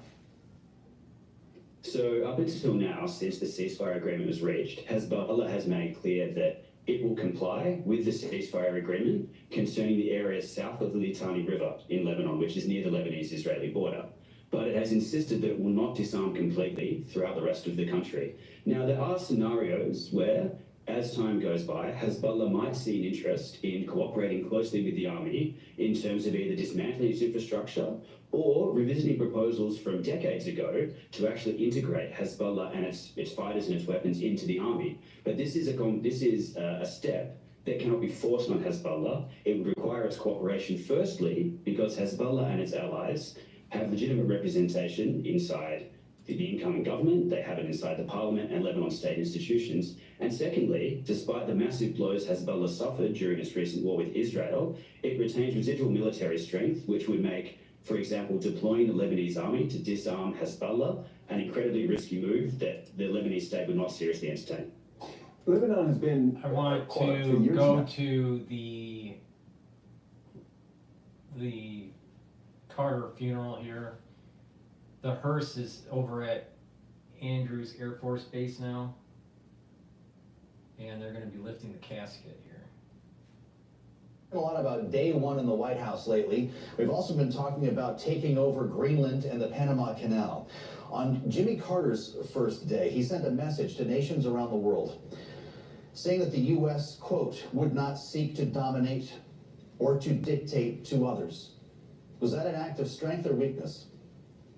I think he viewed it as an act reactive strength. I mean, clearly there are those today, including President-elect Trump, who argue that Carter may have ceded too much. But Carter's strategy was one of engagement. And his idea was that if you treat other nations with respect and you honor their sovereignty and you seek to work through diplomatic channels, you have the opportunity to be able to promote security without necessarily having to demonstrate brute force. So one of President Carter's, achievements that he would certainly herald was the idea that America wasn't engaged in war. Not to say that there wasn't conflict. The Iranian hostage crisis certainly stands out as a really tense moment in American history that certainly upended his chances for re-election. But the idea that he wasn't engaged in war during his presidency was something that I think was a hallmark of the reforms that he was trying to bring. So whether we're looking at domestic reform in terms of ethics in the post-Watergate world, or even in terms, excuse me, in terms of engagement. Excuse me. Take your time, Professor. She's choking. Why don't we give her a minute there to get settled? We've been there before, Kaylee. Oh, indeed we have. That was Andrea Gillespie, Associate Professor in the Department of Political Science at Emory University, as we have our eyes here on Bloomberg TV and on YouTube at Joint Base Andrews, just unloaded from the hearse. The president, 39th President Jimmy Carter, and his remains have been unloaded. They will, of course, be loaded onto the aircraft that usually operates as Air Force One, and that plane will carry him and the members of his family who were in attendance at the funeral services here in Washington today back to Georgia, where some more private services will be taking place. That's right. The band now playing as the mortar rounds are fired on the tarmac at Joint Base Andrews. And the 747 that is in position, waiting for the casket that will carry Jimmy Carter home to Plains, Georgia. This is a live view on a national day of mourning on Bloomberg TV, on YouTube, and for our radio audiences, we'll continue our conversation. Our signature panel will be with us a bit later. Again, Kaylee, Rick Davis, and Jeannie Shanzano along for the ride as we try to absorb this moment together. This is Bloomberg TV and radio.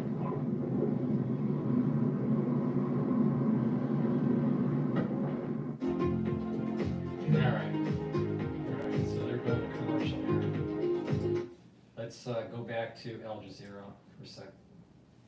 Financial crisis, right? We are led to believe that the way out of this crisis is reforms, which would then unlock financial assistance by the international community. Where the reforms have not happened, so the assistance by the international community has not happened. Do you think that could change?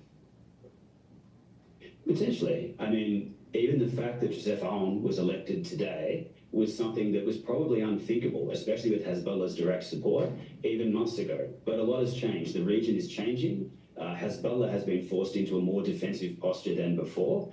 And Hezbollah is also facing the need, along with the rest of the Lebanese, to attract funding not just to resolve the country's crippling economic crisis, but also to deal with post-war reconstruction. So it's clear that key financial backers, including Saudi Arabia, have made it very clear that there will be no significant financial aid for Lebanon without significant and genuine reforms to the country's economic system.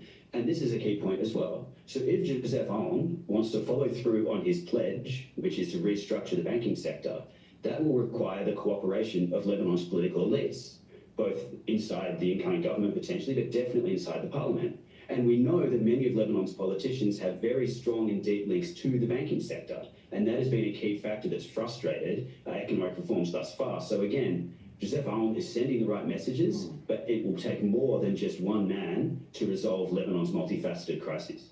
Okay, great to talk to you today. David Wood of the International Crisis Group. Thank you for joining us on the Al Jazeera News Hour.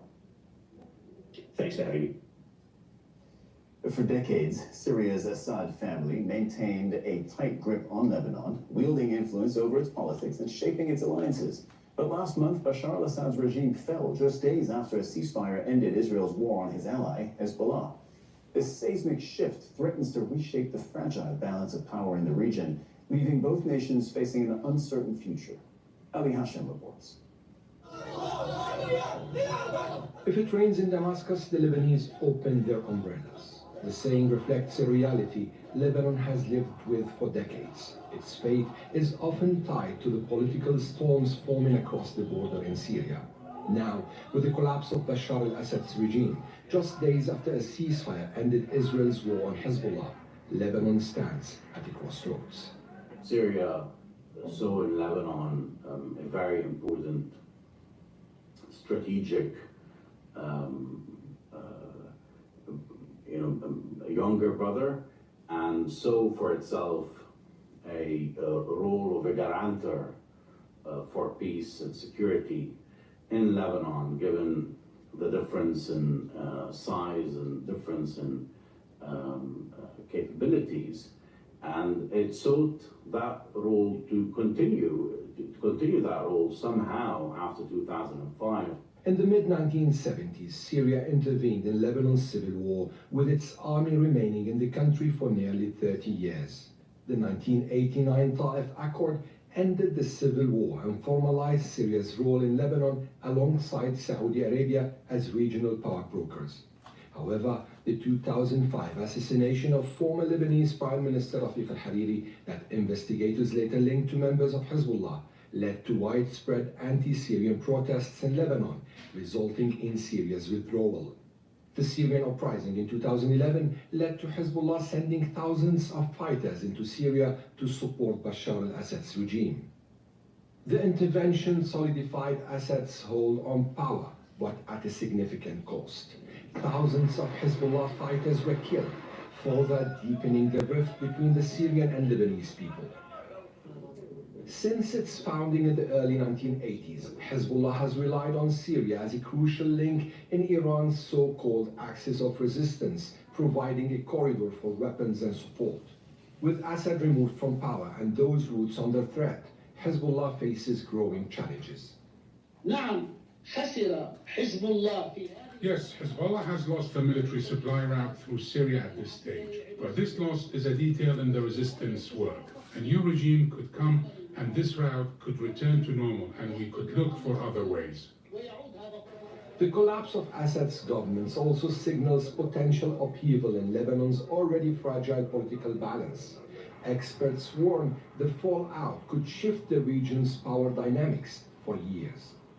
This blow to Hezbollah, I think it may affect Lebanon's internal balance politically if Hezbollah is now perceived as more vulnerable. As the new administration in Damascus navigates its uncertain future, Lebanon braces for the impact of its neighbors' transformation.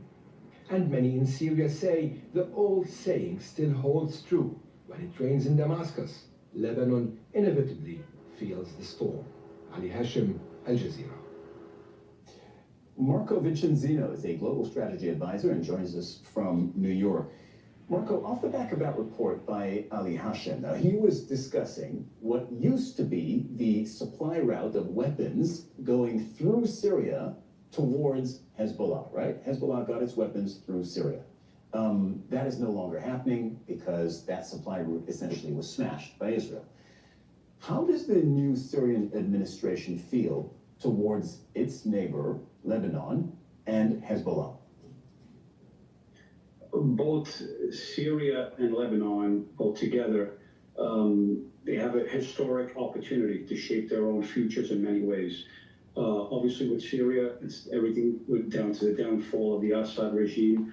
The thing is that it's just not the Syrians or Lebanese themselves. It's going to take also initiative, a sense of initiative from all the other regional players.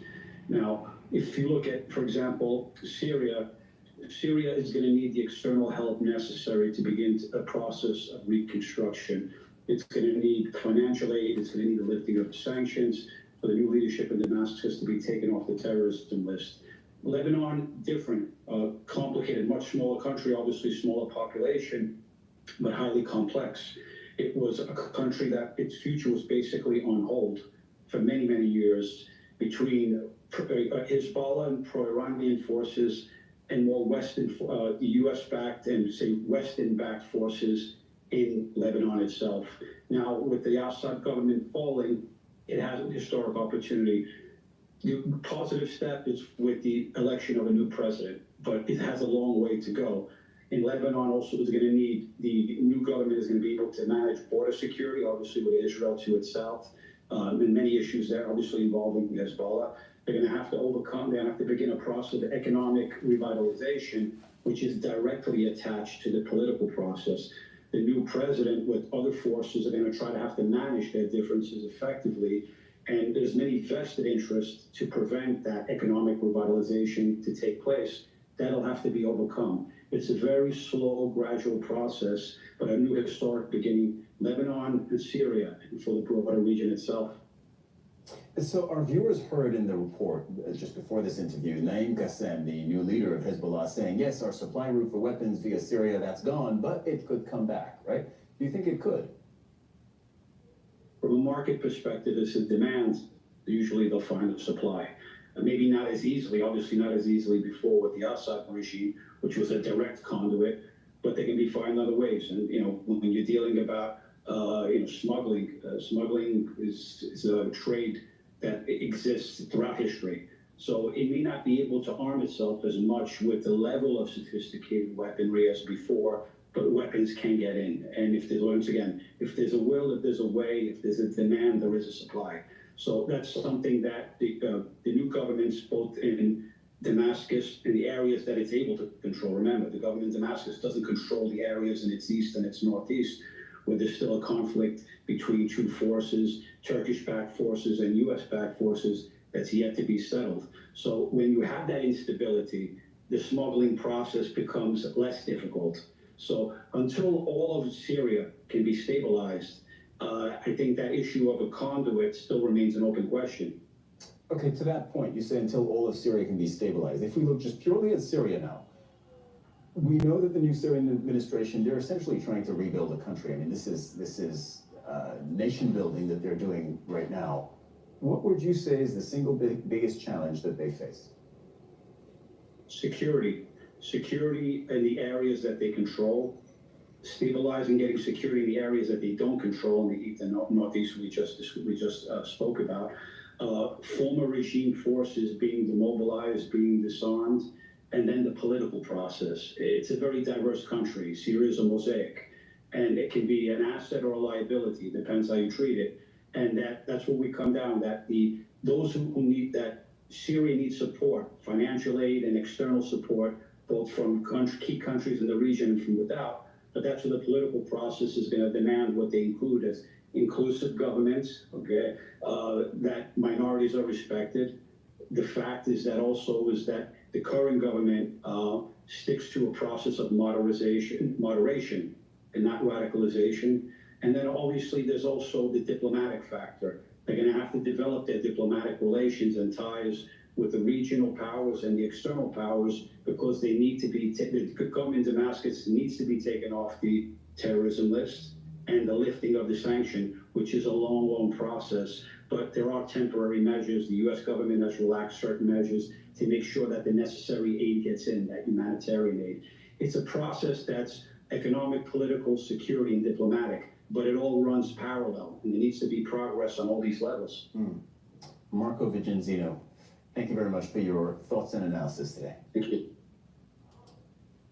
The U.S. Secretary of State. Please go to my store, the-studio-reykjavik.com. The link is in the description of this video and all my videos. Get the lignans. Lignans is a powder. It helps with your immune system. It also helps with your endocrine system. If you pay attention to me, you're going to be able to improve your immune system. That's good just for overall health, because if you have a good, robust immune system, you can fight cancers. If you have a good, robust immune system, you're going to be able to mitigate, pathogen type situations, right? Good immune system helps with your overall health, all right? In the United States, we have a lot of people that have too many pro-inflammatory cytokines, too high levels of cortisol, and those will, when it's chronic, will be immunosuppressive. So if you have high cortisol because of stress or bad diet or whatever, right, then you actually have a weakened immune system. So don't you think that if you're in the cold season and you have a high levels of cortisol, don't you think that you're most likely going to get sick more? Yeah. Don't you think that if you have high cortisol levels and a suppressed immune system that you're going to get cancers more often? Yeah. Don't you think that taking my advice and boosting up your immune system would be better for your overall health? Yeah. So go to my store, the-studio-reykjavik.com, get this powder. It's lignans. It will help boost up your immune system. It soaks up free radicals because it's an antioxidant, and it brings down inflammation. This is very high quality. Go to my store and get the lignans. It also helps with the endocrine system. Or don't take my advice, because guess what? Something bad is coming in 2025. Heirloom barley. This is a powder.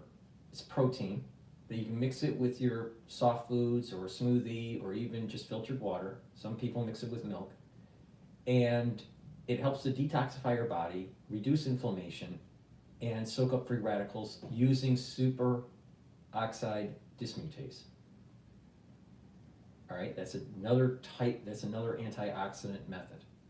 All right, this is high quality, and you can take it separately or you can mix it with Boomer Boost. I'll talk about that shortly here.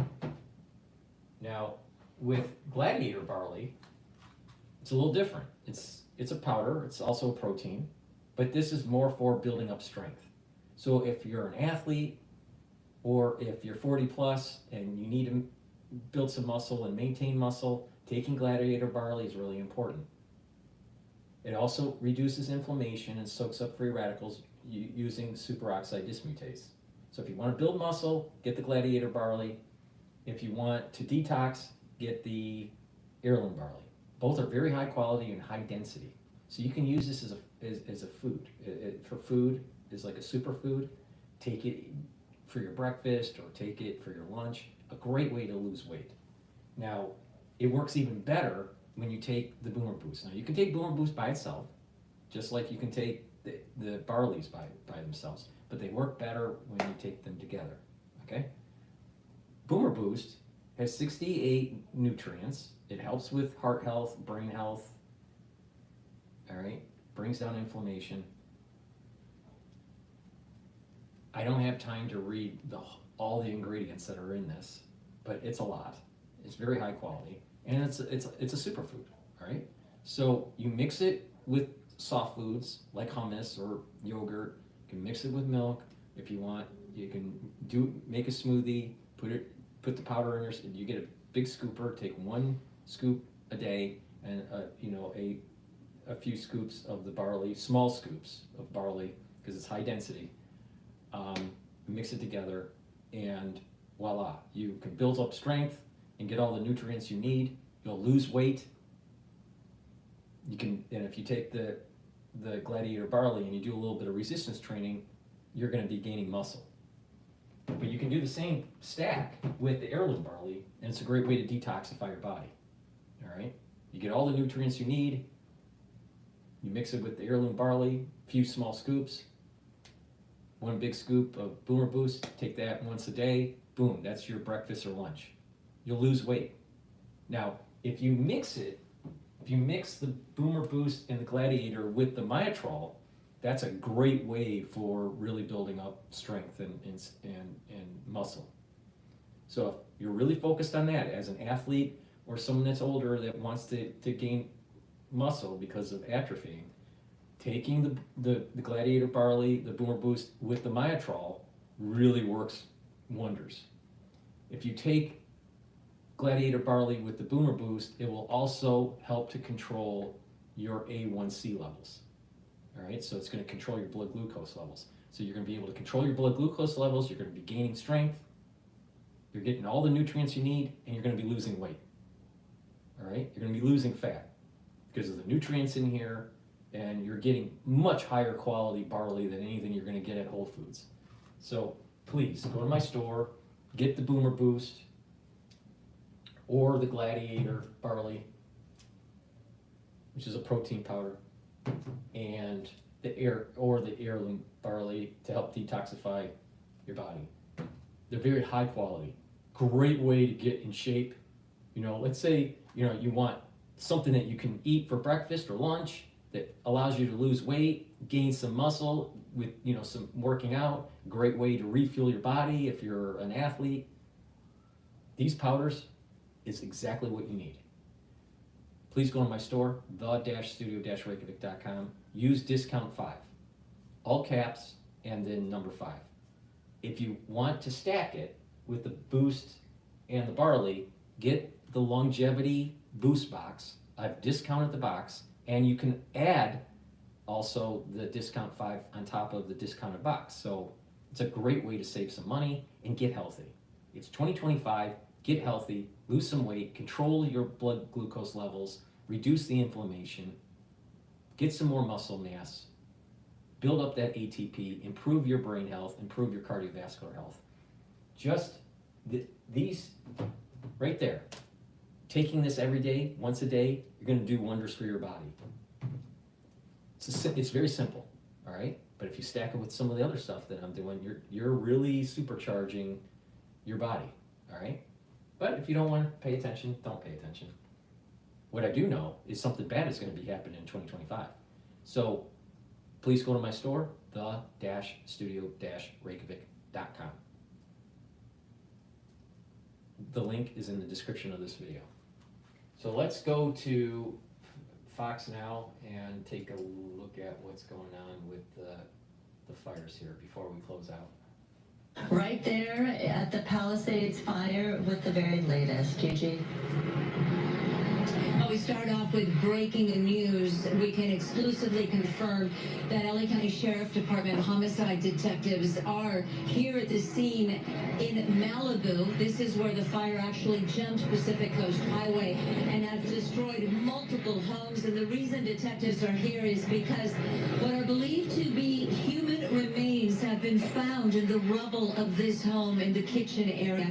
Now, how this story started was a call to the Sheriff's Department from a loved one saying they didn't know where their family member was. They hadn't been able to reach him or her and were extremely worried. They asked deputies to please do a welfare check. Come here to this address, to this house, and see how their loved one was doing. Well, deputies did just that, and when they walked around the property, they spotted what they believe are human remains. And now the investigation is underway. You are looking live at the arson explosive. Investigators with the arson explosives detail from the Sheriff's Department. They are part of the investigation because, of course, this is a fire. The cause yet to be determined. Homicide detectives are here with the LA County Sheriff's Department Homicide Bureau. And this is not the only location they are at right now, because as I speak, they are also in the Eaton Fire area. They are at 2 different homes in Altadena. At one home, it was firefighters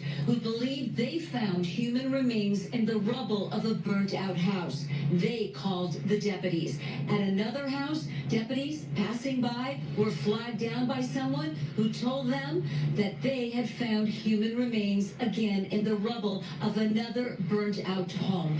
It will be the medical examiner who will ultimately determine if the remains found at these 3 homes are indeed human remains. And you'll note that detectives are using the term human remains. This is not a body, a clearly visible body that was found. These are remains that were caught in the fire. So it will be the medical examiner who will determine exactly, first, are they human remains? Second, who they are and how they died. But the concern, of course, is that the death toll from the Palisades fire, from the Eaton fire, could continue to grow. And let me tell you that this is not uncommon after fires of this magnitude. We were at the Erskine fire when a couple was also found, human remains found in front of their home. It appeared they were trying to evacuate. The fire caught up with them, and sadly, they died. They were part of the death toll on that fire. It happens very often. 911 calls reporting a missing loved one or friend could come in weeks weeks after the fire. And investigators, they'll eventually go through the rubble of almost each and every home, especially if there's someone missing, to determine if that person was caught in the fire. So very sad news to report here, but the investigation continues. And again, it will be the medical examiner who will determine if these 3 cases where it is believed that human remains were found are indeed a loss of human life.